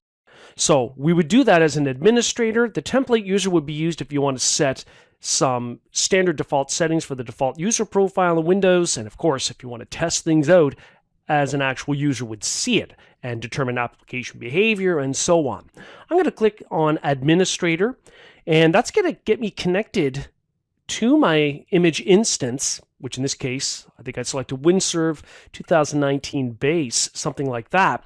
Now from here, what I would do is simply download and install any apps and configure them any way that I want, and then I would make them available or publish them using the image assistant. So let's assume that we had downloaded and configured apps that we want made available, in other words, streamed to users. So at this point, I would click the image assistant, and when I go into the image assistant, it's a wizard-driven type of tool where I add the apps that I want published to users. So I'm going to click Add App. Now I didn't install anything, I'll just refer to Internet Explorer, which is automatically built in here. So I'm just going to browse for that binary executable, and I'll add it here. So we can give it some details like launch parameters and a working directory and change the icon for it. But I'm going to leave all those as they are, and I'll click Save. And from here, I would keep adding apps as required. That's all I need. So I'll click Next. Now at this point, I could switch to a different user, such as the template user, to set a bunch of default settings in that app when I launch it. I don't want to do that, so I'm just going to click Next. I could also switch user and then log in as a regular user to make sure the app functions properly. I'm not going to do that here. I'll click Next. I have to launch each app, so I'm going to click Launch. And it's launching it so we can watch what it does when it launches to try to optimize the speed. So I'm just going to click OK in the background here. And once that's done, I will click Continue. So it's optimizing the launch experience for that particular app, in this case, Internet Explorer. So once that's done, I'll be able to proceed because there are no other apps that have been added here. Okay, so at this point, I'm on step 5, Configure Image. I'm going to call this Custom App Image 1. I'll use the same thing for the display name. I'm not going to add any description or tag information, and I will click Next. And at this point, I'm going to click Disconnect and Create Image, and it's going to do just that. It's going to disconnect me from this session and start actually creating my custom image. So I'm going to go back to the AppStream console here, and if I were to go, let's say, to Image Registry up at the top, the tab, and let's say I filter this for custom, there's Custom App Image 1 now, which has a status of pending. So I need to watch this for a few minutes and click refresh until it's ready. And before too long, we'll see that the status is now set to stop. So when we go to the image registry tab up at the top, if I filter it by custom, we'll see our custom app image 1, is now listed as being available.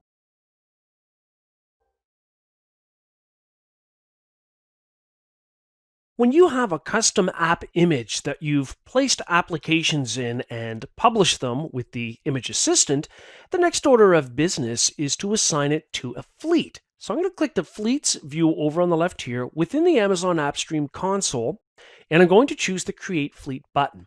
Call this Fleet 1, and that will be the same for the display name. And as I scroll down below, I can also add a tag. So I'm going to add the name tag. The value will be Fleet 1, and I will click Next. Now at this point, I have to choose an image. And in this case, I can select my custom app image 1 from the list. Of course, we could also choose from the other public images that are available from Amazon. So I'm going to choose custom app image 1. I'm going to scroll down, and in the bottom right, I'll click Next. Now, when you're configuring a fleet, you then have to decide what kind of underlying horsepower or instance type should be used. Here I only need the general purpose with 2 vCPUs and 4 gig of memory. Down below, I can specify the fleet type. I'm going to choose on demand as opposed to always on, which is more instantaneous access to apps. Down below, I can specify things like idle disconnect timeout settings for users. I'm going to leave those as they are, and I'm going to set the minimum fleet capacity to 1 and max to 2. So we can also go into our scaling details if we want to enable auto scaling. I'm going to leave those at the default, and I'm going to click Next. I want to allow internet access as opposed to making the fleet available only within a particular VPC. And so from here, I can start to choose subnets, of course, where I want this to be available as well. So I'm going to go ahead and select that. The security group affiliation, I will leave at the default to control traffic flow. And then I'll click Next. So now we've got a review of our fleet configuration settings. So I'm going to go ahead and click Create. It says you're going to be charged for streaming instance fees when users get connected, and also a small hourly fee when instances are running, even if they're not streaming apps. Okay, I'm going to acknowledge that, and I'll click Create. We then get a message that says our fleet is in the midst of starting, and it can take a few minutes before it's running. And after a moment of refreshing, we'll see that our fleet 1, now has a status of running. So I'm going to go to Stacks and assign the fleet to a stack. Also, I'll click Create Stack. I will call it Stack 1. I'll also use that for the display name. And I'm going to scroll all the way down. I could specify a redirect URL that I want users to be sent to after they end a session, or a feedback URL. Down below for fleet, I'm going to choose Fleet 1, which is currently running. And I'm going to add a name key, and the value here will be Stack 1. Now, for this, I can also configure VPC endpoint details.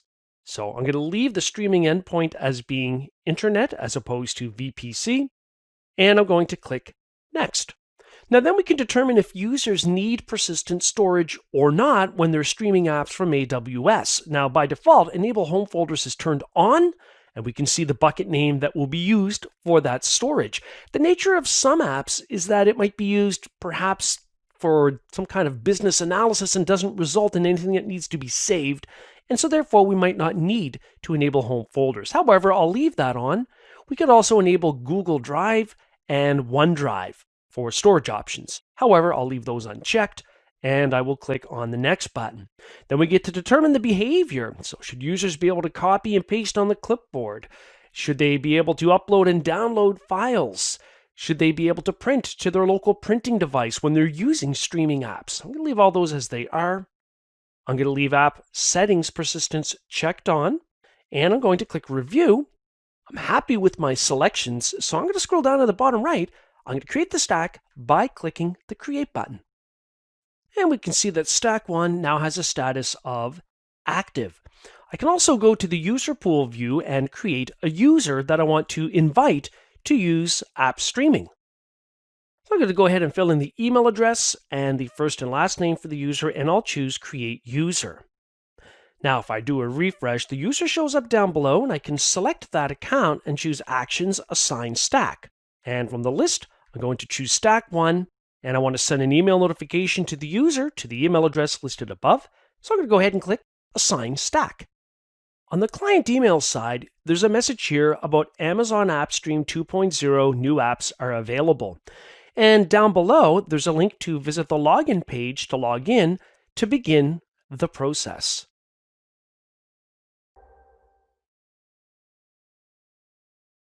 Amazon AppStream allows users to run apps that are actually hosted in the AWS cloud through an HTML5 enabled web browser, or if required, they could install the AppStream client, which is required if you want to use things like more than 2 monitors to run your app.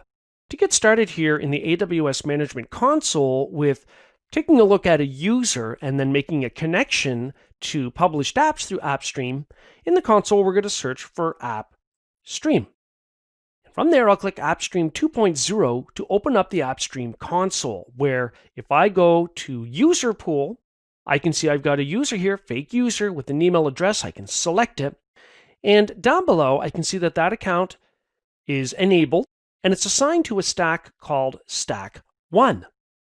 Now, if that user email address did not receive the welcome email message on how to log in to AppStream and with the temporary password provided, then we could just click Resend Welcome Email. But that's already been sent initially when the user was created. This is what the AppStream invite message looks like in the recipient's mailbox. So we have a link to the login page, there's the email address for the user, and a temporary password, which we're going to use. So I'm going to go ahead and click the link to activate the login page, and we're going to test this out. So I've specified the email address, the temporary password. I'm going to go ahead and click Login. The next thing I'm asked is to provide a new password and to confirm it. So I'm going to go ahead and do that. And then I'll click the Set Password button. And then I'm going to see any published apps that have been made available by the administrator within the AppStream image. In this case, I can see Internet Explorer is available. The AWS well-architected framework allows you to measure your software workloads, your architecture of your workloads, against AWS best practices. The idea being that we are looking for constant improvement. This means taking a look at operational excellence, cost optimization, reliability, performance efficiency, and of course, security. Let's talk about each of these in further detail.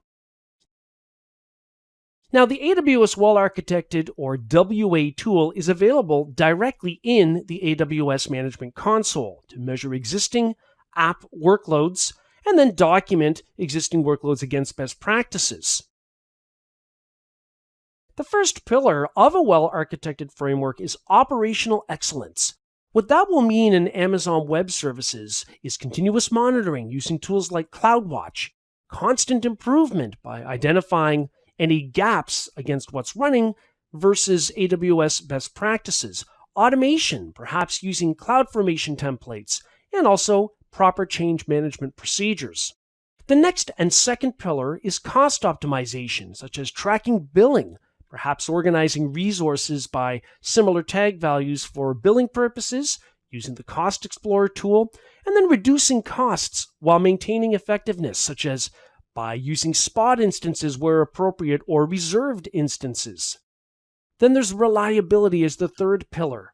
This deals with availability of systems and data, backup and restore procedures, including strategies for the recovery time objective, or RTO, the recovery point objective, the RPO. Now, the RPO is related to the maximum tolerable amount of data loss, where the RTO is the maximum tolerable amount of downtime for a system. Reliability also is related to replication, such as replicating S3 buckets to alternate regions, clustering, and load balancing solutions. The fourth pillar of an AWS well-architected framework is performance efficiency. This means monitoring performance metrics and, based on what we gather, our conclusions from looking at those metrics, sizing to meet workload needs. such as for RDS instances or EC2 instances. It also means enabling auto-scaling where required in order to meet the demand for apps when there's a peak in the requests, and load balancing, and also using solutions like CloudFront content delivery networks to place content near users that need it to reduce network latency. Finally, the last pillar of an AWS well-architected framework is security. And this means using auditing features such as CloudTrail, identity and access management and policies, confidentiality through encryption and integrity, and the creation and constant improvement of incident response plans or IRPs.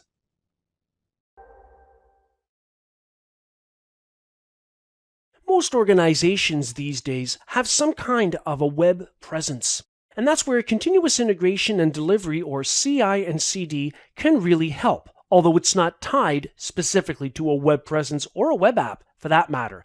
This is really all about DevOps, which really means that we are combining development of software solutions and the operational side, which will include deployment and the patching of it over time. So it combines software development, software operation, and software maintenance. It also deals with the creation of custom APIs, that would be application programming interfaces, or developers calling upon existing APIs or consuming them from within their app that they are building. Now, the Software Development Lifecycle, or SDLC, is a model that developers adhere to when developing and making changes to projects. It starts with system design specs, such as authentication requirements, and then it deals with development and implementation. Now, in AWS, this means using, more often than not, managed services like Lambda functions in the API gateway to build the software solution. Then there's the documentation side. Now, the documentation side will be updated as testing progresses and as there are ongoing updates that make changes to the software solution. Next, there's evaluation and testing, where often developers will run many different types of tests, like unit tests on small segments of code or regression tests to ensure that new changes don't introduce problems where they didn't exist previously. And then there's the final transition to production, which would include standby and pilot light deployments, so essentially pilot testing, careful observation of how that works, making changes so it's suitable for production, and then, of course, updating documentation and pushing out the actual solution to production environments. Now, with CI/CD, code modifications are important because often we have a shared environment where multiple developers are using one tool to work on different segments of code, essentially different microservices. So instead of having one giant application, it's broken down into smaller modular segments that can be checked out by one developer while other developers continue working on other code segments. So the first thing that happens is a developer then would check code out.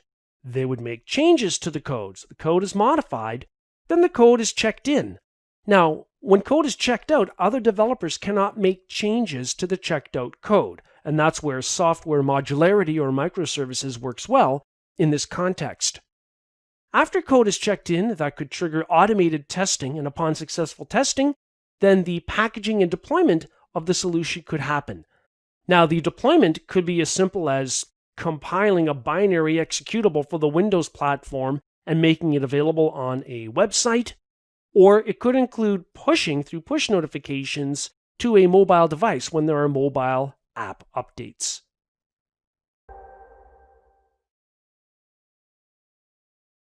For developers, an important part of Amazon Web Services is understanding when to use the available developer services.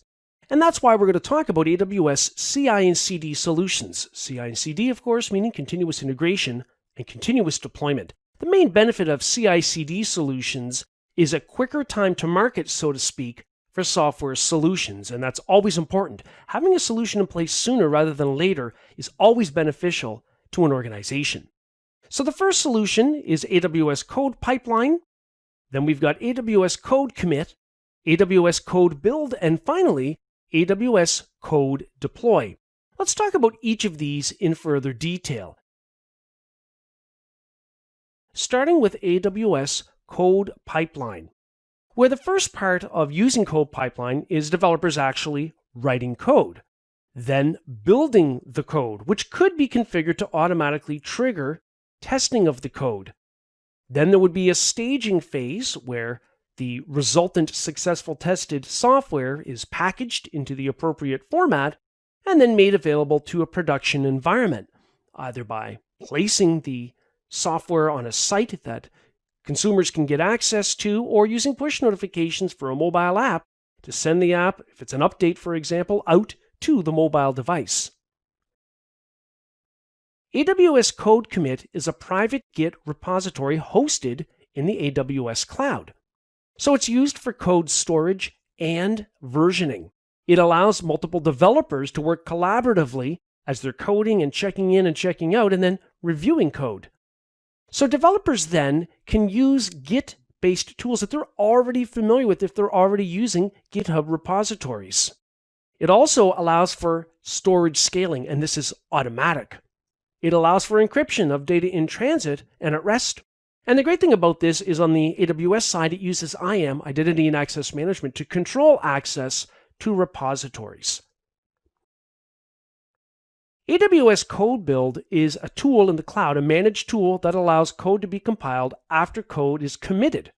And so the code then is tested, whether that's triggered automatically or done manually. And then software packages are built. AWS Code Build is a tool in the cloud, a managed tool that allows code to be compiled after code is committed. And so the code then is tested, whether that's triggered automatically or done manually. And then software packages are built. Finally, we've got AWS Code Deploy. Now, the idea with this is it's designed as an automated code deployment solution. Now, smaller updates over time to software reduce risk. Now, this is true because a failure would then only apply to a smaller chunk of code, a feature that was recently deployed, instead of having a very large update over a couple of months that might encompass many, many different lines of code. It shortens the time to market. That's because Code Deploy is an automated solution. We can deploy to on-premises or cloud instances. Now you can deploy code from S3, from GitHub, many different possible sources. And you can also configure rollback when the deployment fails so that the end user still is left with a functional copy of the software solution. Software developers will be familiar with APIs, or Application Programming Interfaces. APIs have a specific life cycle. The API lifecycle begins with the developer creating or defining an API. For example, in Amazon Web Services, a team at some point had to create the S3 API to allow programmatic access into the S3 environment.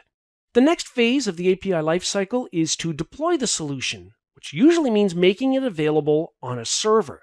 Of course, in a serverless computing environment, such as with a managed service in the cloud, it means we don't have to worry about deploying servers. That's automatically handled. The next aspect of the API lifecycle is sharing it or making it available to the appropriate parties. Then there's the operation of the API. Now, in order for the appropriate parties to access an API, they'll need often to authenticate in some way, using some kind of a string or an access key, or maybe using an IAM role that has a permissions policy attached to it that allows the appropriate AWS resource permissions. Common AWS APIs include those related to Amazon EC2, Amazon S3, Amazon RDS, and Amazon SQS for the Q service. Now, there are many more APIs that are available, and detailed documentation is published.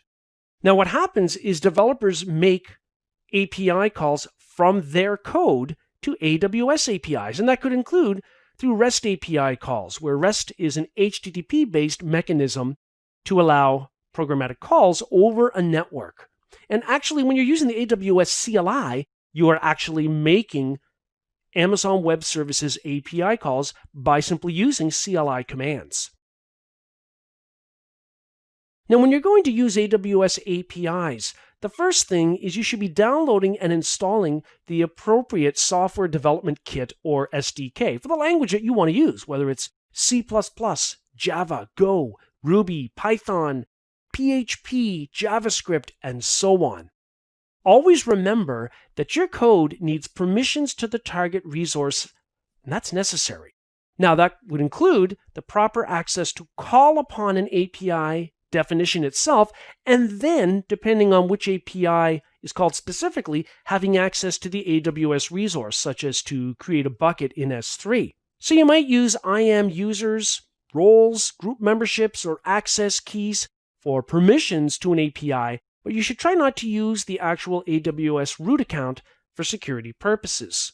In order to call upon AWS APIs as a developer, you need the documentation so you can understand the API data types, function arguments and their specific data types, so what you need to feed into the API, and the return values and data types that come back as a result of calling the API, if anything at all is returned.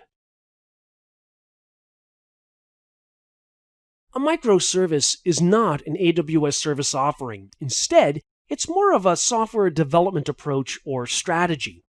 With microservices, we're talking about modular software development. So as opposed to building one giant app, development teams can work together instead to build task-specific functions or APIs or even isolated containers that contain specific focused software components. With a microservice environment, each module or microservice can talk to others over the network. You can also enable loose coupling. This is really in how the code is built. Loose coupling means that for two microservices to communicate with one another, even though they might be a part of the same app, they both don't necessarily have to be up and running and reachable over the network at the same time. Microservices can also facilitate code modification and testing. That's because you've got smaller units or chunks of code that can be checked out of a repository as developers make changes without affecting other microservices or modules. It also allows testing of specific microservices while others could be up and running or modified by developers. You can also reuse code easily because you've already got task-specific microservices or modules, code modules, that could be used by many different apps. Decoupling comes in many different forms. This is also loose coupling. Imagine that we've got app component 1 listed over on the left. Now let's say that we've got an SQS message queue defined that app component 1 can drop messages into. Now if app component 1 needs to talk to app component 2, shown on the far right, if app component 2 is busy, or if it's not reachable over the network because it's running elsewhere, we still want app 1 to drop the message into a queue. That way, whenever app component 2 becomes available, it can read that message and process the directives in it. Now this is as opposed to requiring app components 1 and 2 to be running at the exact same time in order to exchange messages. Simple Notification Service, or SNS, in Amazon Web Services provides a way to publish notifications or messages. It also provides a way for other resources to subscribe to messages that get published. So the way that this works with SNS is it allows for software decoupling. What that means is it allows for the use of microservices to subscribe to messages that might be published by other software components. The decoupling part means that the components, the software components, do not have to be available over the network at the same time. They don't have to be running at the same time necessarily to exchange those messages. With SNS, a topic you can think of as being a communication channel, whereas a subscription is what's used to connect an endpoint to a topic or to a communication channel. So really, we're talking about decoupling message subscribers from message publishers, in terms of software components, as an example, using a topic. SNS also supports message filtering, whether you want to perform numeric matching or string matching of messages. Also, message delivery can be copied and pushed to endpoints. You can also use parallel processing for massive scalability using SNS, and it also supports mobile device push notifications. So with the filtering and message delivery, you might filter, for example, by looking at equipment requisitions in an office, looking for printers. Or you might have an app that is used for sports scoring, where you might filter by sport equals hockey. So that's where SNS notifications and messages for apps and pushing to mobile devices all kind of works together. In this demonstration, I'll use the AWS Management Console to create an SNS topic. Now remember, a topic you can think of as being a communication channel, whereas a subscriber subscribes to messages that were submitted to a specific topic. And usually these are software components that are doing this. So I'm going to go ahead and search the console for SNS, and I'll choose Simple Notification Service. The first thing I'm going to do is create a topic here. We're just going to call it Topic 1, and I'll click Next Step. I'll use the same name for display name, and we've got some optional settings, such as encryption. Do we want to enable encryption for server-side stored SNS topic information? We can also set a more advanced access policy in JSON format, where we can define who's allowed to publish messages to the topic and who's allowed to subscribe to the topic. Now, by default, only topic owner is set for both of those, but you might have a software component for an app publish messages about sports scores that should be available to everyone or specific endpoints, so you can configure this accordingly.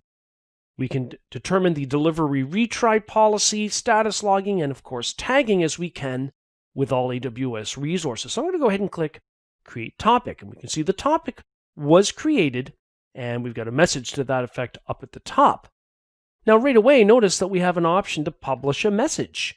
So for example, I'm going to put sample subject line for the subject, and the TTL is optional, the time to live. We can specify how long that message should be available. Now at this point, we can enter the raw message down below. Put in sample raw text. So at this point, down below, we can specify any message attributes. I'm not going to specify any attributes, but depending on software component requirements, you might have to specify certain values. At this point, I'll click Publish Message. And it says the message was published to topic 1 successfully. Remember, the topic is essentially a communication channel. Now, it's subscribers then that would be interested in reading messages. So that's where subscriptions kick in. Now, we can also go to the subscriptions view over on the left. And so from here, we could click Create a Subscription, where we could specify the topic we want to subscribe to. We could specify the protocol over which we will make the connection to get messages. So that might be HTTPS or HTTP, where we would specify an endpoint URL that can receive notifications, or it could be email-based. So for example, maybe we're going to have email as the subscription configuration protocol, and then we specify an endpoint. In this case, it would be an email address that can receive notifications. Interesting. So maybe admins at, and I'll just put in an email address here. Now at this point, we can also have a subscription filter policy where we can perhaps filter out certain types of messages. We might not want email notification for every type of message to that selected topic.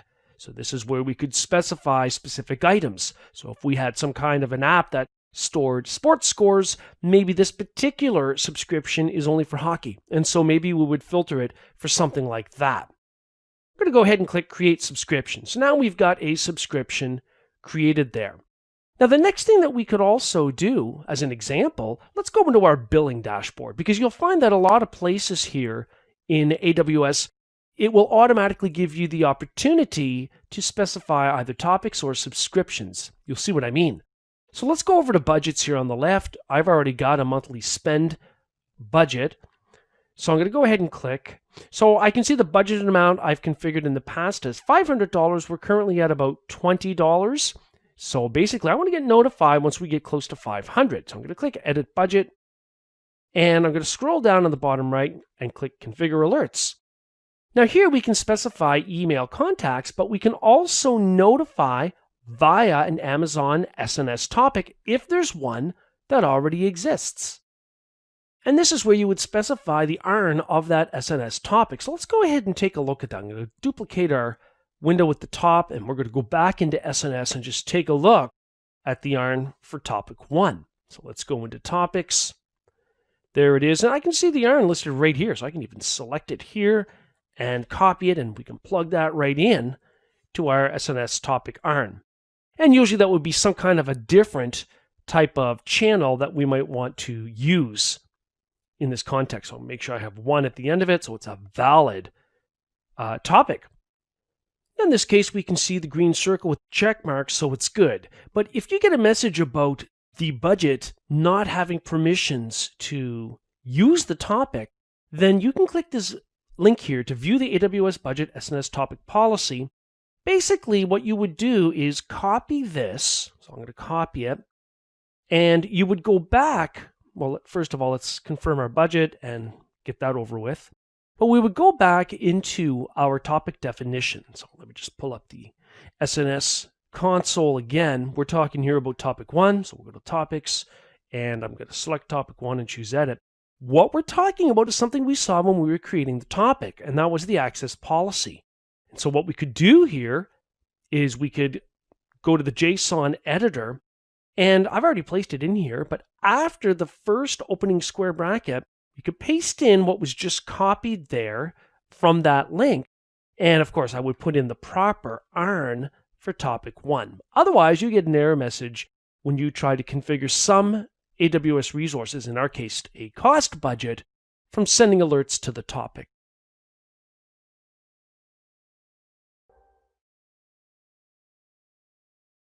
In Amazon Web Services, Simple Queue Service, or SQS, is used as a mechanism for microservices. Now, it doesn't have to be, but microservices benefit from this when the sense is that microservices are modular software or code components. You can think of them as focused chunks of code that, together, many microservices can form a single application. So using Simple Queue Service can allow microservice decoupling. Now, what this means is that we don't have to have multiple microservices that need to exchange messages reachable over the network at the exact same time, because one component can drop a message in a queue, and whenever the other component is up and running, it can read that message from the queue and process it. This is also considered serverless, which simply means we don't have to manually deploy EC2 instances and configure them for this purpose. It's a managed service. So it's really all about message transfer. Now, there are 2 types of queues you can work with, one of which is the standard queue, the second of which is a FIFO queue, or first in, first out. Standard queue uses best effort message ordering. Now, what this means is that in a busy environment, the message that comes in first into a standard queue might not be the first message that goes out of the queue. It really depends on how messages are read by other components. However, standard queues provide a higher throughput than a FIFO queue does.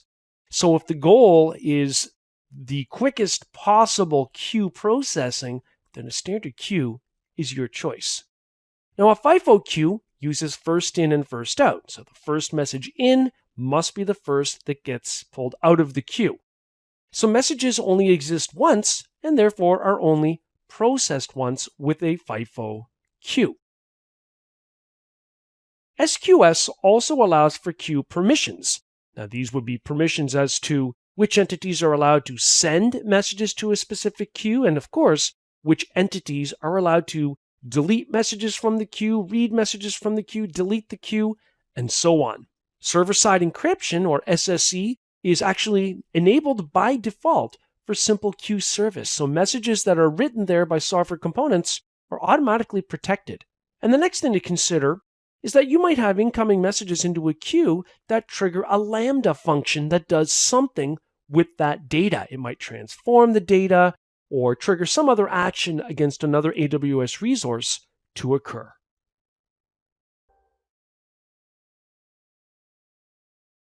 In this demonstration, I'm going to use the AWS Management Console to deploy a message queue. So to get started here, I'm going to search for SQS, that's Simple Queue Service, and I'm going to go ahead and build a queue by clicking the Get Started Now button. I'm going to call the queue Q1. It's going to be in the US East North Virginia region, which is where I currently am, as we can see in the upper right of my web browser page. Now down below, I have to select between a standard queue, which offers the highest throughput, or a FIFO queue. Now it still has high throughput, however, it's first in, first out, or FIFO type of delivery, which means the first message into the queue has got to be the first one out. It means messages are only processed once. They exist only once in that queue. So in this case, I'm going to set this up as a standard queue, and I'm going to go down and click the Configure Queue button. Now here we have a number of items that we can specify, including things like the message retention period, which defaults to 4 days, the maximum message size on a per message basis for messages dropped in the queue, which defaults to 256 kilobytes. And as we go down, we have a number of other options available, such as using server-side encryption. Easily turn that on. So I'm going to go ahead and just create the queue. So at this point, we've got a queue called Q1. So at this point, it also means that software components would be configured to talk to this queue. Now the permissions will determine which entities are allowed to do what to this queue. So if I click the Add a Permission button, we can either allow or deny specific service principals available in AWS, asterisk means everybody. We could determine which actions should be allowed or denied if we select deny for the effect. So we can see here deleting messages versus deleting the queue versus receiving a message or sending a message to the queue. So we can specify the entities that should have the appropriate permissions. Here in the GUI, we can also select the queue, and under queue actions, we can also choose send a message. Hello world. And I'll go ahead and just send the message. And at this point, there will be a message that is stored with that queue item. And so we can select that queue and go to the queue actions button and view or delete messages. So I'll click start polling for messages, and there's our hello world message rather. Now, we wouldn't normally build a queue, so we could just do this in the GUI. This is just a way to verify that it's functioning based on your settings in the queue, functioning the way you expect it to. So really, it's programmatic access to the queue that makes this useful.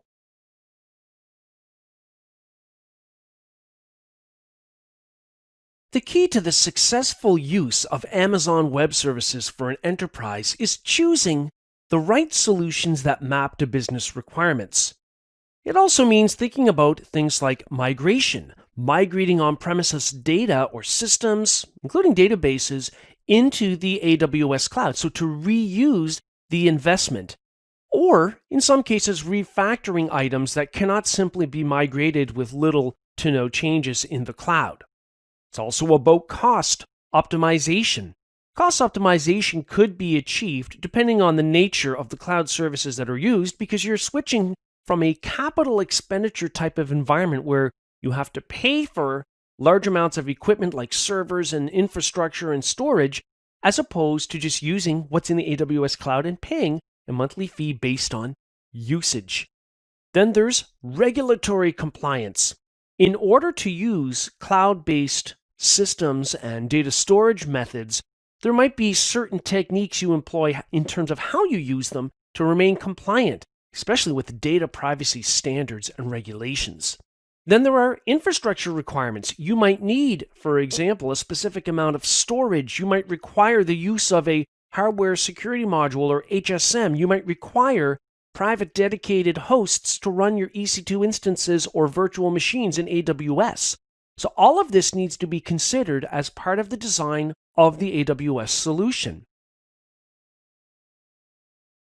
On the networking level, we have to determine whether VPNs, virtual private networks, should be used to link on-premises networks into the cloud, or for individual remote clients to have a secured encrypted tunnel to connect to AWS resources, such as for users working from home or users traveling abroad for business purposes. We have to think about the number of cloud virtual networks, or VPCs, that would be needed. and then the IPv4 or IPv6 address ranges that would be assigned. These are the same types of design principles at the network level that would also apply on premises. We might need custom routes to be configured so that perhaps we route traffic through a firewall appliance on its way out to the internet. We have to think about controlling inbound and outbound network traffic at the packet filtering firewall level, which we can achieve using network traffic firewall ACLs. Then we have to think about our compute requirements. The workload requirements in terms of, for example, custom apps that we need to run will determine the number of virtual machines that might be required to support a given app. They might even be organized within a load balancing target group to provide the appropriate performance. Then we have to determine whether our compute resources, so EC2 instances or load balancers, are publicly accessible or are they only designed to be used internally. The other thing to think about is backup of our compute configurations. This can be done to alternate AWS regions for high availability purposes. Then we have to think about the design of our cloud storage environment. This also involves data sovereignty. There might be some laws or regulations that require data to physically reside on storage devices and data centers within certain physical locations, such as within national boundaries. In other cases, that might not be an issue, but it's important for an organization to determine whether it is. Then there's storage replication. We can replicate database snapshots to alternate locations. We can replicate S3 buckets to alternate locations, in other words, other regions, so that if there's a disaster in a primary region, we still have an up-to-date copy of the data available elsewhere. That might be required by regulations. Just like encryption might also be. Encryption of not only network traffic, but also of data at rest using perhaps server-side AES 256-bit encryption. And then we might have archiving needs as well, where after a period of time, we might have lifecycle management automatically enabled, such as in an S3 bucket, to archive data after a period of time. In Amazon Web Services, Elastic Beanstalk is a great way to deploy, monitor, and even manage updates for a software application, so a web app running in the AWS cloud without having to worry about the underlying infrastructure. To get started with Beanstalk from the console, I'm going to search for the word bean, and I'm going to choose Elastic Beanstalk. Now, if I have any applications, they'll be shown here, but what I'm going to do is click Create New Application, and it's going to be called Web App 1, and I'll click Create. Now, the web application needs an environment in which it runs, whether that's based on top of Linux or Windows, or maybe even within Docker containers.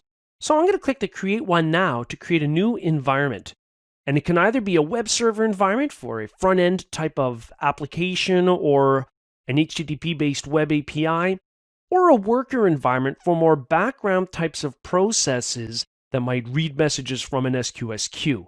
Here it's going to be a web server environment. I'll choose Select. Now we can specify a domain name or let it be auto-generated, but it's going to use the DNS suffix, which includes the AWS region, in this case .us-east-1, followed by the DNS suffix of .elasticbeanstalk.com. Then down below, I can choose the platform, whether it's Linux-based or Windows-based. Now, specifically, Windows IIS would be for .NET, and then I've got Linux-based options for things like Node.js and so on. We've also got some Docker options. So in this case, I'll choose .NET, Windows, IIS, and we can either use a sample application that's available right away to make sure it works in Beanstalk, or if we've got multiple versions of an app that we've uploaded, then we could choose from a version. And of course, we could just upload our code initially. Now, existing version is not available because we're in the midst of creating a brand new environment. But uploading the code means that you would generate the code, for example, on premises, test it, maybe using a tool, in this case, like Visual Studio, depending on the nature of what the app is going to do, and then package it up into a zip or a Java WAR file, and then upload it. In this case, I'm going to use sample application.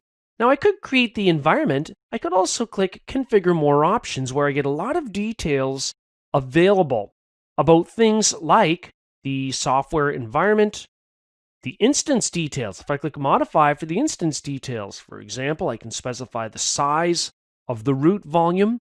I can tie my instances to a security group to control traffic flow. So I'm going to go ahead and save that. I can also specify capacity details, which also includes the instance type. So I might want to click Modify and make a change to that if we deem that our app is going to need more horsepower than is provided by, in this case, T3.medium. You might even specify a custom AMI that you want to use to support your application. So we've got a number of options available there as well. I scroll down a bit, down under Security, I can click Modify and choose a key pair for my EC2 instances. There's also a service role here that's specified to allow permissions for Beanstalk to talk to AWS resources. So I'm going to go ahead and save that. And I can also scroll down and take a look at other options. Now, load balancer isn't an option because up above, I've got a custom configuration. Now, I could choose high availability, including using spot and on-demand instances to save on costs. That's also another option. Also, we can specify the network affiliation for these instances. So I've got a VPC here, VPC1 that I'll select. We can determine if public IP addresses should be assigned, and I can also select a specific subnet within that VPC. So I'm going to go ahead and choose Save. Now I've got that configured at this level, the network level.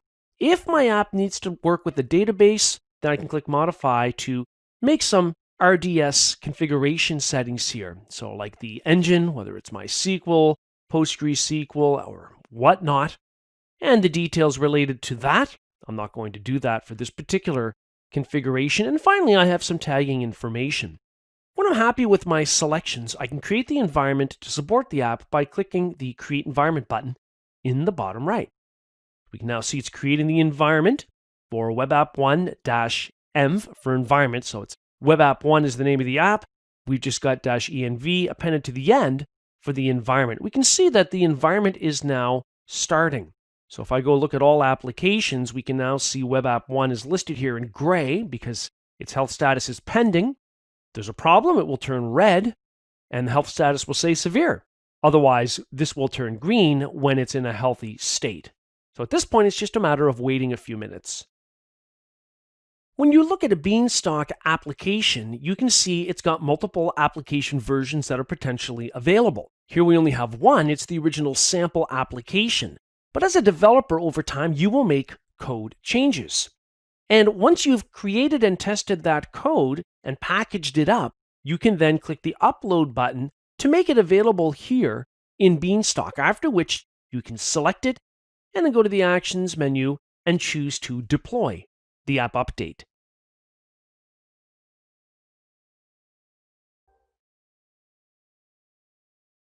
The Amazon API Gateway allows developers to present any APIs that they've created in the cloud to end users through a controlled mechanism. And that middleman or controlled mechanism is the API Gateway. It publishes APIs, it sits between the request for the API and the API definition itself.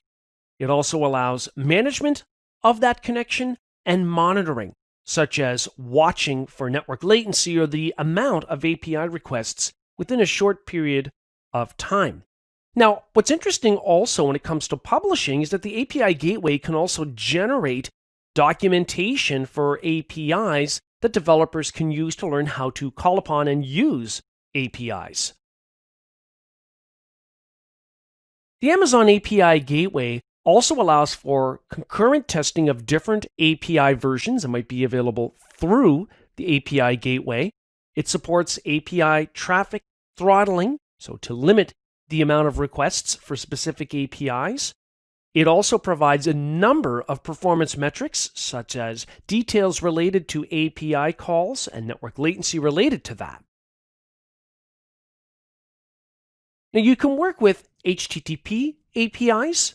Now, these are essentially REST APIs that will also support things like authentication and authorization to use resources. You can have WebSocket types of APIs, which are more suited for persistent connections.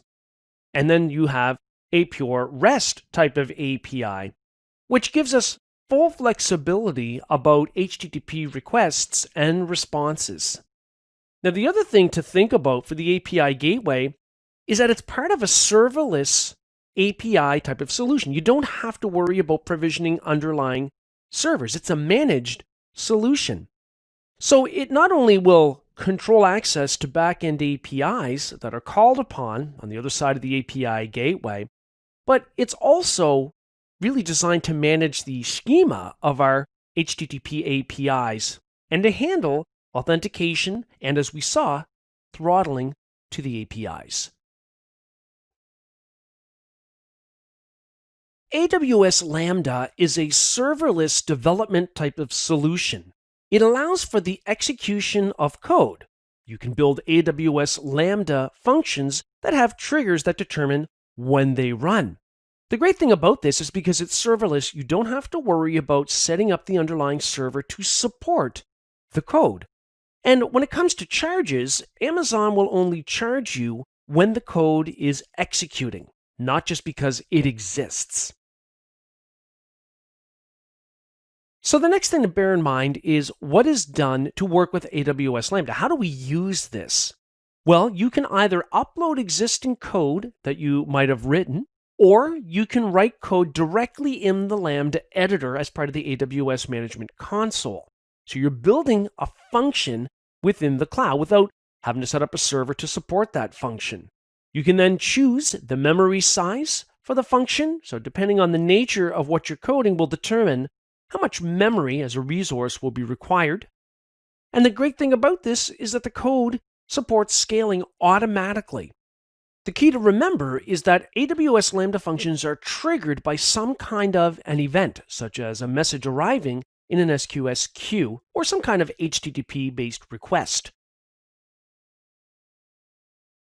The language support includes Java, PowerShell, Go, Node.js, C#, Python, Ruby. So the idea is that Lambda gives you many different language support options, so you can choose whatever you're familiar with to write your Lambda functions. The great thing about deploying a Lambda function through AWS is that you don't have to provision a server to host the function. So to get started here in the console, I'm going to search for Lambda, and I'm going to choose the Lambda item to open up the management console. Now currently, we don't have any functions, so I'm going to go ahead and click the Create Function button in the upper right. From here, we can choose to author one from scratch, so we can scroll down and specify the runtime version that we want to use for a specific platform. So whether it's Java, Node.js, Python, Ruby, Go, .NET Core, and so on. Now, we can also at the top use a blueprint. This means that we can build a new type of app from some sample code that might already be available. And down below, we can see we have quite a few of them available, many pages. You can also browse a serverless app repository. Now, serverless app, of course, simply means an app where you don't have to worry about provisioning the underlying server. Now, there is a server somewhere that's actually handling the app, hosting it and running it when events are triggered to run it. But that's all it really means.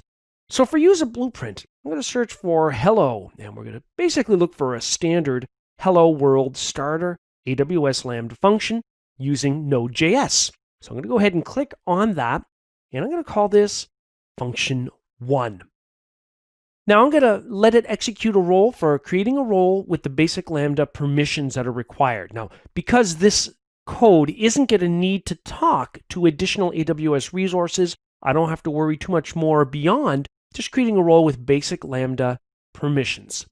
I'm going to scroll down, and here I can see the code. Now I can select it and make changes if I really want to after I build this, but I'm going to leave it as it is, and I'm going to go down in the bottom right and click Create Function. Now to test the code, we could click the Test button, and what we would do here is create a test event. Remember that Lambda functions are triggered by some kind of an event. Once we do that, we can click Create. Now what we want to do is watch for the results of running this test. So now that I have the event and I click Test, I can see the execution result, which in this case shows succeeded, and I click to view any logs related to that through CloudWatch. Now, when I click one of the CloudWatch items here for my Lambda function, then I can see some of the details about the code and the values that were being passed to the code. That's part of the sample code that was written or hardwired as we built our function. When you're looking at the configuration of your Lambda function, you can also add a trigger, and there are plenty of those to choose from. So from the trigger drop-down list, it could be API gateway, so a call to the function through the gateway, AWS IoT, Alexa smart home triggers, CloudWatch events. As we go further down, Kinesis, DynamoDB, S3, even Simple Queue or SQS service, where we have messages that might be dropped into it. So we've got a lot of different options here. So in this case, let's say I'll choose API Gateway. Down below, I can choose existing APIs through the API Gateway or create a new one. So I'm just going to create a new HTTP API. We'll leave the security to open, and I'm really not going to change anything else about this for the trigger. So I'm just going to go ahead and click Add. Now I could also click Add Destination, and on failure, for example, we could send some results to an SNS topic. However, I'm not going to do that. I'll click Cancel. Now, if I were to open up another browser tab with the AWS Management Console, let's say we search for API and fire up the API Gateway, we should notice the presence of our Lambda function that was added here when we added API Gateway as a trigger. Now, if our Lambda function needs permissions to other types of AWS resources, we can go to Permissions. We can view the role document where we can see the principals or the resources. There's the iron for a resource, the effect, and the actions that are either allowed or denied. Here we see the effect in this particular example is set to allow and not deny. So we can make changes as required for permissions. We can also click the throttle button so that any subsequent calls to the API will be throttled. Because currently, right now, there is no throttling unless we enable that. So I'm going to cancel that, but we could do that if we wanted to. And finally, you can go to the Monitoring tab and view some performance metrics related to your Lambda function. So for example, we can see the duration listed here. It looks like a lot, but the unit of measurement is only milliseconds.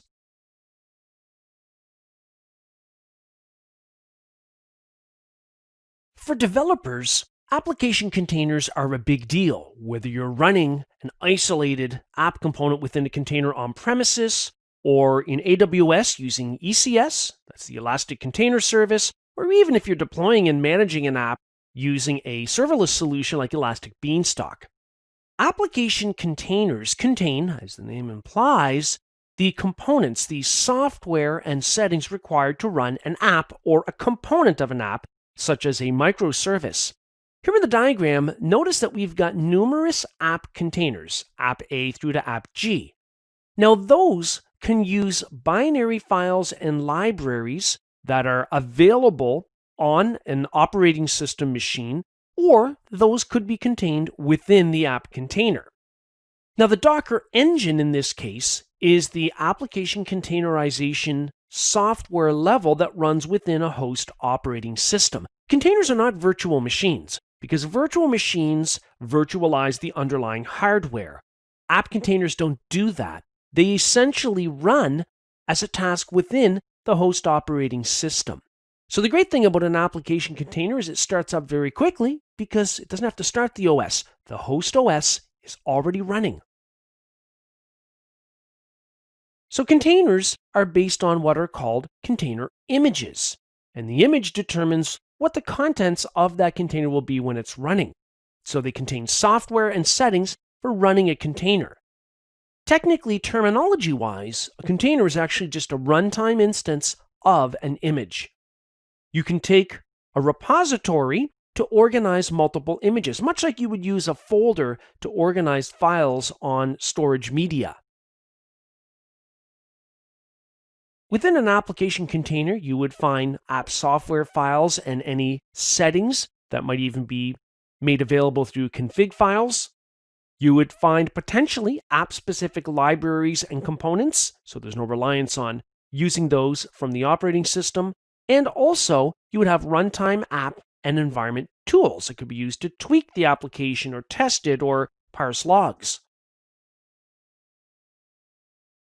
The AWS Elastic Container Service, otherwise called ECS, is a serverless container solution. You don't have to worry about deploying virtual machines that run Docker. It's already taken care of for you. The other thing is that it supports scalability. So you can scale containers as needed. You can also use Fargate clusters. Now, Fargate clustering is an option so that you don't have to worry about managing EC2 instances running Docker that run your containers. So instead, you worry about what are called tasks, which are the containers that run within a cluster. You can also build an Elastic Container Registry, or ECR, in Amazon Web Services. The ECR is where you can actually organize your container images in a repository format so that over time you can build up a collection of useful container images that can be used over and over again. The first step to running containerized apps in the AWS environment in a managed sense is to first create a cluster. So here from the console, I'm going to search for ECS and I'm going to choose ECS. That's the Elastic Container Service, and I'm going to click Get Started. Now here we can go through and create a container and a task and a service and a cluster and all that good stuff. However, I'm going to click Cancel to forego that, and that's going to put me back here in the Amazon ECS console where I'm in the clusters view. I'm just going to start by clicking Create Cluster from here. Here I want EC2 Linux instances with network support, so I'm going to select that as opposed to Windows, and I'm going to scroll down and choose Next. So I'm going to scroll back up here a little bit. I want to call this cluster 1. It's going to use on-demand instances, but if you're going to run this often, you could use spot instances at a reduced cost. I can control the instance type depending on the workload I suspect will be running within the containerized application. I only want one instance. I can specify some other details here, such as the amount of EBS volume storage.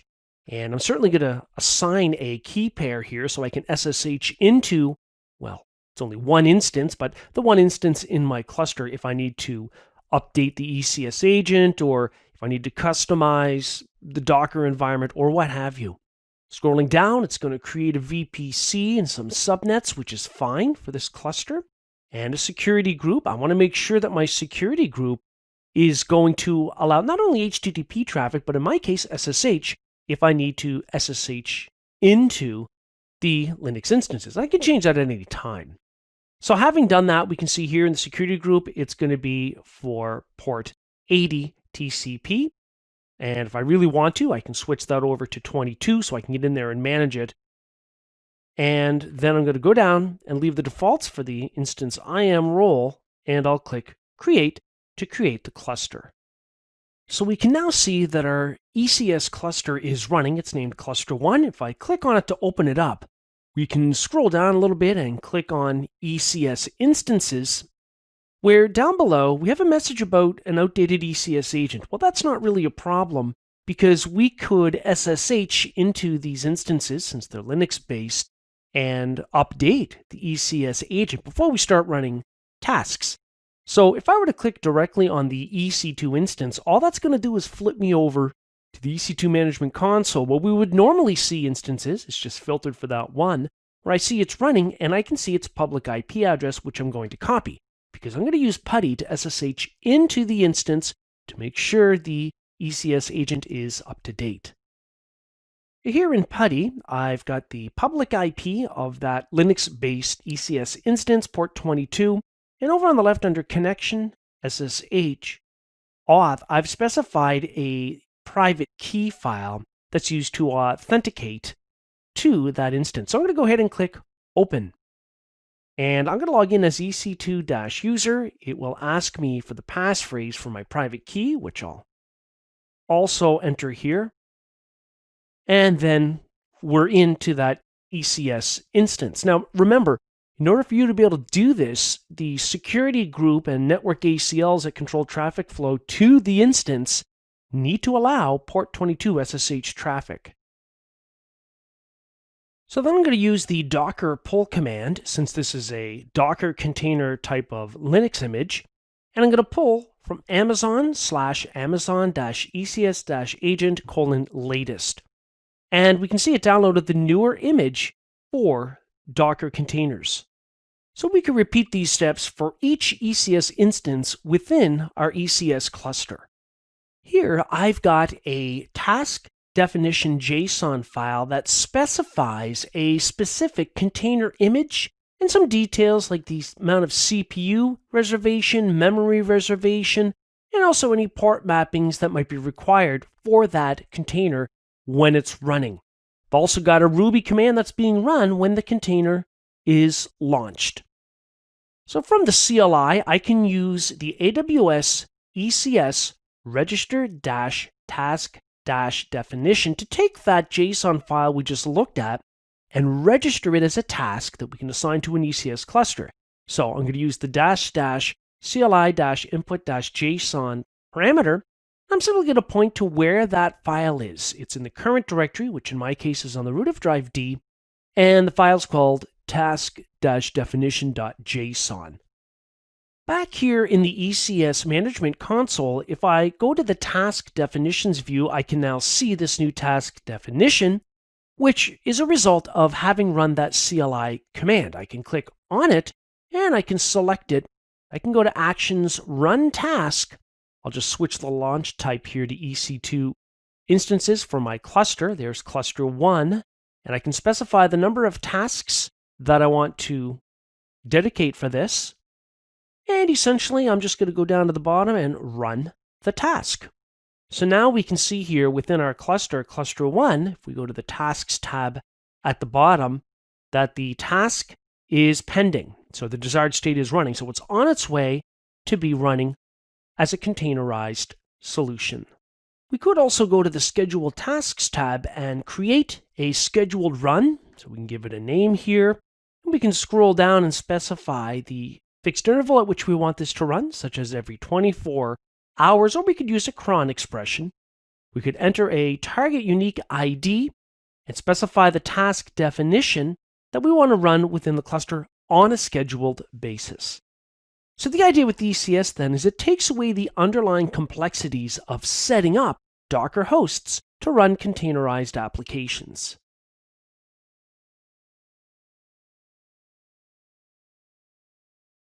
The Amazon Elastic Container Registry, or ECR, is a centralized repository where you can organize or group your container images, much like you might organize files on a hard drive by placing them in folders. Now, this is all Docker compatible, and it's secured over the network with HTTPS, whether you're pushing images to your ECR repository or pulling images from it. And there are also many developer environments like Jenkins that have plugins to integrate directly with ECR when developing within containers. So to get started here in the console, I'm going to search for ECR. I'm going to click on it, and we're going to create a repository. So under Create a Repository, I'm going to choose Get Started. Now, there is a repository name prefix for the region that I'm in Amazon Web Services. So I'm just going to add a unique name. And I can determine if I want tag immutability to being enabled or not. It's disabled by default. And that, if I were to enable this, it would prevent any images that are being pushed to the repository that have similar tags to what is already stored in there from being overwritten. So I'm going to go ahead and click Create Repository. We now see we've got our repository, repo YHZ1, and we can see the URI. Now, of course, if I click on that repo, we currently don't have any images stored in it yet. But I can go to the permissions link over on the left, and I can click Edit, and I can add a statement to determine who's allowed to communicate with ECR. So as I scroll down, I can set an effective allow or deny. I can select the principal, such as everyone, but I can also specify an AWS account ID.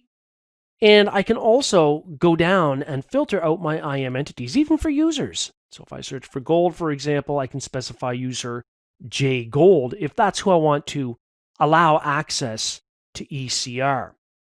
However, I'm just going to scroll down and cancel that We can also set a lifecycle policy here. So I can create a lifecycle policy rule so that if we've had a lot of images pushed up to the repository, but they really haven't been tagged, so they're probably not that important, not being used, I could set an image status here in my lifecycle policy of untagged, and maybe 90 days after it's been pushed up to the repository, we can have it removed or expire. So we've got a number of options available then when we begin working with Amazon ECR or Elastic Container Registry.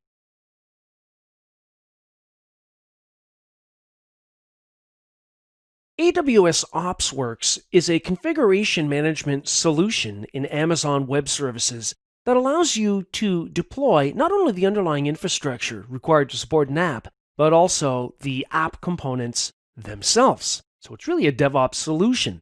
It's considered Platform as a Service, or PaaS, and it really focuses on the entire life cycle of an application, from its initial deployment, its use, its ongoing maintenance and updating, to its inevitable decommissioning.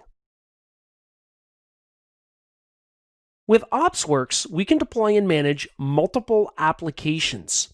It uses Chef recipes and cookbooks to do this. The Chef is an open source framework for configuration management, and a Chef cookbook contains one or more recipes, which are essentially scripts with directives on something that needs to be configured or changed. Now, Chef recipes are actually run against any instances that we have in our OpsWorks stack, and we'll define a stack in just a moment. Another great thing about OpsWorks is EC2 instance auto-healing if we have a failed EC2 instance. OpsWorks uses stacks and layers. Stacks are used to organize related items or resources that make the app function, and you manage them as a single unit. You can think of a stack as an application type of grouping mechanism. So it will reference things like EC2 instances and Elastic IP resources, RDS instances, load balancers. Now you might have multiple stacks in your environment, for example, one for development, a dev stack, and another for production, which uses resources that run in a production environment. Layers are contained within a stack, so you can have one or more layers in the stack. And it will contain the configuration for our apps, including source code, such as references to code, perhaps in a repository like GitHub. It also contains details about how to configure items, such as EC2 instances.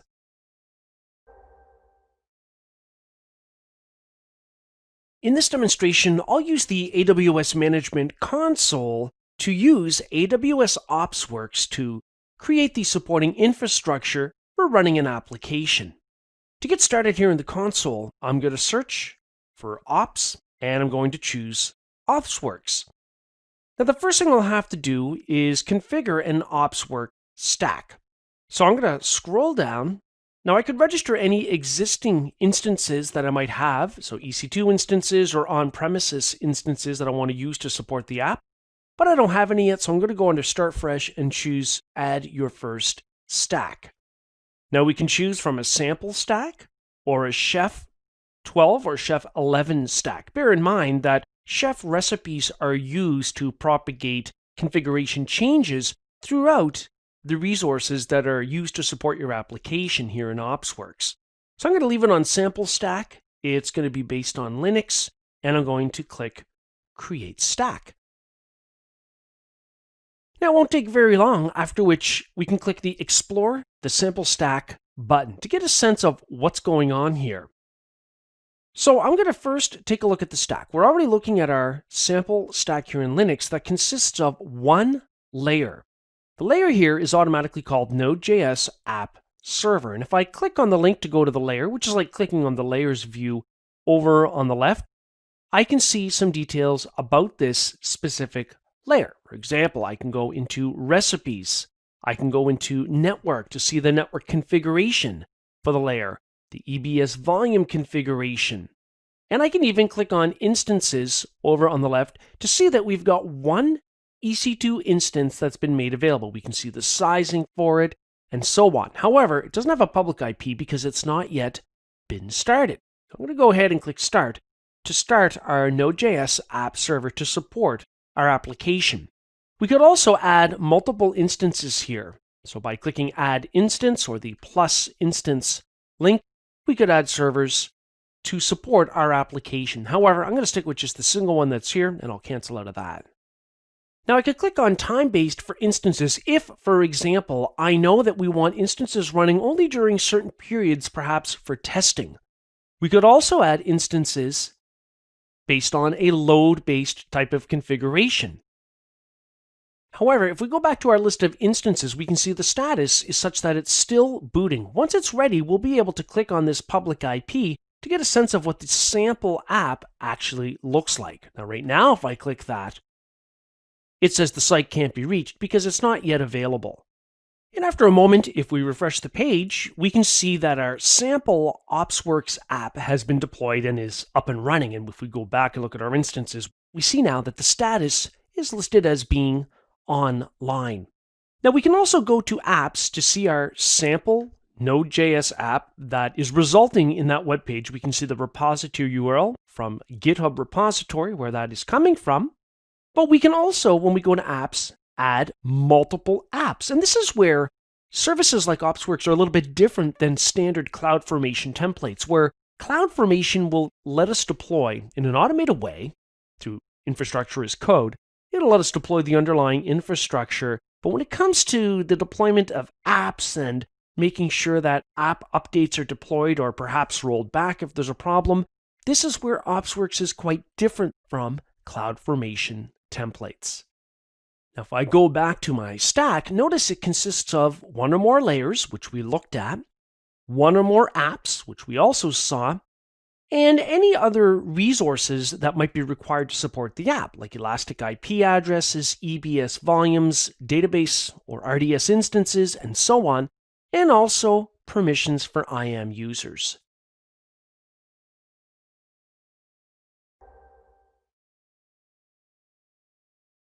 There are a few ways that you can get on-premises systems and data migrated into the AWS cloud. AWS migration needs to be planned out with respect to business needs, making sure that business requirements are met while running services and working with data in the AWS cloud. That also means complying with applicable regulations, especially those related to data privacy, data backup and retention, and even uptime and availability, which can be looked at in cloud service SLAs. Then there's monitoring. We need to make sure that we monitor cloud-based solutions during the migration and afterwards. And then, of course, assessments. Now, the assessments are normally performed initially to determine which on-premises candidates are best suited for migration to the cloud with little to no changes. This means having a deep understanding and inventory of on-premises servers and apps, how they get used, and also their dependencies. This is also important in the sense that we have to determine if we have the IT expertise to handle the cloud migration. You might need to bring in cloud consultants otherwise. Migration strategies begin with determining which existing IT services are no longer needed. That way you can prune out what you shouldn't be wasting time on and focus on what is still useful to the business. One migration strategy is to rehost. This is called lift and shift. And this is pretty common. So you could use the AWS Server Migration Service, or SMS, essentially to replicate on-premises virtual machine volumes into the cloud and then build EC2 instances from it. You could also employ the relocate migration strategy, which means you're reusing your existing configuration. So this way, you're reusing your investment in time and perhaps in services and licenses that you already spent on an existing solution. Sometimes you'll have to refactor, also called re-architecting. This means you are essentially recreating the solution because there's no simple equivalence in the cloud for what you're currently running. You also have to consider purchasing new cloud services, whether they be infrastructure, platform, or software as a service based. There are many AWS migration tools, including services such as AWS Snowball and Snowmobile. Now, these are used normally for very large amounts of data that you need to move from a data center into the cloud because it would take much too long, even with the fastest internet connections, to copy it over the network. There's the AWS Cloud Adoption Readiness Tool, otherwise called CART. This is a 16-question questionnaire that, based on the answers, will give a general strategy for what you might consider when migrating to the cloud. Then there's the Cloud Endure tool, an AWS Migration Hub, and the AWS Application Discovery Service. This is designed to seek out or get information about apps running within on-premises data centers to determine which are good candidates for cloud migration. Database migration can be done in a number of different ways. You can migrate existing on-premises databases into the AWS cloud. A heterogeneous type of database migration means you're migrating from one on-premises database platform to a different one in the cloud while retaining the data, where a homogeneous type of migration means that if you were running MySQL on-premises, you can migrate that directly to MySQL in the cloud. It's the same database platform.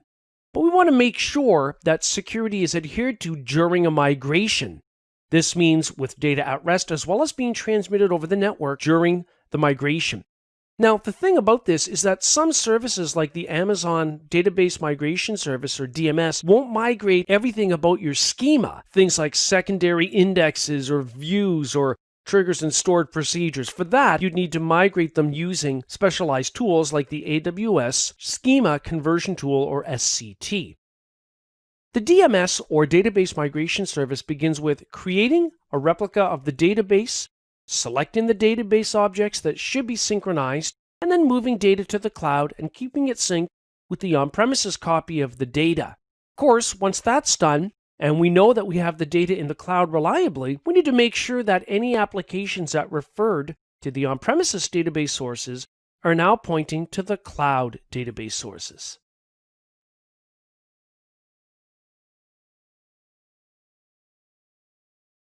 AWS Cloud Adoption Readiness Tool, otherwise called CART, is not a tool that shows technical details about what should be migrated to the cloud and how. Instead, it's an overall process that really assesses an organization's attitude and posture as related to cloud adoption. Let's click Start Assessment, where we're going to be asked 16 questions in different categories to generate a PDF report. Now, these categories are questions related to business, people, process, platform operations, and security. Example, under business rationale, has your company identified a specific business reason for moving to the cloud? Well, let's say number 4 here, a draft analysis has been completed.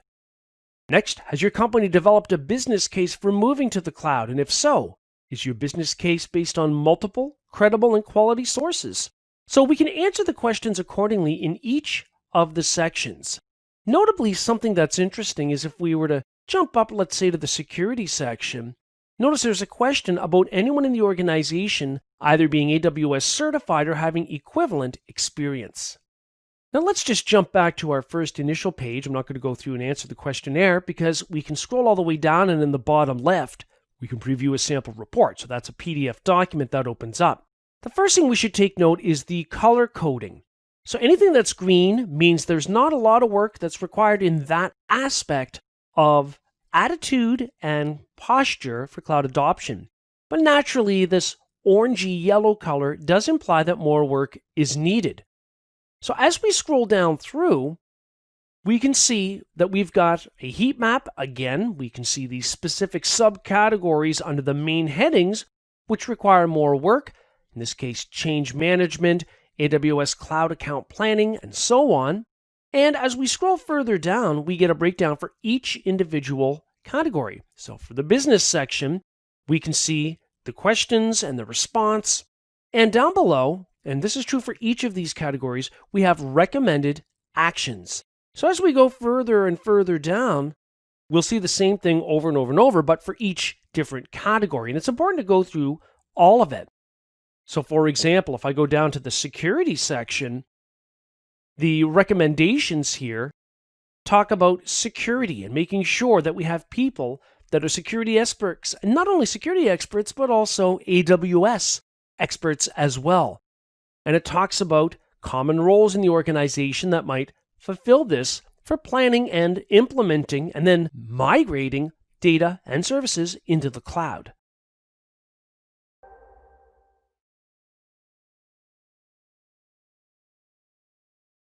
You can use the AWS Migration Hub tool to migrate servers and apps into the AWS cloud. Here in the console, I'm going to search for migration, and I'm going to choose AWS Migration Hub. Here we can see the Discover, Assess, and Migrate options. So I'm going to go ahead and click on Discover. We've got a couple of ways to do it. We can import entries that we manually entered about devices or servers into a file. We can use the connector for a VMware environment, or, as I'm going to do here, download the Windows Discovery Agent. Now here, it gives me the command I need to run locally, MSI exec, specifying my AWS secret and access keys. So I'm going to go ahead and copy that. And from the command line, I can execute that installation in quiet mode with /q. You could also go to the Discover view over on the left and click Servers, where you'll eventually see any registered servers listed here. You could also click the Import button and download an import template, which is a CSV file. The import template file, which I've opened up here in Excel, looks like this. So we've got the external ID, the BIOS identifier, IP address, MAC address, host name, and so on, all of these details. So you could upload your import template file, once it's been populated correctly, to an S3 bucket. Then if you select that item with the checkbox on the left, you can then copy the object URL. And then you could name your import and specify that object URL for your import file stored in S3. And then you could click the Import button. And when that happens, we can see the sample import is showing up here, and the status shows importing. So after a moment, after clicking refresh, I can see my sample host is now here, and if I click it, I can see it's been populated from the information that was provided in the sample CSV template file. We'll also see that there are some sample applications that were sort of discovered from our import file. Normally, these would be the apps that would be discovered on your servers that are shown here under the servers view. You can also see any EC2 instance recommendations, again, once you have the data populated in here correctly. And if I go under the Migrate section and select Applications, we can also see that we've got some applications here that we can begin to get migrated into the AWS cloud. However, this is all sample information. Under the Migrate section as well, if I go to Tools, we've also got the Server Migration Service, which you can connect to. And from there, I can click the SMS or Server Migration Service console. This tool will let you copy virtual machine disk volumes into the AWS cloud, whether it's from another cloud provider like Microsoft Azure or on-premises virtual machines. So I'm going to go ahead and click Get Started. And here you can see you can download the appropriate templates to deploy in your data center to allow this to happen, or for Azure to download PowerShell setup script. So there are many tools then available for you to migrate your on-premises solutions or solutions in other cloud provider environments into Amazon Web Services.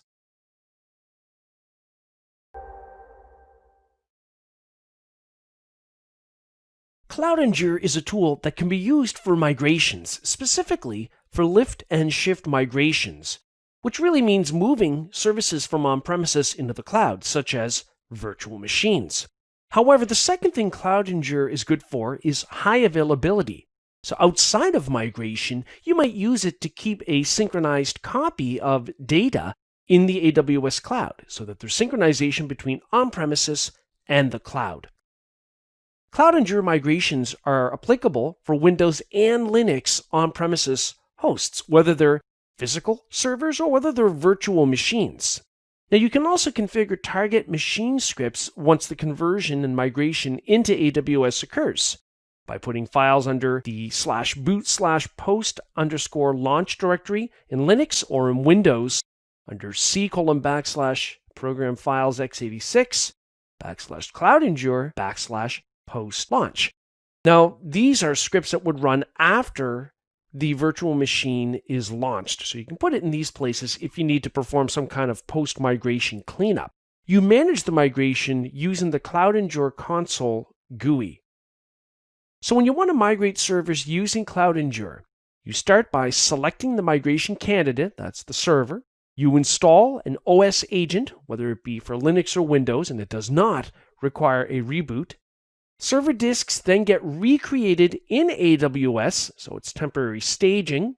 And then finally, the OS, any databases, and any apps are then migrated into the AWS cloud.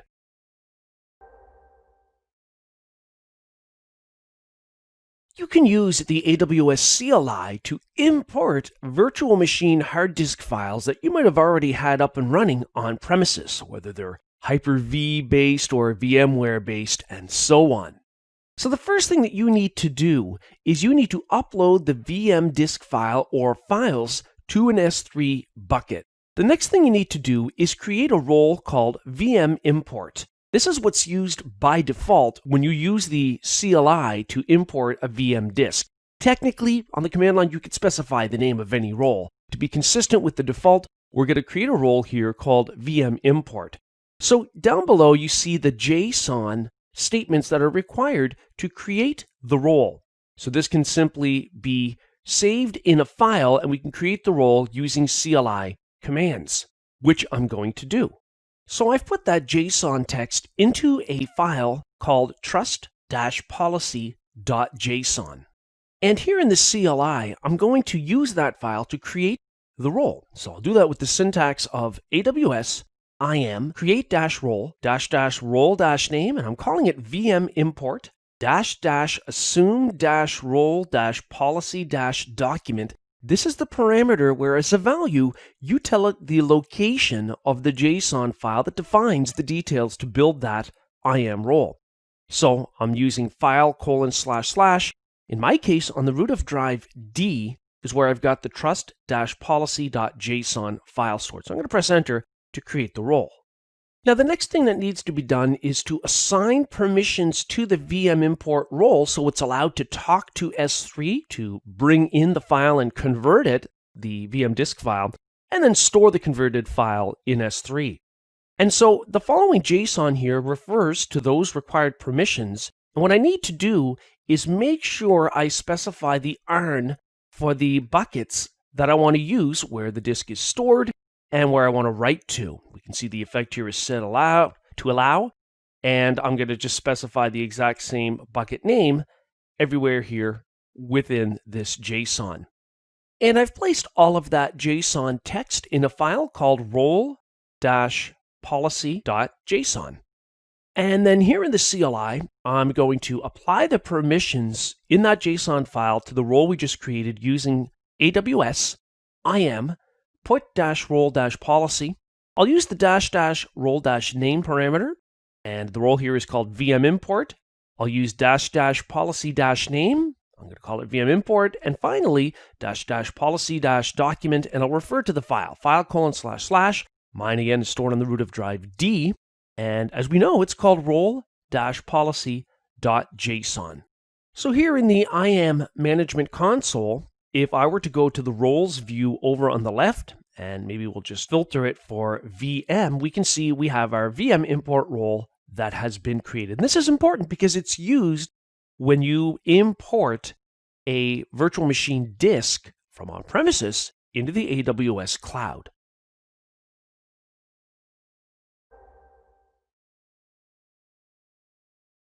To reuse your investment in virtual machines that you might have created and used on premises, you can import them into Amazon Web Services and launch EC2 instances from them. Now, the first thing you're going to need to do to import a virtual machine disk file is make sure that it exists within an S3 bucket.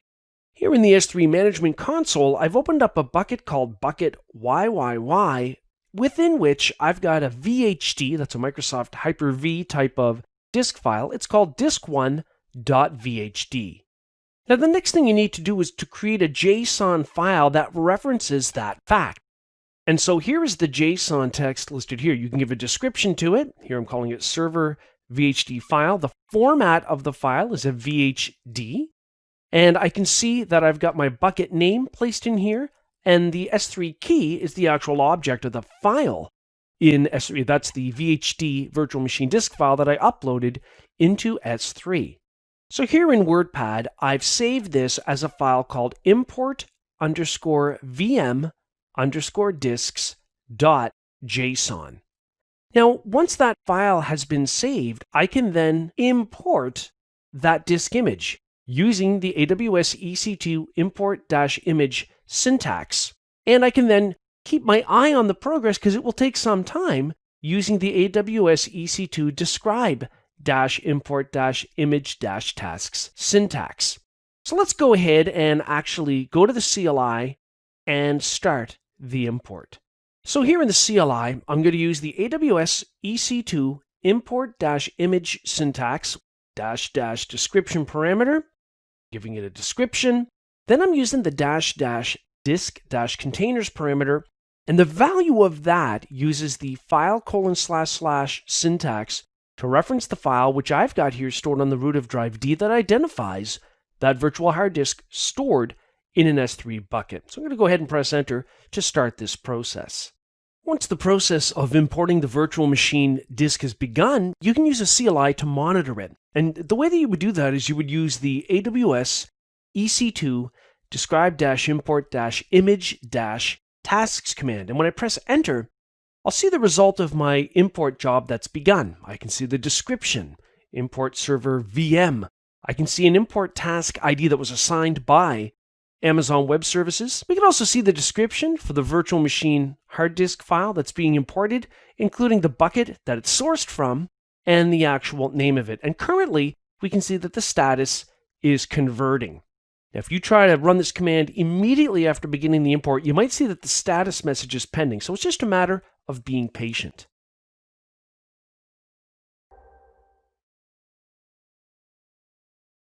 Some enterprise customers will have so much data in a data center that they want to get into the cloud that it's just not feasible to copy it over the network into AWS, even with the fastest internet connections. That's where AWS Snowball comes in. So it's for offline data migration to AWS. This is done whereby AWS will send one or more secured storage appliances to the data center where the device is plugged into the network, data is placed on it and encrypted, and then sent back to AWS for them to copy into S3. Now, these devices are tamper-resistant devices, so they're safe while being stored, not to mention that data is encrypted when it's at rest. AWS Snowball, then, is used for petabytes of on-premises data that need to be sent into the AWS cloud. So, as an AWS technician, you would create a job, and you can do that in the management console, to have the appliance sent to your location. To take it a step further, there's also AWS Snowmobile. Now, this one is for exabytes of data. Now, to put this in perspective, 1 exabyte is equivalent to 1 billion gigabytes. So what happens is Snowmobile is actually a 45-foot transfer container that gets sent to your location, and it needs to connect to your local area network. Now, after that has happened, data can be copied to Snowmobile, and then Snowmobile is physically trucked to an AWS data center. So this would be for the largest clients, whether they be government agencies or large multinational firms that have a lot of data on premises that needs to be copied into the cloud.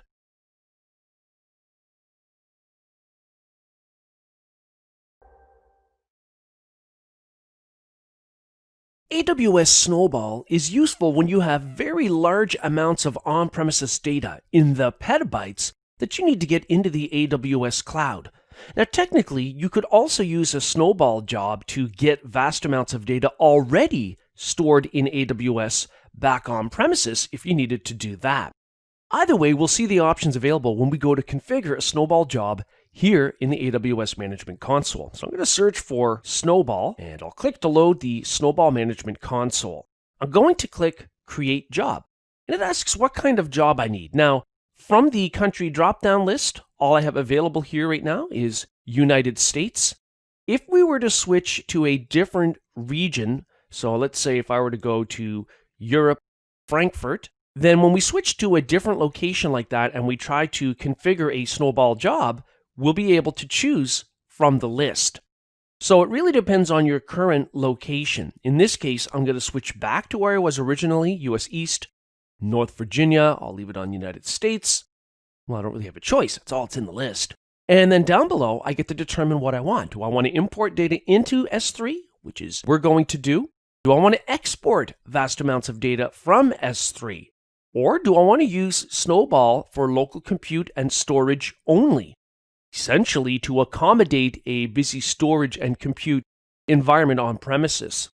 So what I'm going to do is import data into Amazon S3. So I'm going to be creating an import job. And down in the bottom right, I'm going to go ahead and click Next.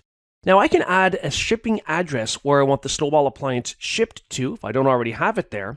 I already have an existing address listed here, so I'm going to leave that as it is. I can determine the shipping speed, whether it's 1 business day or 2 business days. I'm going to put it on 2 business days. I'm not in a rush. And I'm going to click Next. I have to give this job a name. I'm going to call this Data Center AX45. And I'm going to leave the region where it is. Can't select that. That's automatically baked in because of the current region selection in the upper right here in the console, which is fine. Down below, I have to determine the type of Snowball device I'm going to need. And the issue here is how much storage do I need to accommodate my on-premises data that I want to import into S3? So we have the default selection here, Snowball Edge Storage Optimized at 100 terabytes. Well, if we suspect that 80 terabytes might not quite be enough, then we could use that one. We can also see it's got some compute power and memory as well. Then I have to determine the bucket. So here, let's say the bucket that I want to blast the data into is going to be bucket YYY. It says you're doing this because it'll appear as a directory on your appliance. You have to install the Snowball client on premises on a machine so that you can make a connection to the Snowball appliance. And when you do, you're going to see this bucket listed as a folder or a directory. And that's how you start populating it with data on premises to fill up the Snowball appliance before it gets sent back to Amazon Web Services. Now I could use the compute aspect of Snowball if I want it to function, as it says here, as a local mobile data center. I don't really want that. I just want it for the pure raw storage. So I'm not going to enable compute with EC2, and I'm not going to enable the Lambda association with the buckets. Now Lambda could be triggered when data shows up in the bucket, and the Lambda function could do whatever we wanted it to do, however it was coded. But I'm not going to do that, and I'm going to click Next. As is the case with many services in AWS, when a service like Snowball is running, we need to make sure it's got the appropriate permissions, such as it can read the contents of that bucket, and also, of course, write to it, which is the purpose here. So I'm going to go ahead and choose Create, select IAM Role. And in the bottom right, I'm going to click Allow so that it has the ability, it being Snowball, has the ability to write to S3. So now we can see the iron has been populated here for this option, for the permission option. That's good. We can also use a specific KMS key to encrypt the data. So I'm going to leave it on the default key, and I'm going to click Next. We can also determine if we want to specify an SNS topic where we want to receive notifications when the job status changes, such as when it's en route to an AWS data center and when it starts populating our S3 bucket in S3. So then down below, I'm just going to choose an existing SNS topic that might be configured, for example, to send email notifications to a group, and I'll click Next. Here we can see we're on a summary screen, a review screen. We can review the job order, and each section has an edit button if we need to make a change. I don't want to make a change, so at this point, I'm going to click Create Job. Now, when I create the job, it will show up here in the console. So there it is, Data Center AX45. It's an import job, and we're ready to go. Now, I can select that job. It's already selected, and I can click View Job Details. And when I do, I see all of the items that were configured when we initially set it up. Now, we don't have any notification configuration other than the SNS topic here, and notice it automatically has all of the events selected, which is fine. Notice here that we've got the Get Client button where we can download a terminal-based client so we can connect to the Snowball appliance and start to get data to the Snowball device. Back here in the Snowball console, I don't actually want an appliance shipped to that location, which is a fake address anyhow. So I'm just going to go to Actions and Cancel Job. And I need to enter in the job name before it will allow me to cancel it. So I'm just going to go ahead and put that in there and choose Cancel Job. We can now see the job has a status of canceled.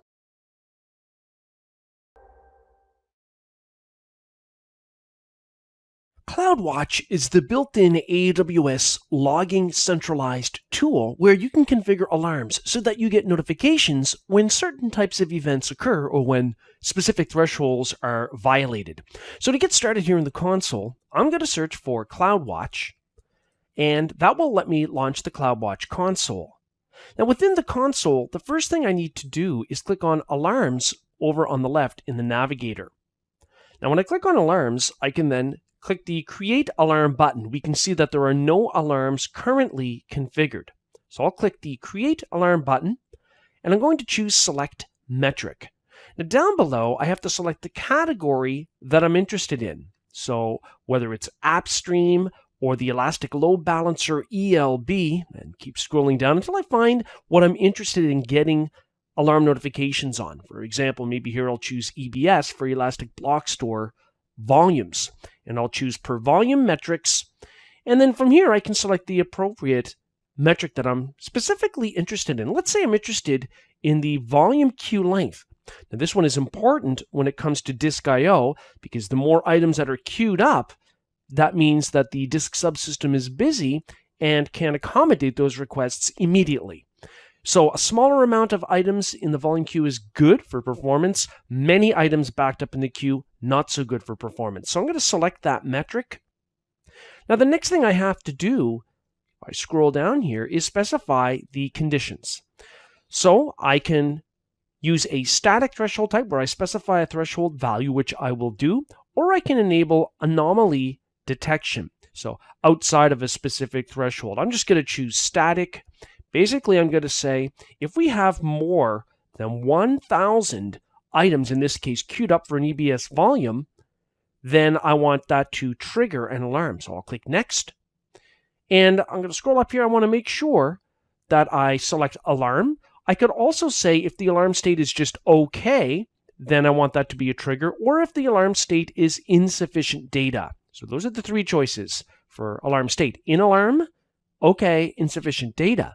So if we're in an alarm state, then I want to select either an existing SNS topic for notification or create a new one or use an ARN. So I can specify here any existing SNS topics. I've got one here called Topic 1, and that SNS topic, as we can see, has an endpoint here for email, sending it to a group of administrators for notification. Down below, I can also configure potential auto-scaling actions, but that doesn't really apply in this case. So I'm going to go ahead and click Next. The alarm name here, I'm going to specify Alarm 1, and I can put in a description. I'll click Next. Now down below, I can see the conditions. So if it's greater than 1,000, this is a review screen, so I can click Edit for each section if I want to make a change, but I don't want to. So the configuration is good. I'm going to go ahead and click Create Alarm, and the alarm now shows up in the view. Now, whenever we get any alarm information about Alarm 1, it'll show up over here in the left-hand side under Alarms. In this case, currently it's insufficient because there's no data. It just got created, so it doesn't have any data yet. It says pending confirmation. Of course, we don't have to come back here and look at it if we've configured an SNS topic notification for email notifications when the threshold is violated.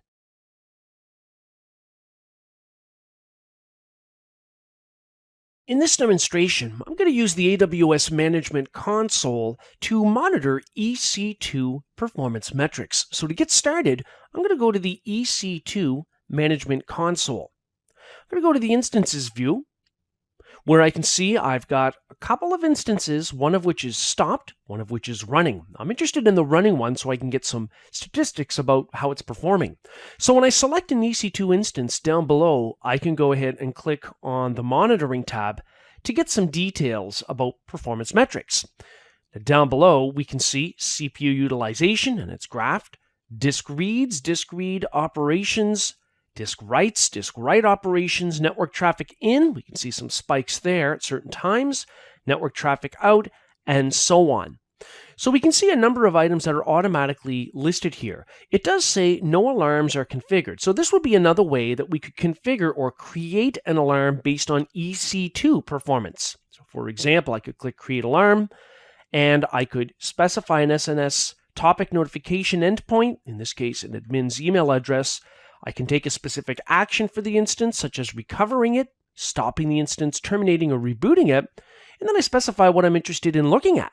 The default is CPU utilization greater than or equal to a specific percentage, such as 80. So we can configure this type of notification right here while we're monitoring the EC2 instance.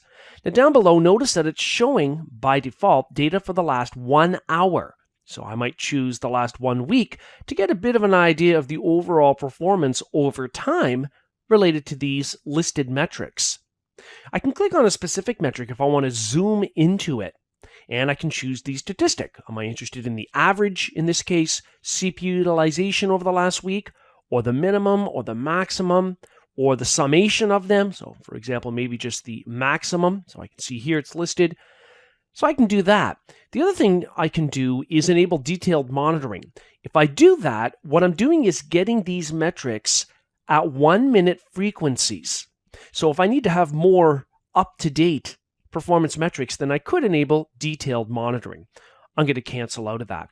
So from here then, we have an easy way to look at EC2 instance performance metrics.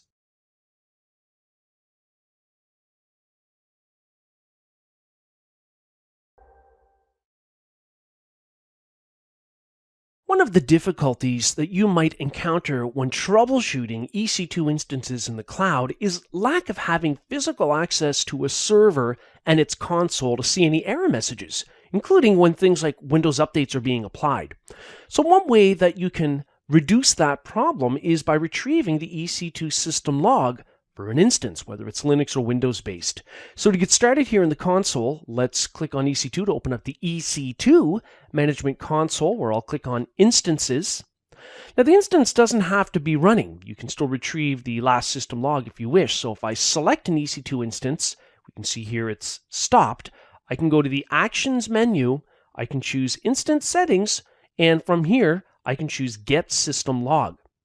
And here I can see some detailed logged items about that specific EC2 instance, and this can sometimes be helpful when troubleshooting. Now at the same time, you can also retrieve this information using the CLI. So given that I have the instance ID for the EC2 instance whose system log I'm interested in viewing, I can use the following command, AWS EC2.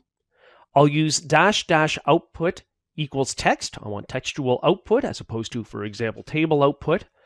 And I'm going to use get -console -output. And then I have to tell it the instance. So I do that with the -- instance -ID parameter. And of course, the value is the actual ID of the instance. So when I go ahead and press enter, I'll see the same type of output that we saw when we retrieved the instance system log using the GUI console.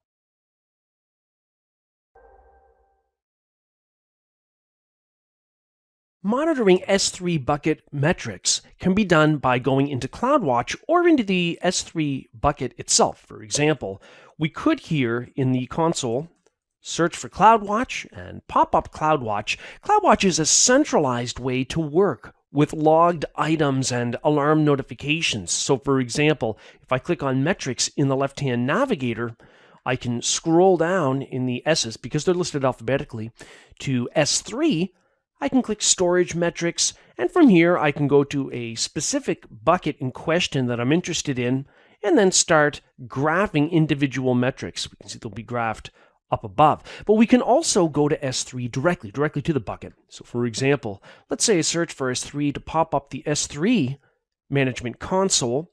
From here I could also click directly on the S3 bucket. And then from here I can go to the Management tab, and you're going to see a Metrics button. And I can click on Metrics. Now, by default, you're going to see the bucket size bytes, so number of bytes per day that's been graphed. And then down below that, you'll see the number of objects, the count per day in that S3 bucket. We can see it listed here. Now, of course, we could click the Add button over on the left to add some filters so that we could monitor certain items in the bucket, perhaps only AVI files, or only certain items that were uploaded in the bucket that are tagged in a particular manner. So for example, let's say I want to create a filter here because I'm interested in looking at S3 metrics only for certain types of objects stored in the bucket. So I'm going to call this, let's say, VHDs. I know I've got some virtual hard disk files stored in the bucket. I'm really only interested in looking at metrics related to those and not other types of items. So if I know that they're all prefixed with the word disk in the name, then I can just press enter and I can save that filter. Now the filter now shows up over here on the left where I could turn it on. And when I turn it on, when I start looking at these metrics shown over here on the right, then I can see that they are specific, of course, in this case, to the selected filter over on the left-hand side. Now, that's only for storage. We can also click on requests up at the top, data transfer, and replication over 1, 3, or 12 hours. Now, when I go back under storage, I can also view the total size and so on for these specific items. So we can see the bucket size in bytes. So there are a number of ways then that we can access our S3 bucket metrics.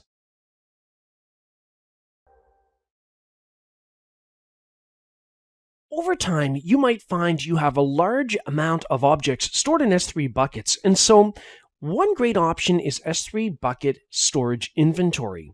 The idea is that on a scheduled basis, you can have a list of S3 objects generated that results in some kind of an output file that you can peruse, such as in CSV, where it's a CSV file that might be stored in another destination bucket. Now you have to make sure that you've got a bucket policy for the destination bucket so that the list is allowed to be written to it. And it can take time. Sometimes it can take up to 48 hours for the first report to be generated after you enable S3 Bucket Inventory. So to get started here, let's go to the S3 Management Console. And in the S3 Management Console, I'm then going to select the bucket I'm interested in getting inventory for. So I'm going to select the bucket to open it up. Next, I'm going to click on the Management tab up at the top. Then I'm going to click Inventory. Now it says you don't have any inventory reports enabled. That's true. So I'm going to scroll down and click Add New. So the first thing I have to do is enter the inventory name. I'm going to call it Inventory 1. Now I can add filters if I want to filter out which items get inventoried in the bucket, but I don't want to filter that. So I have to choose a destination bucket to store the output report or file in. In this case, the default is CSV, and I'm going to leave it on that file format. So I can choose a target destination bucket in this account or another one. So maybe I'll just go down and choose another bucket here. I can specify a destination prefix and the frequency, whether it's daily or weekly. Well, I want a daily report on the objects within this bucket where I'm configuring this specific inventory rule. Down below, I don't have versioning enabled in this bucket, but if I did, I could tell it I want to include all versions. So I'm just going to leave it on current version. And I can also ask for any optional items that I want in the output. I want the size of the object for sure. Maybe I'm interested in the storage class, whether it's standard or reduced redundancy or glacier, and whether or not it's encrypted. So having done that, I'm going to go ahead and select Save. And we can see down below that we've now got an inventory configuration called Inventory 1 based on our selection. Now bear in mind that it can take time for this to work. Now also notice up above it says the bucket policy was successfully created. Now this is going to be important because this is going to be the bucket policy that determines whether the target file, the report, can be stored in the target bucket, which is seen here listed by its ARN, its AWS resource name.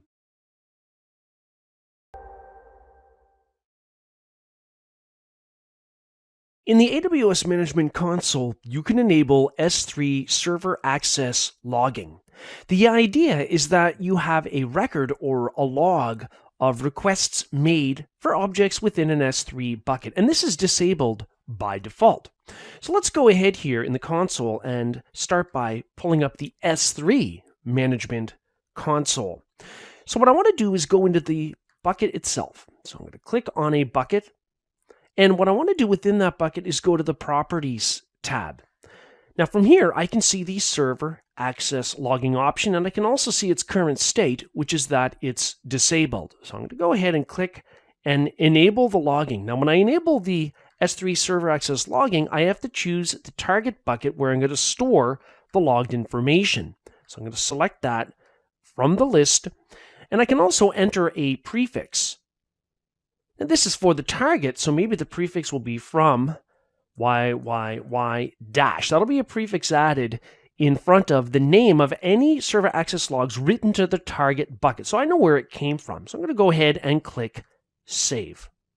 And we can now see that server access logging has been enabled for the S3 bucket. You can expect to start seeing logs in the target bucket usually within a few hours.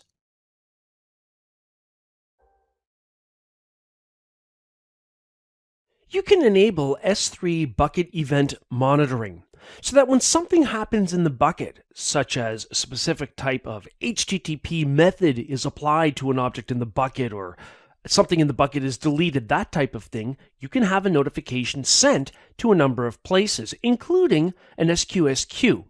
Here I've got a queue named Q1, and the permissions are set wide open. So everybody is allowed all SQS actions. So what I'm going to do then is go to the S3 Management Console. Now here, when I'm looking at a bucket, I can go under Properties, and I can scroll down all the way to the bottom until I see the Events panel. Now when I click the Events panel, I can see any notifications currently configured. There are none. So I'm going to click Add Notification, and I'm going to call it Notification 1. And down below we can see things like some HTTP methods. We can see a number of different types of activities, such as creating objects in the bucket or deleting objects in the bucket, or replication missed, replication failed. And we can also put in a prefix here if we only want to look at, well, let's say we want to look at object delete events, only want to look at that for a specific folder within S3 though. We could put in the prefix, such as images / or a suffix such as JPEG files, and so on. And then down below, we can determine the notification target. So under Send To, I can choose either an SNS topic, an SQS queue, or this could serve as a trigger for a Lambda function.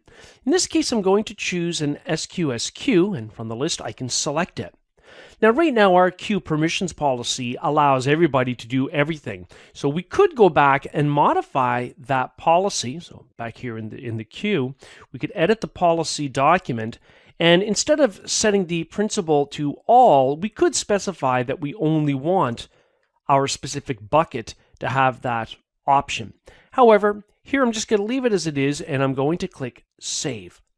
So at this point, we've got one active notification configured listed here in my bucket events, so that in the future, when we do have some items that are removed, so for example, if we go to Overview, and if we select an item here, and let's say we go to the Actions button, and we delete it, so I'll just go ahead and specify delete, that will trigger a notification sent to that SQS queue. So back here at the queue level where it's selected, if I go to the Queue Actions button, I can choose View Delete Messages and start polling. And I can see that we've got a couple of items here from the S3 service. And I can click on more details to read a little bit more about what's going on here and what was done. And we can see specifically references to the project_a.txt file, which is the file that was removed.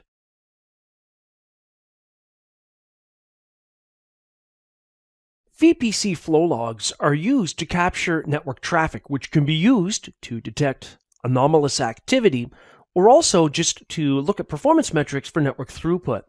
And so the first thing I'll do here in the Management Console is pop up the VPC Management Console.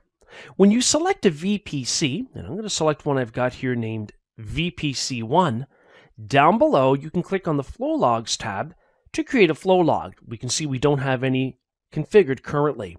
When you create a flow log, the first thing you have to do is determine if you want to accept, reject, or choose all for the filter. Now, I want to log all traffic, whether it's accepted or rejected to or from the network. And I'm going to set the maximum aggregation interval to every 1 minute. And the destination I'm going to choose to send to an S3 bucket. So it wants me to specify the S3 bucket ARN. So I've opened up another tab where I'm looking at the S3 management console. So I'm going to choose the destination bucket here of interest.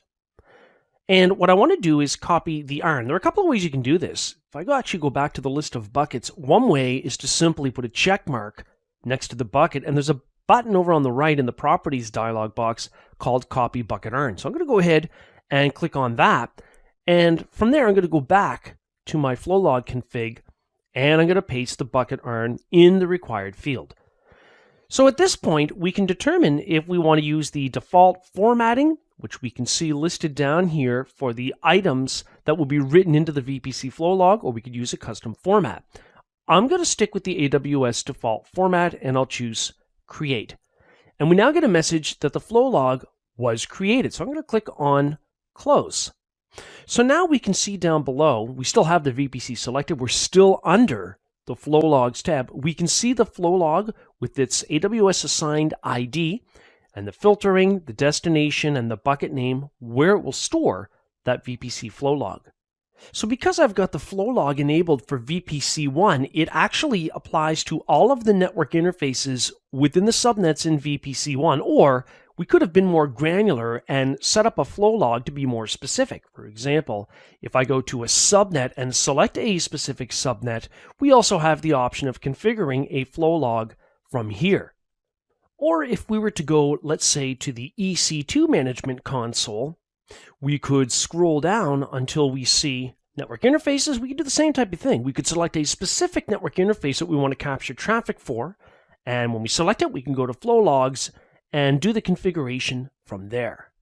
Back here in the VPCs console, remember you can select a VPC and also create a flow log that is sent instead of to an S3 bucket. You can also have it sent to a CloudWatch log. So you could select the destination log group, and then you would specify an IAM role that has the ability to do that. So what I might do here, for example, is filter the list of roles for the word watch, and maybe choose the AWS service role for CloudWatch events.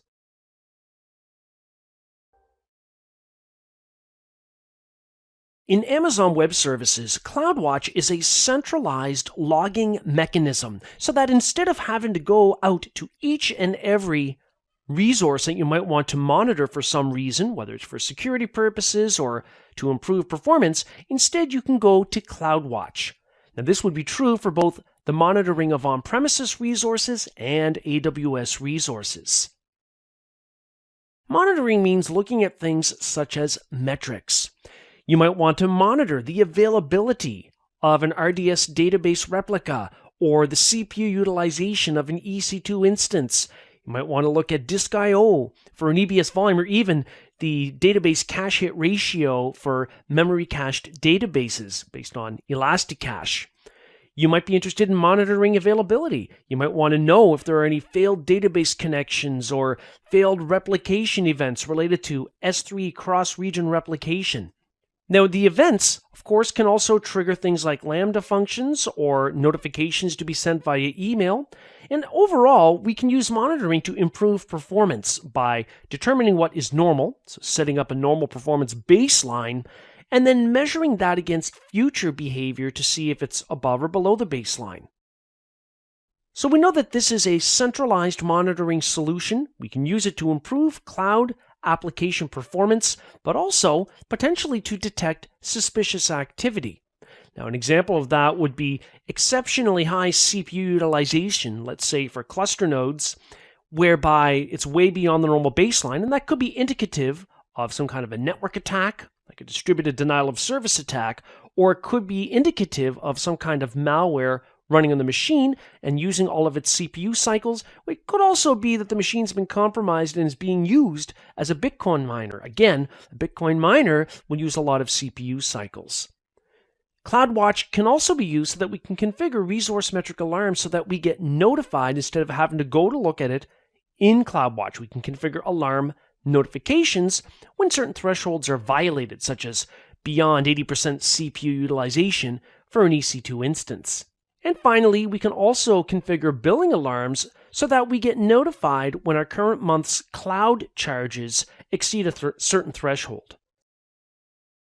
Finally, we can also use CloudTrail. CloudTrail is a centralized auditing tool, and this allows us to look at AWS account activity related to resources in AWS, whether that was triggered through the GUI, the management console, through CLI commands, or programmatic API calls by other software components.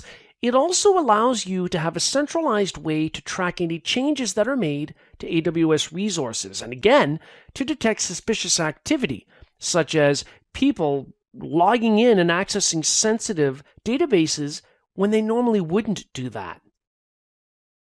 With CloudTrail, it allows us to ensure we have proper cloud resource governance.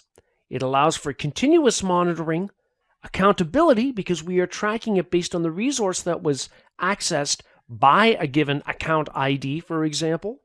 It also allows us to comply with laws and regulations related to the industry that our organization is in.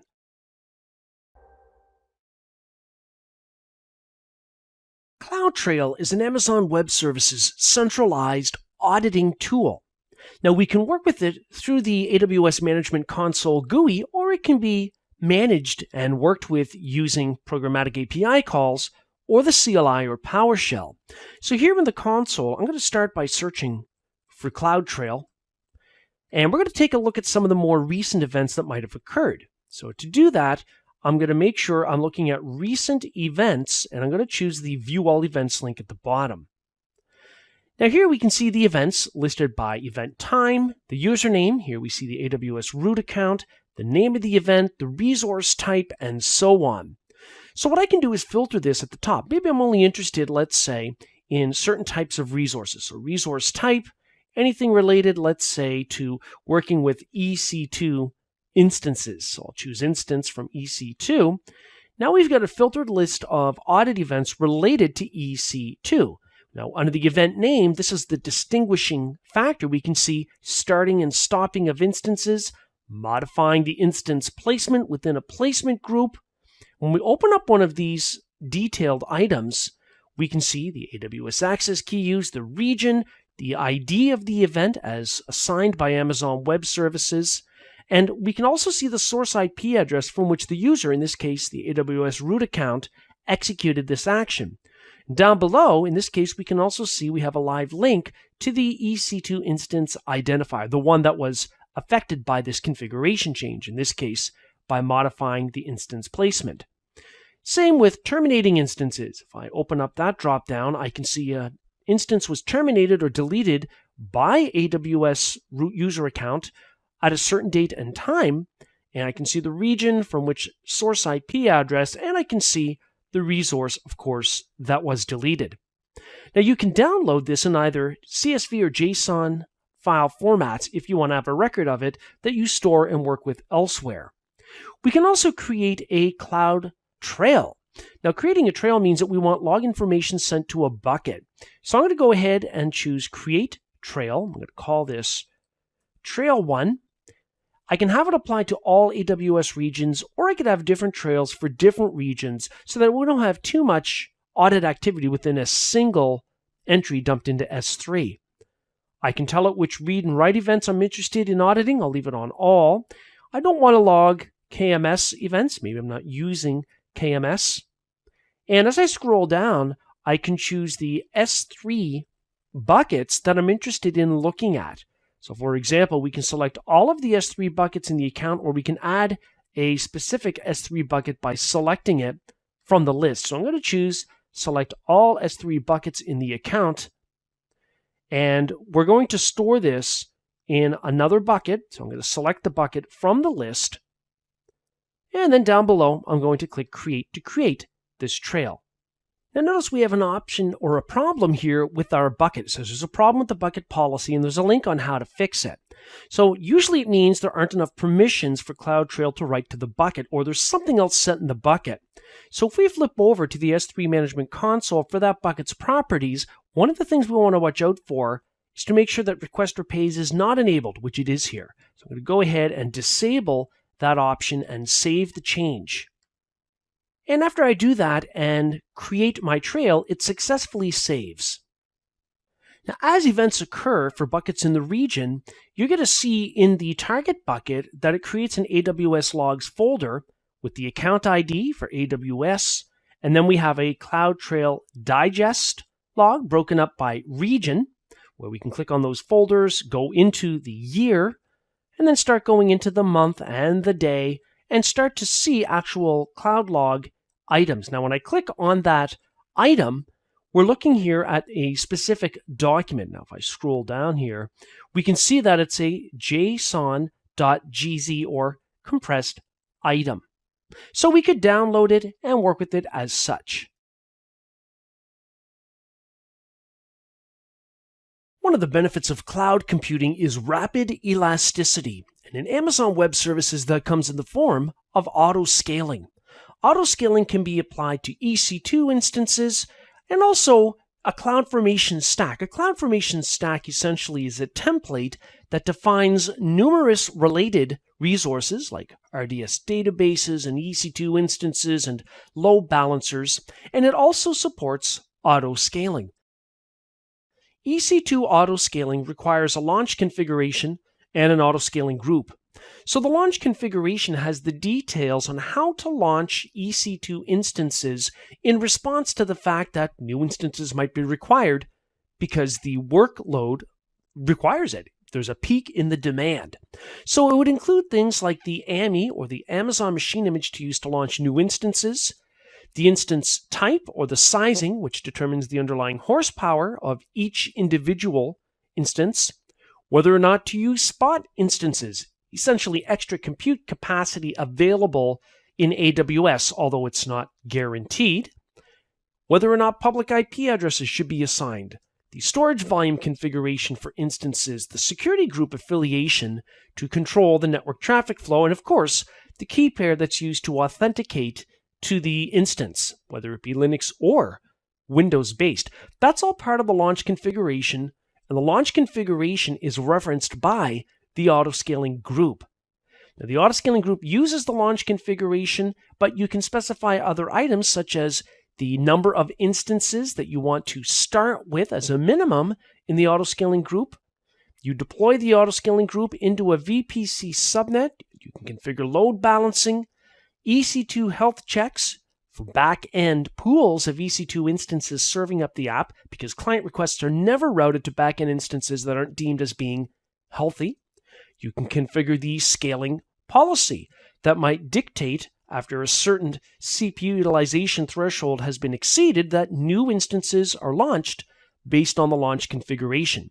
You can also scale in. Scaling out means adding instances, but scaling in might be required when things quiet down, and removing EC2 instances can result in cost savings because you have less instances running that you're paying for.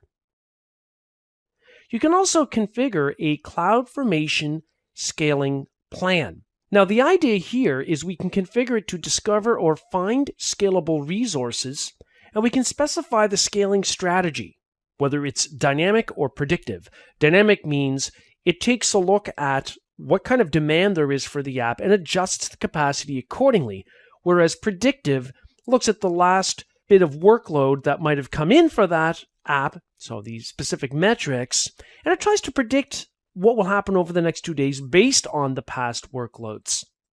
Then you've got a couple of other options that you can specify when you're configuring your CloudFormation scaling plans, like the minimum and maximum resource capacity. And then, of course, you can save the scaling plan and apply it. So the scaling plan is something that you can use with CloudFormation.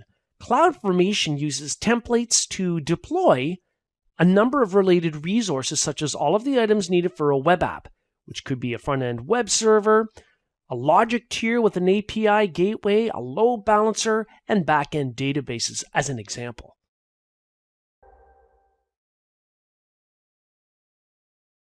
Horizontal scaling is used to either add EC2 instances to support an increase in demand for an app workload. Now, adding instances is called scaling out, or you could do the opposite when things get quieter. You can scale in or remove EC2 instances. We can automate this process using auto-scaling groups.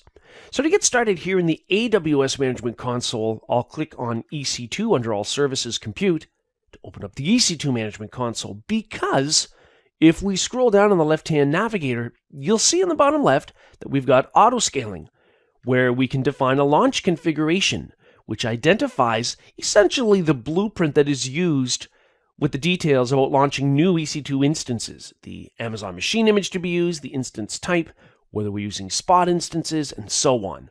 However, when I go to auto-scaling groups and create a new one, if we don't already have a launch configuration to select, when I click the Get Started button, it'll prompt me to specify the details to build a new launch configuration. The first thing you have to do is select an Amazon machine image. Usually what you would do is have a custom AMI, or Amazon machine image, in which you've loaded your application software and configuration settings.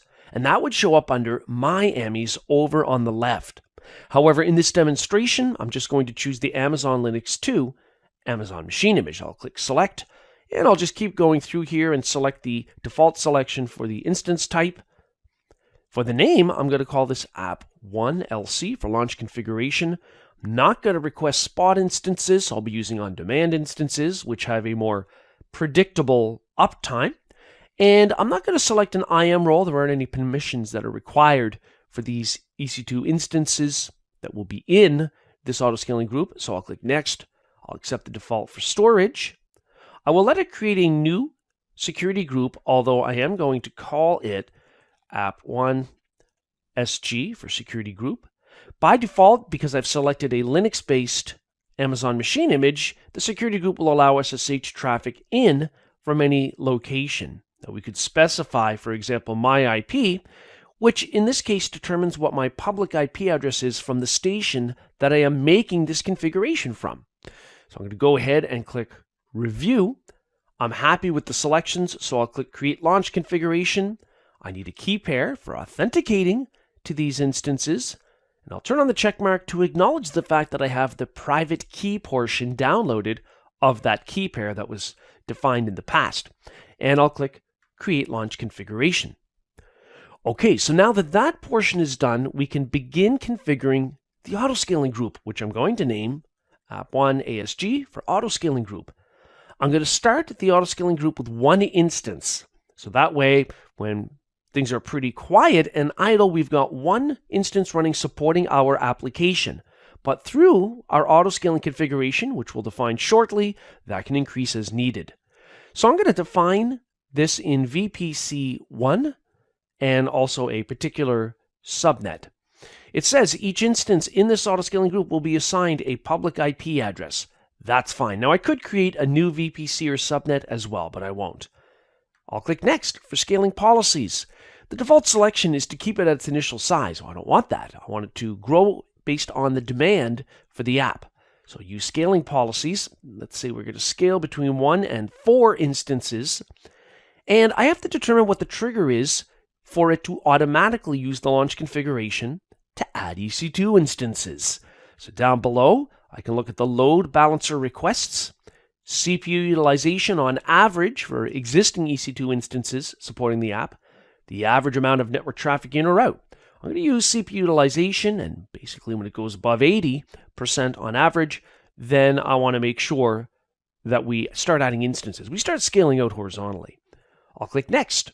We can add notifications. So when we launch instances, terminate instances, or when that fails, I want to be notified. So I have an SNS topic here called Topic 1, which happens to have an email address endpoint. That's fine. I'm going to click Next.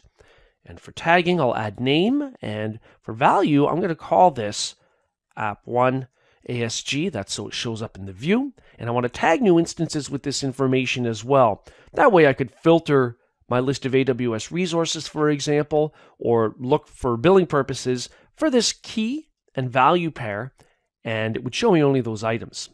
So I'm going to go ahead and click Review, and then I'm going to click Create Autoscaling Group. And after a moment, we can see it successfully created it. So I'm going to click the link for View Your Autoscaling Groups. Now, in the left-hand navigator here, I can see if I first go to Launch Configuration, there's our launch configuration. If I click Autoscaling Groups, there's our autoscaling group. Now, we can see currently we have 0 instances. And if I hover over the informational icon, it says they might be starting because you just defined this. And I can click refreshing this view. And when I do that, notice my instance count is now listed as 1. Now, if I were to switch over to the instances view on the left, I would see that I've got my 1 instance up and running. And notice, of course, it's been tagged accordingly based on our configuration. It's called app1 ASG. And if I were to take a look, for example, down at the inbound rules, we can see it's got port 22 open. But the reality is, if we're supporting an app, it's probably a web-based app over HTTP or HTTPS. So normally you'd probably want to open up that port as well. So if I click my security group link here, and if I go down to inbound rules and edit, I would probably want to add a rule, let's say here for HTTPS, to allow that kind of inbound traffic. So I'm going to choose HTTPS port 443. I could specify the source. So let's say from anywhere, which is specified here in IPv4 as well as IPv6 format, and then I could save that. So at this point, we've got our auto-scaling group with 1 instance running that is allowing incoming traffic on ports 22 for SSH administration because it is Linux-based, and port 443. Now I can also go all the way back down to my auto-scaling group's view and select it and make changes by going to Actions Edit should I ever need to modify its configuration, such as setting the minimum or the maximum capacity and that type of thing. Elasticache is a managed service in the AWS cloud. And this means that you don't have to worry about provisioning the underlying cluster nodes and configuring database caching solutions. And that was one of the barriers in the past that prevented a lot of technicians from using a solution like this. Luckily, with AWS, it's very easy to set up and you can start to realize the benefits of Elasticache very quickly. So this is referred to as caching as a service for databases. The idea is that frequently accessed database information is cached in memory.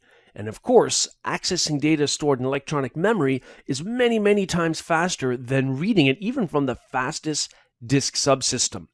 Now, while Elasticache is a managed service, as an AWS technician, you still have some configuration settings that you can work with. Things like sizing for the underlying cluster nodes, and also a couple of performance optimization settings. So Elasticache then would be one of those managed services that you really should be monitoring to determine if it's performing properly. Otherwise, start changing the configuration. Now, there are 2 different caching engines you can select from when you work with Elasticache. They are Memcached and Redis. Memcached you would choose when you want something that's simple, so you can get Elasticache up and running quickly without the need for a lot of flexibility. Memcached is also older technology than Redis. It also supports existing legacy apps that are already using Memcached. So for example, if you already have an on-premises Memcached type of environment, you can run that in the AWS cloud by changing your application's endpoint from the current on-premises Memcached instance to the AWS configuration. Redis provides overall better performance than Memcached, and it also supports more complex data types than Memcached. The idea is that you get more configuration flexibility with Redis. It also has built-in backup and restore functionality. So you need to consider these factors when you take a look at which of the Elasticache engines you should use. Any application that is database-driven will benefit greatly on a larger scale using Elasticache for memory caching of database information. To get started with deploying a Memcached cluster here in the console, I'm going to search for Elastic and I'm going to choose Elasticache. To get started, I will click the Get Started Now button, and I'm going to select Memcached as the cluster engine. I'm going to call this App1 Memcached. Now, depending on how your code might be written in your application, you might have to select a very specific version of the Memcached engine. So I'm going to leave the default selection and the port number of 11211. That's the port number that each cluster node listens on for connections if you want to manage them. We've got a default parameter group with settings for ElastiCache selected, the node type, which I can change depending on what I anticipate the workload requirements being. So in terms of the amount of memory and network performance options, and we can choose the appropriate instance family. For example, maybe here I'll select the T2 family and choose the cache.t2.micro option just for this example. I'm going to click Save to save that setting, and I'm going to specify that I want 2 nodes. Now, down below, if I open up Advanced Memcache D settings, then I can specify a subnet group. For example, I can choose Create New. I'm going to call this App1 SG1 for subnet group 1, and I can specify a VPC where I want these cluster nodes to be deployed, and I can also specify any subnet within that VPC. So as I change from VPC to VPC, I can see I have a number of different subnets that are available. So I'm going to select, let's say, my 3 subnets. Now I'm going to leave the availability zone to no preference, which means that Memcached will automatically, or rather ElastiCache, will spread out my cluster nodes across availability zones. Otherwise, I could go through and select them.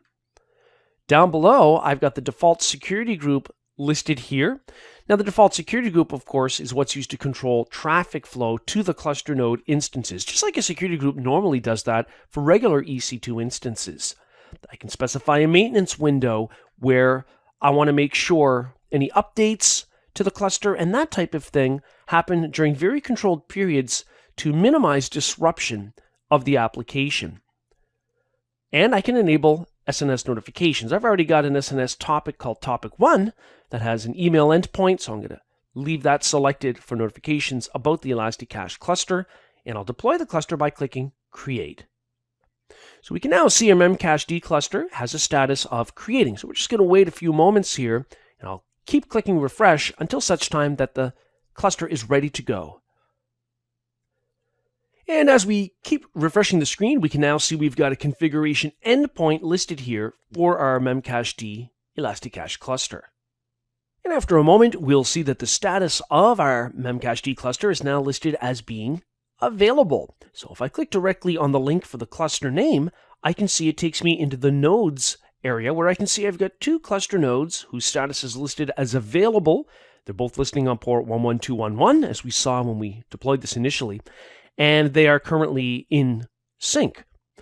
Now, at the same time, if I kind of go back to my selection of my Memcached cluster, I can select it and see the details configured for it listed down below, including the number of nodes, the security group affiliation, the maintenance window details, and so on. But at any time, having that cluster selected, I can go to the Actions menu and choose Modify and make any required changes. Over on the left, if I were to go to Parameter Groups, this was specified upon creating the cluster. If I were to select one of these database parameter groups, we can see that we've got database parameters, configuration settings listed down below. So things like the chunk size, amount of space to allocate for item key, value, and flags specified in bytes. And we can see the values that are specified for each of these configuration settings. We can also see subnet groups, such as the subnet group that we created when we deployed our cluster, which is an association with the VPC and subnets. And we can click on the events view to see any related events for our Memcached cluster. So we can see here events related to adding nodes to the cluster.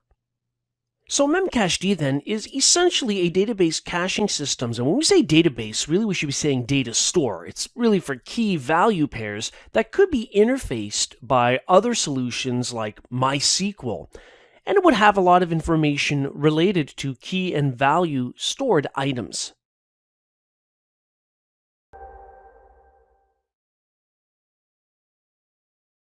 In this demonstration, I'm going to deploy an ElastiCache cluster based on Redis. So to get started here in the console, I'm going to search for Elastic and I'm going to choose ElastiCache. And I'm going to choose Create.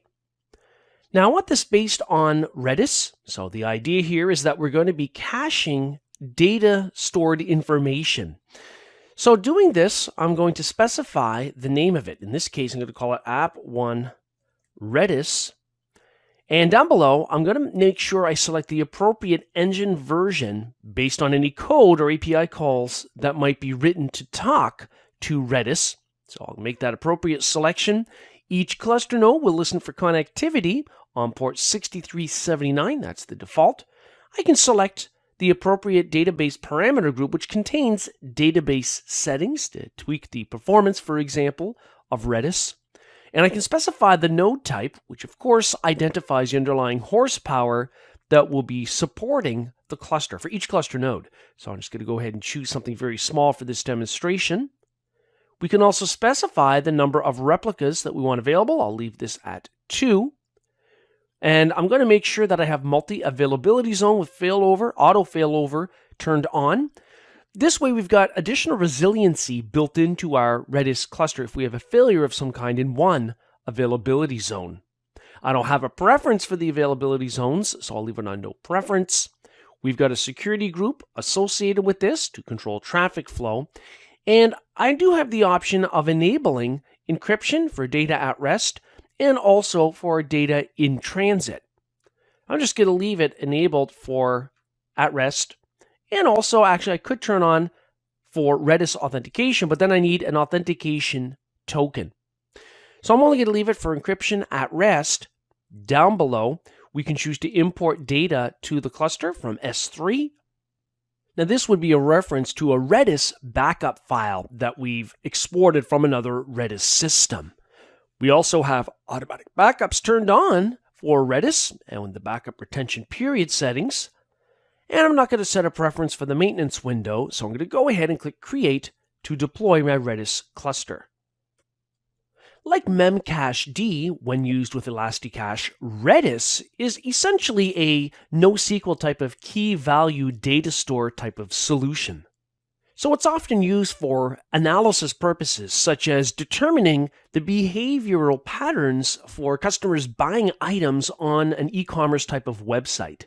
But there are so many use cases for Elasticache, whether it uses Redis or whether it's using Memcached. I mean, you might use Redis, for example, to detect fraudulent activity based on database transactions over a period of time. Bear in mind that Elasticache is designed to be a very, very fast database caching solution because the key value items are stored in memory. You might, for example, create a Lambda function that makes API calls into Redis. Before too long, we'll see that the status is available, and if we click directly on our Redis cluster name, we'll see in this case that we've got 3 cluster nodes. We've got the primary cluster node, and we've got 2 additional replicas. We can also, if we scroll over, see the availability zones in which those replicas exist. And if you select one of those nodes down below, you'll get some performance metrics related to that specific cluster node. Now you can also, having it selected, go to the Actions menu and do things such as promoting a read replica, which I've got selected, to the primary replica if you wanted to do that, perhaps if the primary is no longer responding. And if I go to the Events view on the left, I can see a lot of events logged here related to my Redis cluster being deployed.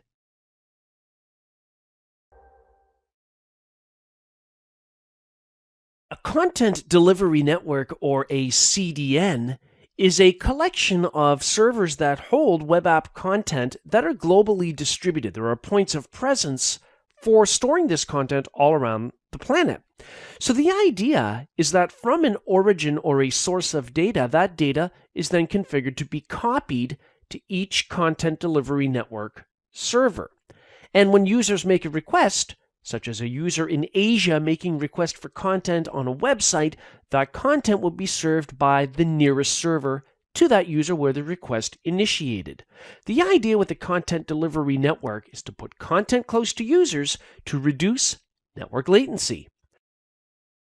CloudFront is the Amazon Web Service CDN solution. You can serve up content from S3 buckets or from other HTTP web servers. And that content can either be static in nature or unchanging or dynamic, and you can even stream content directly from S3 through CloudFront. CloudFront works to reduce network latency. And to illustrate this, let's talk about an example. Let's say that you've got a web app that's being hosted in the Western US region. Now, you've got a user in another part of the world, such as in Ireland, that is accessing that app. So rather than having additional network latency for each file that gets requested by that user, so let's say that latency is 100 milliseconds because you've got someone in Ireland accessing content in the Western United States. If you've configured a CloudFront environment, then that request would be routed to the nearest location, such as the Dublin edge location in Ireland, which means that you might end up with network latency of less than 10 milliseconds instead of 100. So this is the overarching purpose of a content delivery network, specifically in AWS, using CloudFront.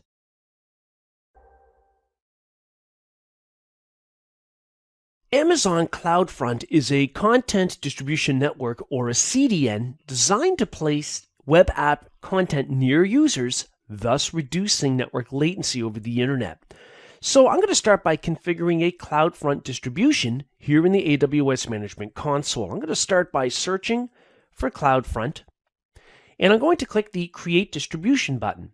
Now, we can either have a web distribution for standard web content to speed up access to it, or if we want to stream media using the Adobe RTMP protocol, then we can build an RTMP distribution. In this case, it's just going to be to speed up access to standard HTTP-based web app content, so I'm going to choose Get Started under Web. Now, I need to specify an origin domain name. Now, that could be another URL for another web app elsewhere, or in this case, it could be an Amazon S3 bucket. So I'm going to choose an Amazon S3 bucket. Now, if there's a particular folder there, let's say we've got a folder in that bucket called Site1 that contains the content that we want to cache, then we could specify that origin path. Otherwise, we can leave it empty so that everything in that bucket is a part of our distribution. Down below, the Restrict Bucket Access option is set to No. I'm going to choose Yes. What this means is we no longer want to allow access directly to the origin, to the S3 bucket. By setting restrictions to Yes, we are forcing connectivity to bucket content to only go through the CloudFront URL. Down below, we've got a number of other options available, such as if there are any origin custom headers, so HTTP headers with specific values. Down below, I can also enable things like redirecting HTTP to HTTPS automatically for security. I can determine the HTTP methods that are allowed. I'm going to leave it only on GET and HEAD. As we scroll further down, I can also specify things like the TTL, the time to live values. The default TTL here is 86,400 seconds, which equates to being 24 hours. That means items that are cached in the content delivery network are good for 24 hours, where after that timer has expired, when we get a subsequent request for that content, then the content delivery network, CloudFront, is going to check the origin location to make sure that that origin item has no longer changed. As we go further down, we can enable smooth streaming if we want to stream, for example, live events. Although when you do that, you can't be using a Microsoft IIS server as your backend origin. As we go further down, we can also specify the price class, which determines exactly which distribution points will be used for the content delivery network, whether it's only the US, Canada, and Europe, US, Canada, Europe, Asia, Middle East, and Africa, or all edge locations around the globe. So we can do that. We can also specify any alternate domain names, CNAMEs, or aliases that might be used to refer to the website. So you could put in the URL for that. And down below, I might want to use, for instance, a custom SSL certificate for accessing this web application. And when it comes to the security policy, you want to be very careful. An example of this would be the fact that in March 2020, a lot of web browser makers are stopping support for anything less than TLS version 1.2, transport layer security. So for example, throughout 2020 and beyond, if you still have sites that use TLS 1.1 or lower, a lot of the newer web browsers will automatically report back to the user a security message. That is not good on so many levels. So any modern configurations for securing network connections with TLS should be using TLS version 1.2 or higher. If I want the default root object to be a web page, for example, index.html, then I can specify that if that's part of what's been cached in the distribution. And then we can enable log details for logging access to the content stored in this distribution. So the distribution state down below is going to be set to enabled. So I'm just going to go ahead and click Create Distribution. Now I have a message that says one or more inputs are not valid. So in this particular case, I can specify, because if we go way up, we specify that we want to restrict bucket access to yes, which means that direct access to S3 is not allowed. So I've switched this origin access identity setting to create a new identity that will allow that to happen. So now that I've made that change, let's go ahead and create the distribution. And we can now see it's on its way. So I'm going to click on the distributions view and we can see it showing up here and it's in progress. So it can take a little while, depending on the amount of content that you want distributed globally, before the CloudFront distribution is available. Now, if I click on the ID, which is a hyperlink for that distribution, under the General tab, notice that we've got the domain name. So the domain name is shown here, and of course we could have DNS alias records for our SSL certificate that point to that domain name. This is the URL that can be used to make a connection to our CloudFront distribution. In this case, as opposed to going back to the origin location of content, an S3 bucket.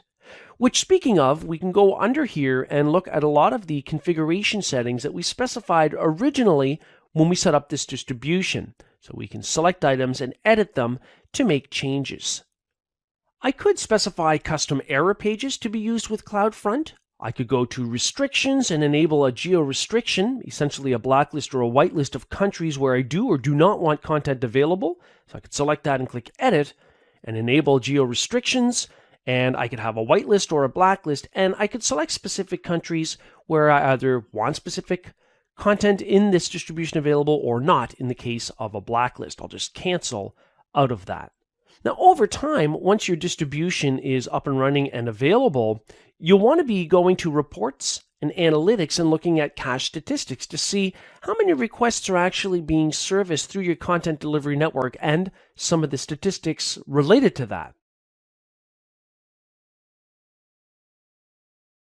Hi, I'm Dan Lachance. I've worked in various IT roles since the early 1990s, including as a technical trainer, as a programmer, a consultant, as well as an IT tech author and editor. I've held and still hold IT certifications related to Linux, Novell, Lotus, CompTIA, and Microsoft.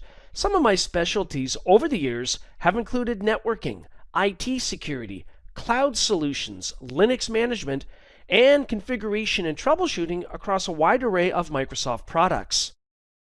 The AWS Certified Solutions Architect Professional SAP-C01 certification exam focuses on the abilities of a solutions architect to design and deploy scalable, available, and reliable applications on AWS, use appropriate AWS services to design and deploy applications to meet given requirements, migrate complex applications on AWS, design and deploy enterprise-wide scalable operations on AWS, and implement cost control strategies. In this course, we're going to review concepts covered in previous courses in preparation for the AWS Certified Solutions Architect Professional SAP-C01 certification exam. Topics include auto-scaling, virtual machine import, AWS organization management, Lambda functions, how to reduce cloud costs, transit gateways, custom IAM roles, S3 lifecycle management, EC2 resiliency, finally, simple AD, and Amazon workspaces. I'll start by configuring an autoscaling group, followed by enabling the import of an existing VHD virtual machine disk. Next, I'll configure OUs within an AWS organization, and then create a Lambda function. Next, I'll discuss how to reduce cloud computing charges, how to centralize network connectivity using VPC transit gateways, and how to create a custom IAM role. I'll then enable auto-archiving using S3 Lifecycle Management, and then I'll enable EC2 instance auto-recovery. Finally, I will configure simple AD and then enable cloud-based VDI using Amazon Workspaces.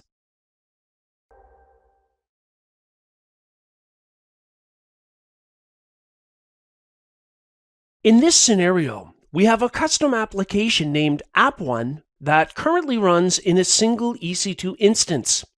What's needed is improved application performance and resiliency against downtime. So the solution here will be to create a custom AMI that contains App1, and then we can use that custom AMI to define a launch configuration that will then in turn be used to configure an auto-scaling group. Here in the EC2 Management Console, I've selected an EC2 instance that's been customized whereby custom software and settings have been added. So to create a custom AMI, an Amazon machine image from it, I will select it. I will go to the Actions menu, I'll choose Image, and I'll choose Create Image. I'm going to call this App1 Custom Image. I could also put in a description, but I'm not going to do that, and I'm going to leave everything else as its default setting. So I'm going to go ahead and choose Create Image and Close. So now I can monitor the progress as I go to the AMI's view over on the left. I can see currently it's in the midst of being created. The status is pending.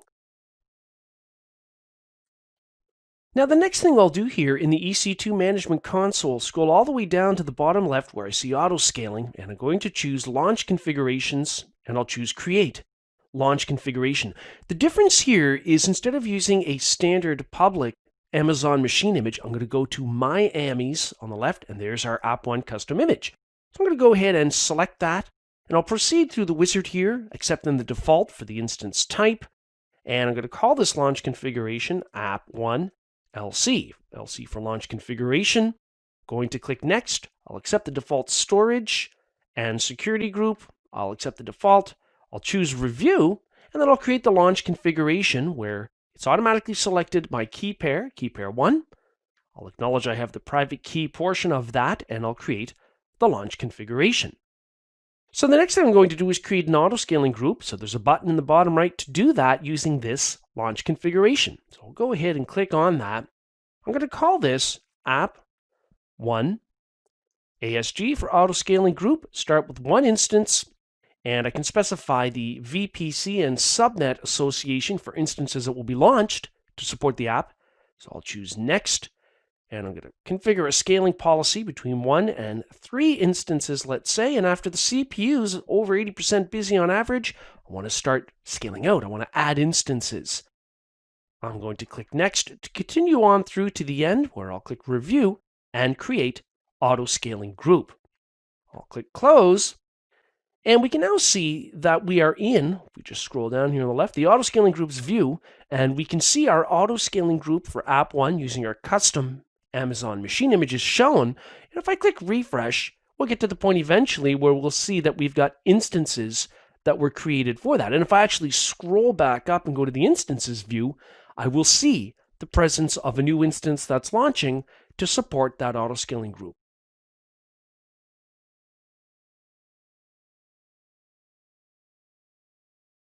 In this scenario, we have an existing Microsoft Hyper-V virtual hard disk file, or VHD for a virtual machine, that must be reused for an EC2 instance in AWS. Our solution is simply going to be to use the AWS CLI to import the VHD. Now, the first thing that must be in place is that the VHD file must have been uploaded to an S3 bucket, and it has been here to a bucket named bucket YYY. The second thing that must be in place is you need to have a role that will be used when you do the import in the CLI. So I'm going to go to Roles and Filter for VM. Now, the role technically does not have to be called VM import because you can specify a different role name on the command line, but this is what it's going to look for by default if you do not specify a role name on the command line in the CLI. So we need the VM import role to have been created along with the appropriate permissions. So here I've got a permissions policy that has an effect of allow for talking to the S3 bucket where that VHD file was uploaded, but also having the ability to write back to the bucket. So that's in place as well. Next, I have what you could think of as a disk manifest type of file. It's called import vmdisks.json, and what it's really defining here is the name of the bucket where I've got one or more disks. In this case, it's one. And of course, the key, the S3 key value, is the name of that S3 object that we looked at initially here in our S3 bucket. It's called disk1.vhd. So from the CLI, we're going to reference this manifest file so it knows what it should be doing. And by default, it's going to use the VM import IAM role, so it has permissions to do this.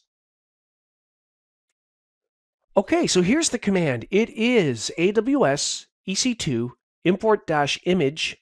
I'm using the -- description parameter to give it a description. So this whole job is called import server VM.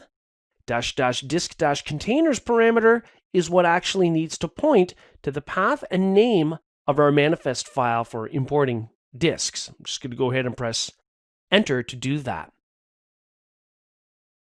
I can then use the AWS EC2 describe-import-image-tasks command where I can see my import server VM job with the status of pending.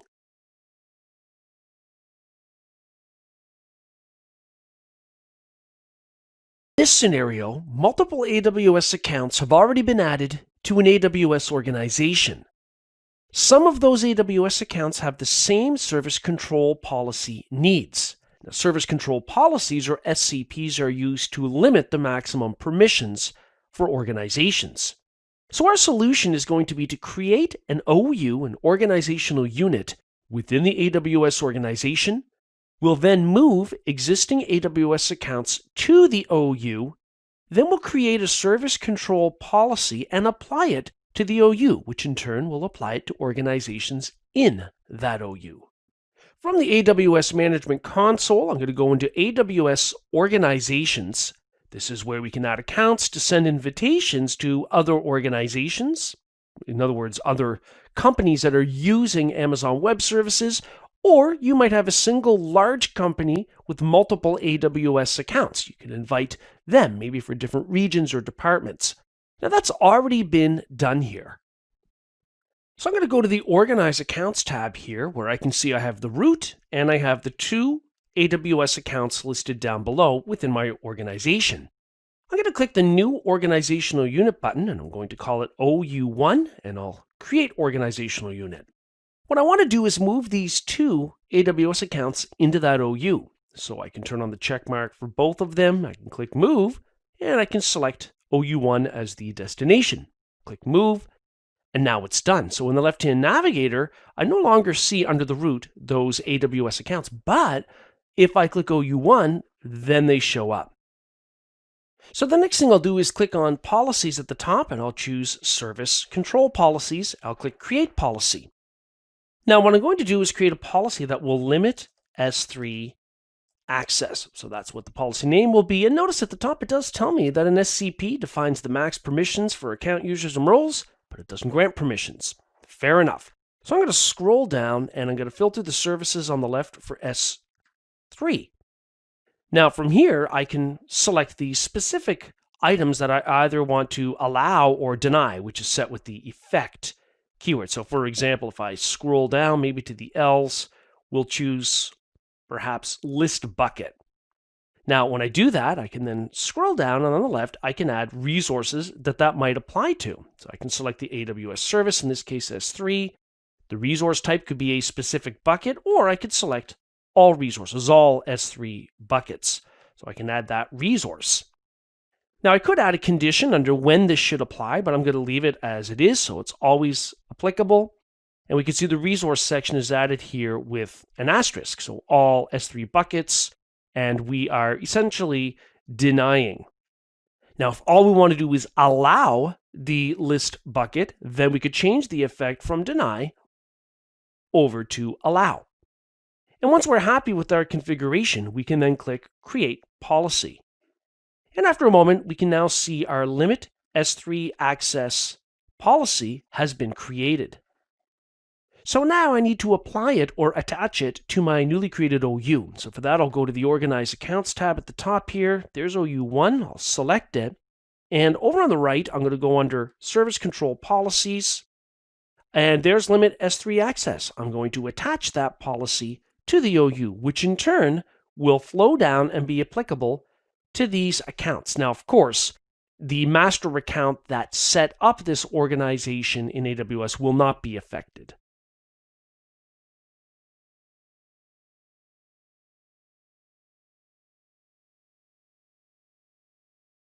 In this scenario, a custom cloud-hosted function is needed that will modify HTTP response headers in a CloudFront CDN, or Content Delivery Network. So what we're going to do to make that happen is we're going to create a Lambda function, and we're going to base it on an existing blueprint or template called CloudFront Modify Response Header. Now, when you want this to work in a CloudFront environment, you can have your function actually delivered or replicated to different CloudFront endpoints. And that is what is referred to as Lambda Edge. So here in the console, I'm going to search up Lambda, and I'll select it. And we want to create a new function, so I'll click the Create Function button, and I'll choose Use a Blueprint. And we're going to filter this, let's say, for CloudFront. And if we scroll down a bit, we can see here we've got the CloudFront Modify Response Header Blueprint. And this is Node.js, which is good because Lambda Edge allows you to have your JavaScript code run in any of the edge locations for a CloudFront CDN. So that's perfect for us. I'm going to go ahead and select that, and I'm going to call this function 1. And we're going to let it create the role as required for the required permissions for the function to execute. And we can see the code down below.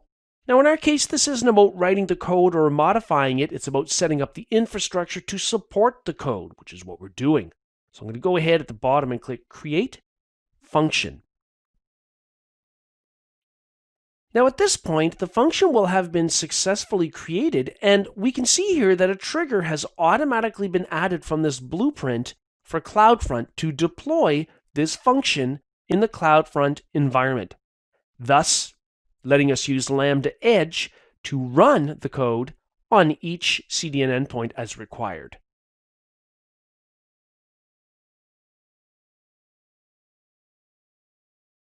In this scenario, we've got mission-critical EC2 instances that have performance metrics that indicate minimal virtual machine resource usage.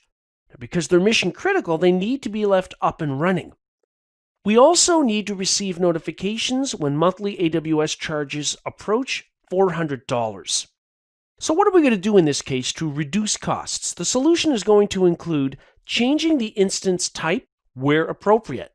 Now, the instance type is the underlying hardware configuration, and if we have minimal resource usage in an important VM, an EC2 instance, then maybe we should reduce the underlying horsepower. We can also create a cost budget so that we get notified when our charges approach $400. Implementing this solution is very quick. The tricky part is determining when it should be done. So for example, if I select an EC2 instance and it is one that needs to run mission-critical apps, but there's too much horsepower for it, and we can see the current instance type here is only T2.micro.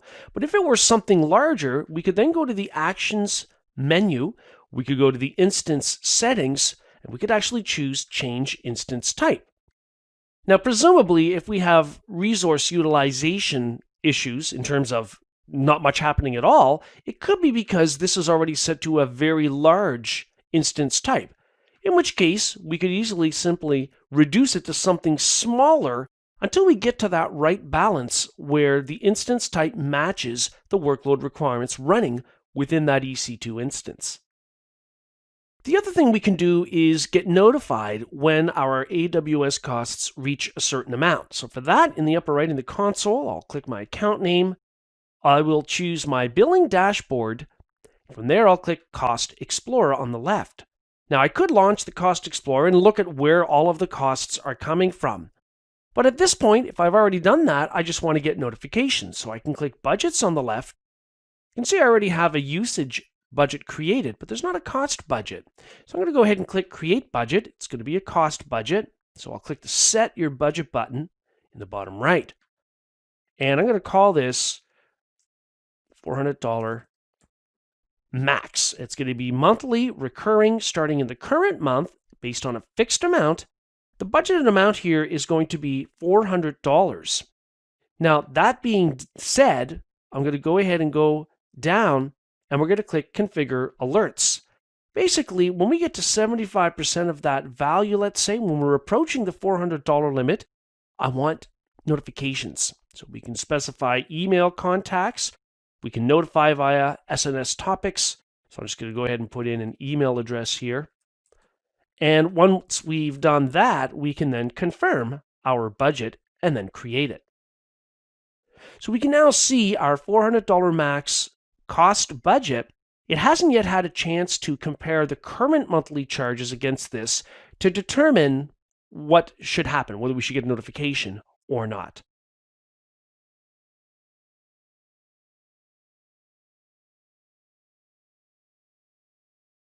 In this scenario, you are a cloud technician for an international organization, and new office locations around the world are connecting to AWS through VPNs, as well as creating their own AWS VPCs. Now, routing between all of these network components must be enabled in your AWS organization with minimal administrative effort. So the solution here is not going to be to set up peered connections between each and every VPC and VPN. That is not minimal administrative effort, although it would work. Instead, we're going to create a transit gateway and attach VPNs and VPCs to the transit gateway itself. Transit gateways work well because they scale well, unlike peering VPCs together, for example. So what I'm going to do here in the VPC console is scroll all the way down until I see transit gateways. I'll click the transit gateways view. There's none listed, so I'll click Create Transit Gateway. I'm going to call this TG for Transit Gateway East Region. I'm going to use the same thing, let's say, for the description. Now, there are a number of options I can choose to configure, such as the Amazon Autonomous System Number, or ASN. I don't need to specify that. Whether I want connecting VPCs or attached VPCs to this transit gateway to enable DNS support for name resolution. There are things here I probably wouldn't want to turn off, like route table association and route table propagation for any VPCs or VPNs attached to the transit gateway. Now, I know I'm not going to need multicast support for sending transmissions to groups of hosts, so I'm going to go ahead and click Create Transit Gateway. I'll click Close, and there it is. The state is pending. The next thing you would have to do is attach network components like VPNs or VPCs to the centralized transit gateway, which really serves, you could think of, as a network routing hub. So if I were to click Transit Gateway Attachments, I could click the Create Transit Gateway Attachment button. So I'm going to choose the Transit Gateway ID from the list. Now, if we don't see anything, which I don't here, it's only because it's still being created. So we might have to wait a few moments and refresh until it shows up. So now I can see the transit gateway is showing up. It's been successfully deployed. So I can choose to attach a VPC, a VPN, or a peering connection. I'm going to leave it on VPC. I'm going to call it VPC1 attachment. And down below, I need to select the VPC I want to attach. In this case, I'll choose VPC1. I'm not going to enable IPv6 support, but I'm going to leave DNS name resolution support enabled. And down below, I can see the subnets from that VPC have been added automatically. So I'm going to go ahead and click Create Attachment. And at this point, we've got the VPC attached. Now, if I could do that once again, I could add additional VPCs. I'm going to call this VPC, let's say, 2 attachment. So VPC2, attachment, and from the drop-down list down below, I'm going to choose VPC2. Of course, its subnets then appear, and I'm going to click Create Attachment. So this way, instead of adding a VPC peering link directly between a whole bunch of networks, instead we can link them once to the transit gateway. Now, on a small scale, it might not seem like there's a lot of benefits to transit gateways, but as you start scaling with multiple VPNs and VPCs, it really makes network connectivity much easier in AWS.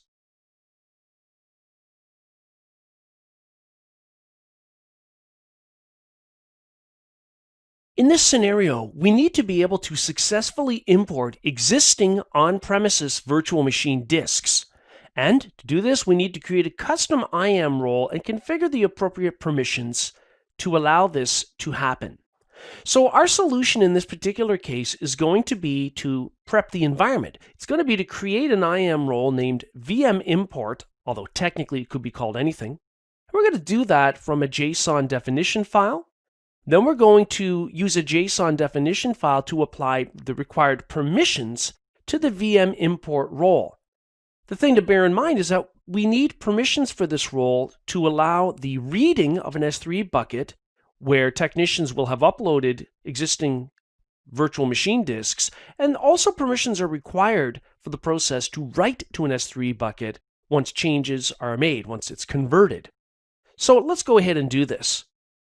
I've got a file here called trust-policy.json that has the definition to create a role. So it's JSON formatted, and what it's going to be doing is creating a role called VM import.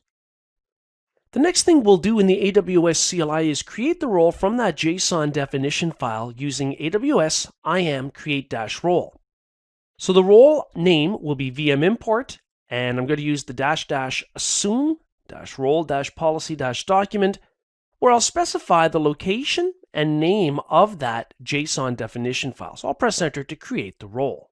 Next, I've got another JSON definition file with the permissions for the role. I've called this file role-policy.json, and the effect is set to allow for S3 buckets. And as we scroll down through, what I've done is put in the ARN for the specific bucket where I'll be reading uploaded VM disks from and then writing converted disks to.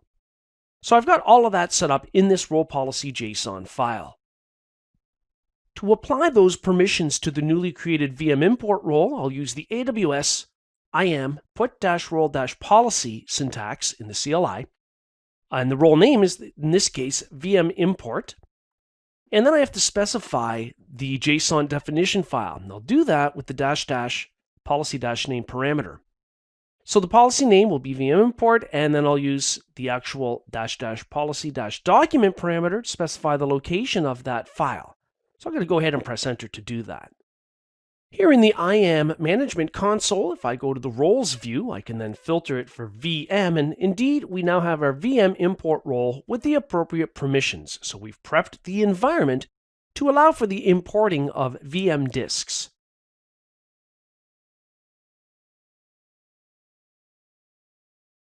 In this scenario, S3 objects that have been uploaded to a bucket for more than 100 days need to be automatically migrated to Glacier storage for longer-term archiving. So to do this, we're going to go into an S3 bucket and configure a lifecycle rule.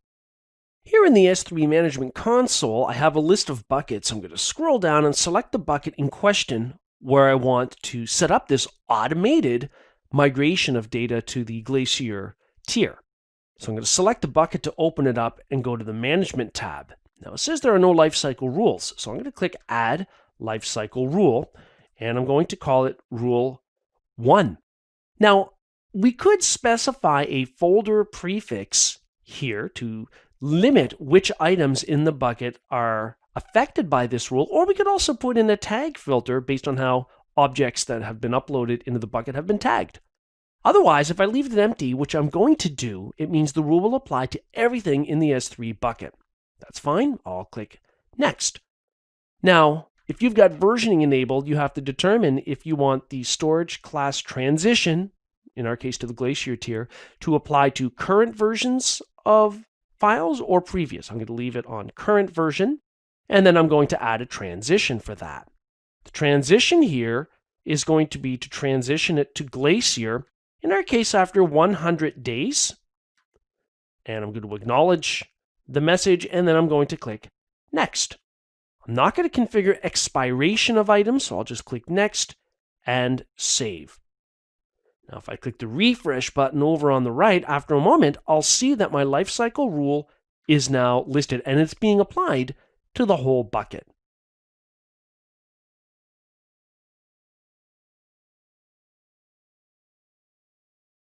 In this scenario, you have an EC2 instance that currently hosts a custom line of business application that occasionally causes CPU spikes due to a programming flaw.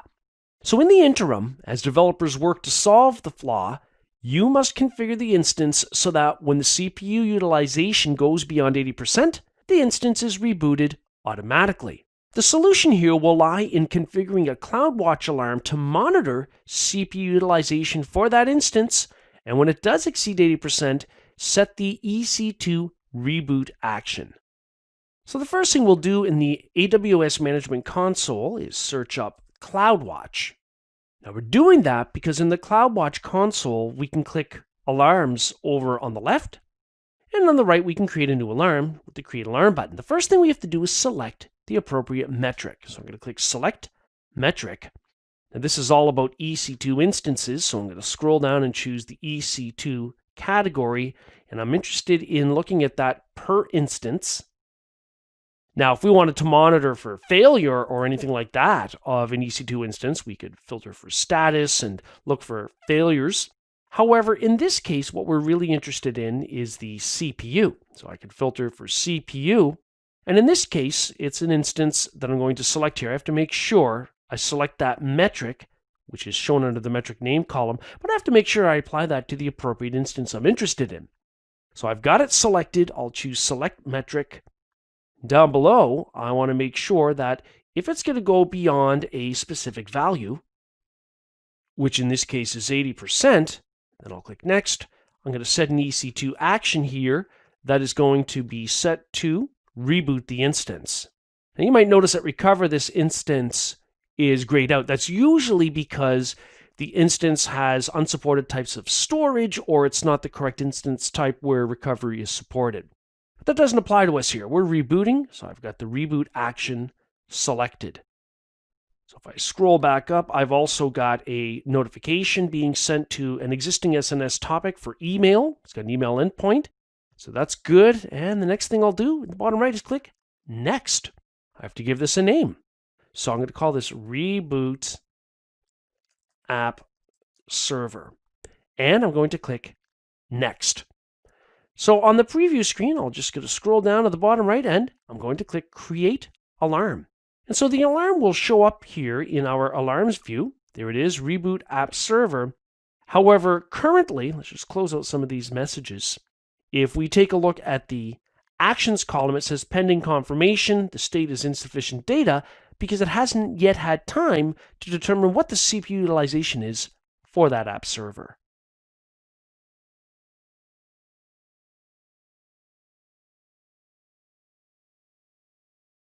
In this scenario, users will be connecting to Amazon Workspaces so they can use desktop applications, and you would like users to use their cloud-based Active Directory credentials to authenticate to the Amazon Workspaces desktop. So the solution in this case will be first to deploy Simple AD, then join an EC2 instance to the domain so that we can then create user accounts in Simple AD. So from the AWS Management Console, I'm going to search up Directory and I'll choose Directory Service. And I'm going to click the Setup Directory button on the right and I'm going to choose Simple AD and then I'll click Next. I only have a requirement for a small number of users, so I'm going to choose Small. And I'm going to fill in some details such as the directory DNS name, which in this case will be quick24x7.local. The NetBIOS name will simply be quick24x7. And then I'll specify and confirm the administrator password for the Active Directory domain. And then I'll scroll down to the bottom And in the right, I will click the Next button. I'm going to deploy this into VPC1, and I've got 2 subnets available within VPC1. So I'm going to go ahead and select those, and then I'll choose Next. And on the Review and Create screen in the bottom right, I'll click Create Directory. After a few minutes, I can click the Refresh button and see that the status of the directory service is active. And if I click on the link for the name of it, I can also see some details related to our Active Directory instance, our simple Active Directory, we should say. And if I click Refresh, I can see the IP addresses of DNS servers, which I'm going to need to specify in any EC2 instances that will be joining this domain, at least manually. So I'm going to go ahead and copy those, and I'm going to go to my instances where I've got a Windows instance that's up and running, and I'm going to connect to it so that I can join it to the domain. So here in my EC2 instance, I'm just going to pop into the control panel to configure the network settings to join this machine to an Active Directory domain. So I'm going to go to Network and Internet, Network and Sharing Center. I'm going to go to Change Adapter Settings, and I'm going to right-click on my adapter and go into the Properties. I'm interested in Internet Protocol version 4, so the properties of it, and I need to change the DNS servers so that this machine will be able to locate domain controllers for my Active Directory domain. So all I'm doing is copying and pasting the IP addresses for DNS that were shown in the properties of my simple AD instance in the console. Now, once I've done that, I can go ahead and join my Active Directory domain. So if I go to the control panel home, and if I search, let's say, for the word join, I can join a domain. I'll change the server name while I'm at it. This is going to be called WinServe 2019-1. That's the computer name I'm changing. And I'll just pop in the NetBIOS name of my domain, Quick24x7, and OK. And after a moment, I should be prompted for the credentials of the administrator account for the domain.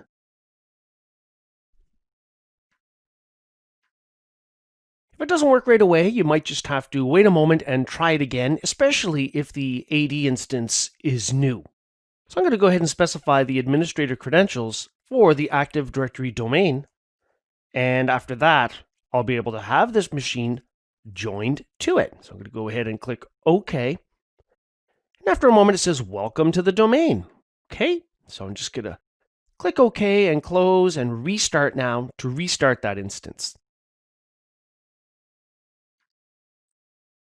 Now that I've signed in with a domain account, I need to make sure I install the appropriate Active Directory administrative tools. So for that, I'm going to pop into the Server Manager and install the Active Directory administrative tools.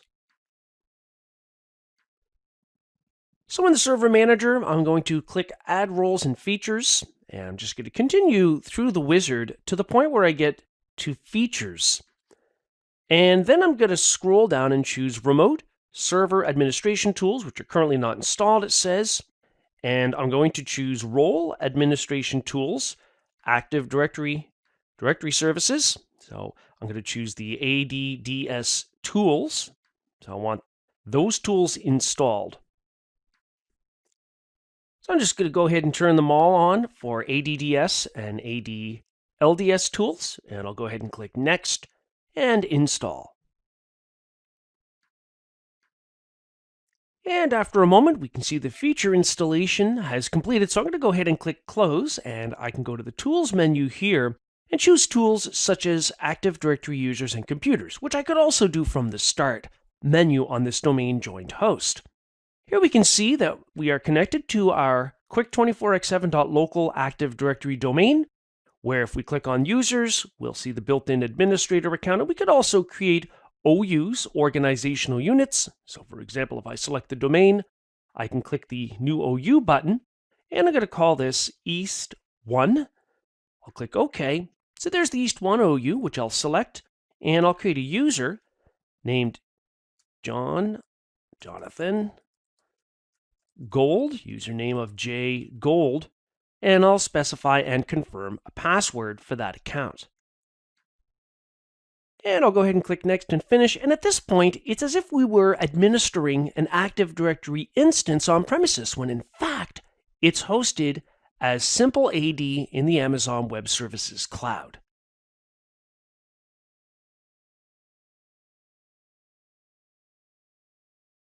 In this scenario, we have to accommodate users that will be connecting to Amazon workspaces to run desktop apps.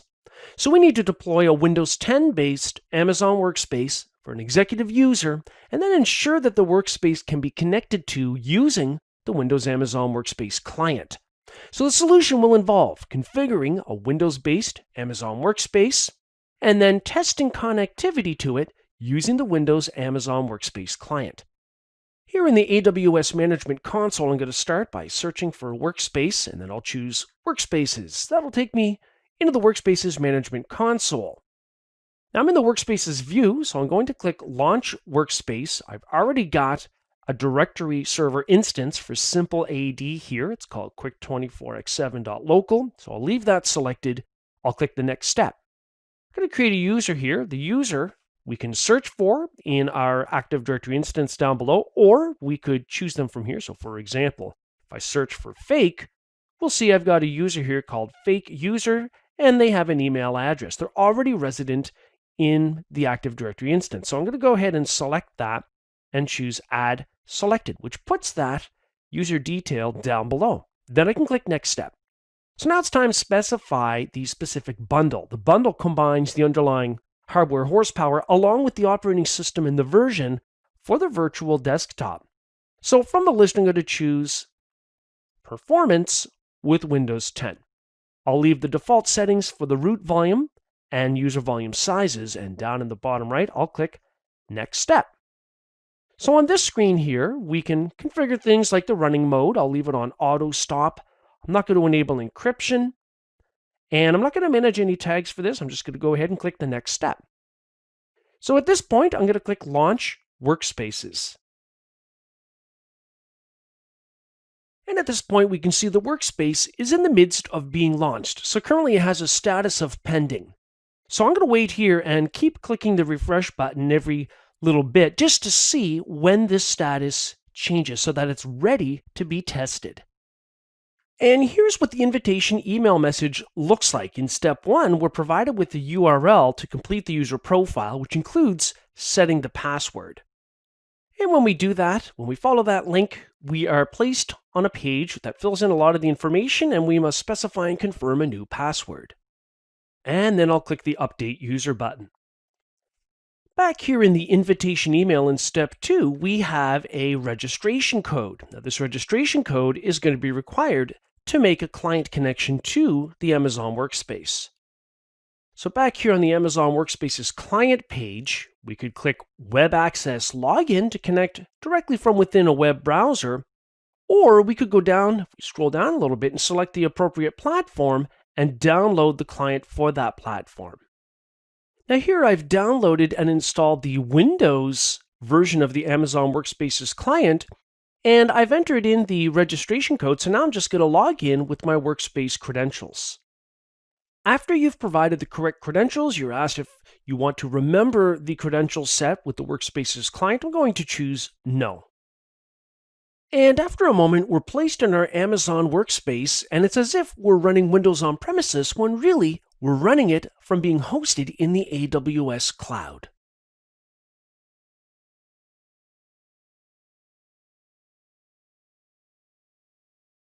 In this scenario, your developers have a front-end web application that needs to be able to talk to a back-end MySQL database. And in the event of some kind of an outage, an additional database replica is required for resiliency. The solution will begin with deploying MySQL using RDS, and then we'll create a MySQL replica. Here in the RDS console, I'm going to click the Create Database button, and I'm going to go ahead and choose Easy Create, and we're going to choose MySQL. Down below, it's set for Dev Test Environment. We've got the admin username set. I'm just going to specify and confirm the master password. Now, if we ever needed to come in and make a change to the configuration of MySQL, such as using the MySQL Workbench tool, then we could just connect to the instance on port 3306. So I'm going to go ahead and click Create Database. And we can now see that our MySQL database is in the midst of being created. So if I kind of scroll over into the status column, indeed, it says creating. So I'm going to keep clicking the refresh button, and I'll monitor this for a few minutes until such time that the database is ready. Before too long, the status will be listed as available. So I'm going to go ahead and scroll over to the left and select that database and go to the Actions menu. From here, I have the option of creating a read replica. And this is the resiliency part of what we need to accomplish. So when you create a replica, you get to specify things like the database instance class, which needs to be relative to the workload that you need to support. So, for example, I could choose a specific database instance class for testing purposes that is pretty small when it comes to the underlying horsepower. Do I want a multi-availability zone deployment? I'm not going to do that because we're going to have a replica in a different location. So I'm just going to leave a lot of these to what they are, other than selecting a different region. So for example, here I'm going to put this replica in a different region in Canada, so in the Canada Central region. I do want it to be publicly accessible. I'm just going to scroll down. Then I have a whole bunch of other settings, such as the database instance identifier, which I'm going to call database-1. That's the original dash replica 1. It's going to listen on the standard MySQL port, 3306, so that's fine. I'm going to scroll down and really not change too much of anything else. So I'm going to go ahead and choose Create Read Replica. You now see that the read replica instance has now been initiated. So I'm going to close out, and if I click on the database to open it up, then if I scroll further down, we'll see that we've got our master replica and our new replica copy of the database, which is in a different availability zone, of course, and also in a different region.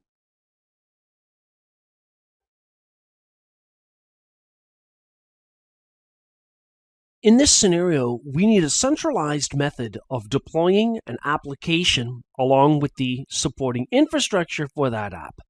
We also need the ability to apply periodic application updates as well as periodic infrastructure configuration changes, and this all needs to be done centrally. To do this, we're going to deploy the app using OpsWorks. Here in the AWS Management Console, I'm going to type in OpsWorks, and we'll click on that to open up the OpsWorks console. Now, the first thing we're going to do is start fresh with creating a new stack. Now, you could register existing instances if you already have an app running in instances. In this case, I'll choose Add Your First Stack. I'm going to use a sample stack here. It's going to be running the Linux operating system, and I'll choose Create Stack. So it's going through and creating all of the sample items. Now, to have a custom app supported and deployed in OpsWorks, you need to make sure that you have the code for your app available. So at this point, I'm going to click Explore the Sample Stack. Over on the left, I can click Apps, where we've got a sample Node.js app. But notice we've got an Add App button, where we could add the details about this. And we could specify the application source, whether it's coming from a repository like GitHub, whether we've got a bundle available over HTTP or through an S3 connection, and so on. So at this point, we would be able to add multiple apps using this centralized tool. Now, at the same time, we could also take a look, for example, at instances. Here we can see we've got a single instance. It's not running, but we could start it with the start action.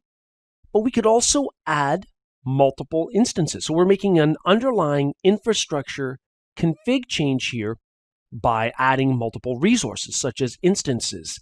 So OpsWorks then is the solution that will let us centrally manage an app and the underlying infrastructure over time.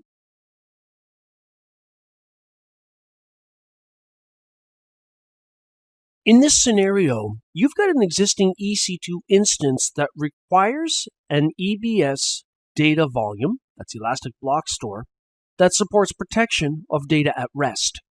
So our solution will start with the creation of an encrypted EBS volume for protection of data at rest. We will then attach the EBS volume to the existing EC2 instance, and then we can manage that instance operating system and use OS familiar tools to format and partition the newly added volume. Here in the EC2 Management Console on the left, I'm going to scroll down under Elastic Block Store Volumes. I'll click on that view and I'll click Create Volume. Now this is going to be a general purpose SSD. Let's leave it at 100 gig for the size. And I'm going to scroll down and choose Encrypt this volume. Now when you do that, you're going to need to specify a master key. I'll choose the default EBS key that's used for that purpose. Now as we scroll down, we can also add tag information. So I'm going to add a name key with the value of data disk 1, and I'm going to choose Create Volume. So at this point, if we look at our EBS volumes, we might have to refresh the view, we'll see that the presence of data disk 1 is now showing that we have that data volume available. Now what we need to do is attach it to an instance. So I'm going to select that volume, go to Actions, and choose Attach. From here, I'm going to click in the Instance field and choose one of my running instances. It's named WinServe 2019-1, and I'm going to click Attach. If we were to switch over to the Instances view and take a look at that EC2 instance by selecting it, down below under the Description tab, we go down far enough, we'll see any of the disk devices. So we've now got our second block device, XVDF, that's been added here.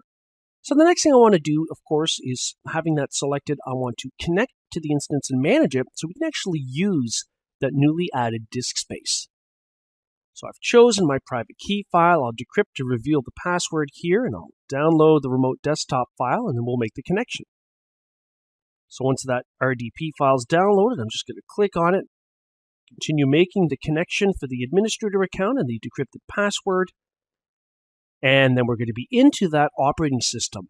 Now, depending on whether it's Linux or Windows-based would determine which tools you elect to use to configure that new disk device. Here in the Windows environment, I'm just going to go into the Start menu, and I'm going to search for disk. And I'm going to choose Create Format Hard Disk Partitions. Just maximize that tool.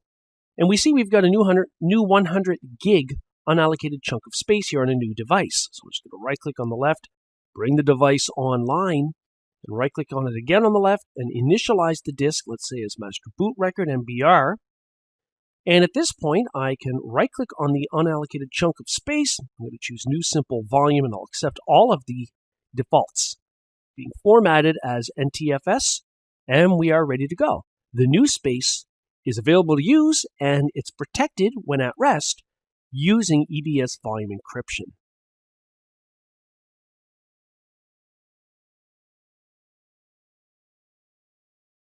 In this scenario, you're going to be deploying a launch configuration in the future that will be used for auto-scaling a custom application.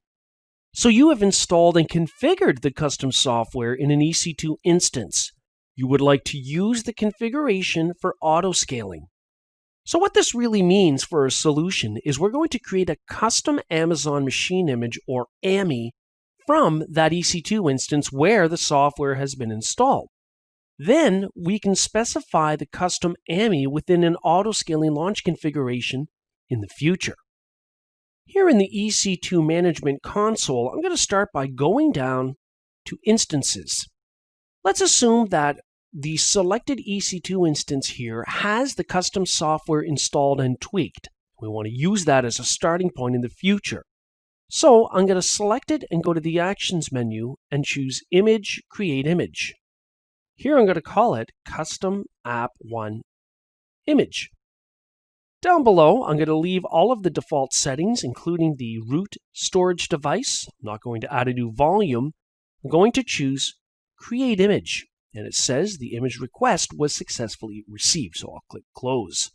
Now that should show up once it's ready down here in the left-hand navigator under Images in the AMIs view. So we can see the status of it is that it's pending. So we're just going to wait here for a minute or two and click Refresh until such time that the AMI deployment has completed. And before you know it, the status will be listed as available. So we can at any point in time launch new instances from this custom AMI. However, what we want to do is use that in a launch configuration. So in the bottom left, if I were to go to a launch configuration, which by the way is used when you're auto-scaling, when you create the launch configuration, just like when you're manually launching a new EC2 instance, you would go to My AMIs, where you would then be able to select your custom Amazon machine image.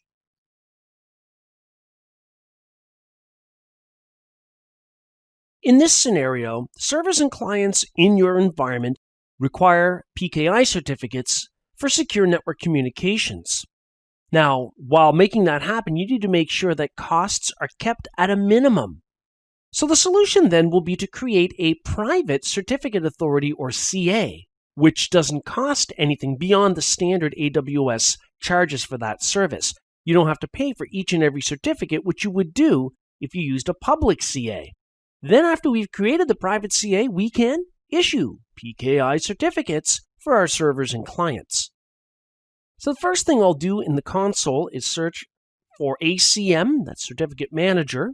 And what I want to do is create a private certificate authority.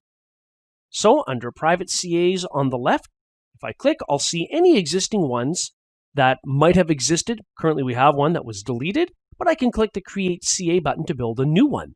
It's going to be a root CA because it's the first one we're creating. Subordinate CAs in a hierarchy can only exist underneath a root CA. So we're going to go with root CA and click Next. And then I'm going to fill out the details here, such as the organization name, organizational unit, the country, state and province, and so on. Now, once I've specified values for those required fields, and the required fields are marked, of course, with the asterisk, they're all needed, I'm going to specify a name for the CA, the common name. I'm going to call it Quick CA1. And at this point, I'll click Next. So I'm going to leave the default CA key algorithm set to RSA 2048-bit, and I'm going to click Next. I'm not going to configure a certificate revocation list or anything like that, so I'll go ahead and click Next. And I'll just add the name tag here so that when we're viewing it in the console, it looks good in terms of us being able to identify what it is. And then I'll click Next. I want to make sure that this private CA can renew certificates, such as before they expire, so they can continue to be used. So I'm going to leave the authorization default selection on, and I'll click Next. And here we have a summary of our choices. So I'm going to click to confirm that I understand I will be charged a monthly fee, and then I'll confirm and create.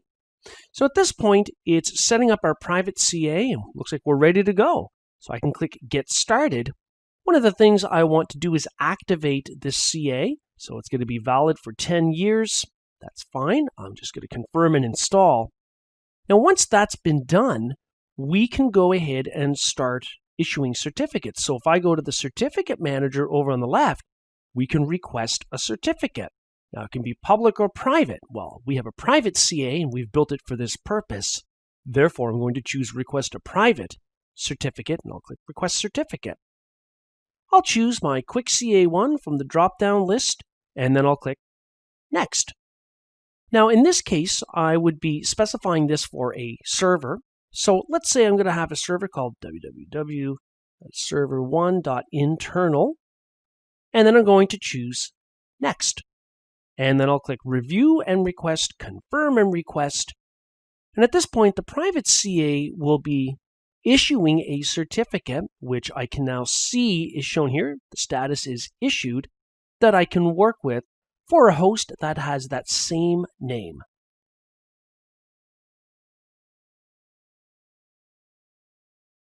In this scenario, you need a mission-critical application to be ready to take over in the event of an outage or network disruption. So the app then needs to scale in response to application demand, and costs must be minimized. Now, there are plenty of ways that you could approach this. In our solution, we're going to start by creating two launcher configurations that would be used for auto-scaling.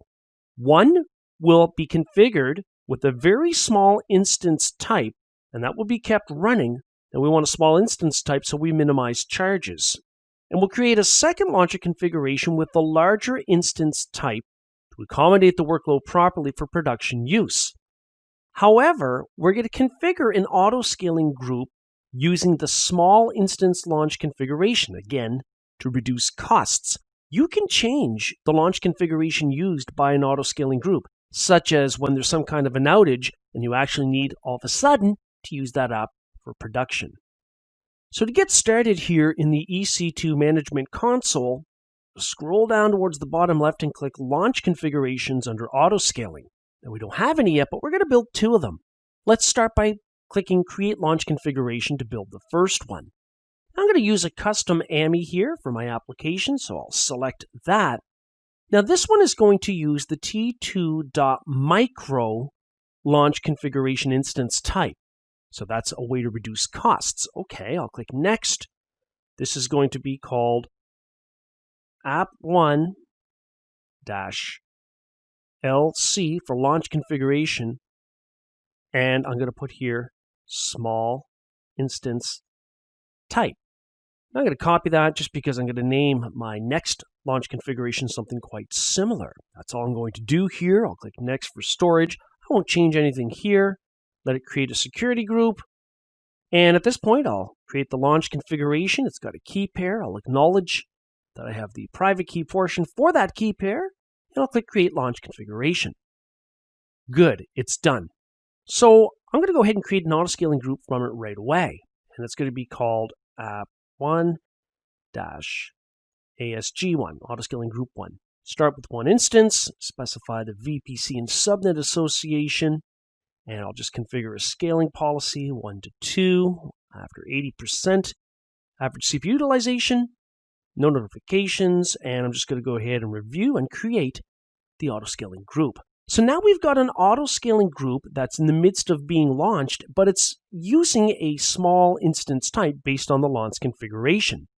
Now, if I just refresh this, we can now see we've got one instance running, and so it's ready to go, but not completely ready, because it can't handle a production workload. This is what you would call a pilot light type of disaster recovery strategy. It's like there's a pilot light that's just there ready to flame up with just minimal changes. Now, that's opposed to having something like a warm standby solution, which costs more, but would be pretty much ready to go. And if you wanted to duplicate an entire set of IT services, you could go with an entire multi-site DR strategy that's always up and running, kind of like an active-active configuration. So let's go back to our launch configurations. Let's create another one from our custom AMI again for our custom app, let's say. This one is going to use, let's say, a different instance type that we need for production. Maybe it's the T2.large instance type, which costs more. So I'm going to go to Next, launch configuration. I'm just going to change part of the name here so it includes production instance type. And I'm just going to blast through a lot of the defaults here, not really changing too much. And I'm going to create that launch configuration. Go to Close. So now I've got two launch configurations, one that uses a small instance type, one that uses production. Currently, if we go to our auto-scaling group, we can see the association with a launch configuration, and it's currently using the small instance type. But it is up and running. We've got an instance going. So what we can do if we want to perform some kind of a failover and actually make this the usable app, what we could do is select the auto-scaling group, go to Actions, Edit, and change the launch configuration here. In this case, to production instance type, and then, of course, I would just click Save.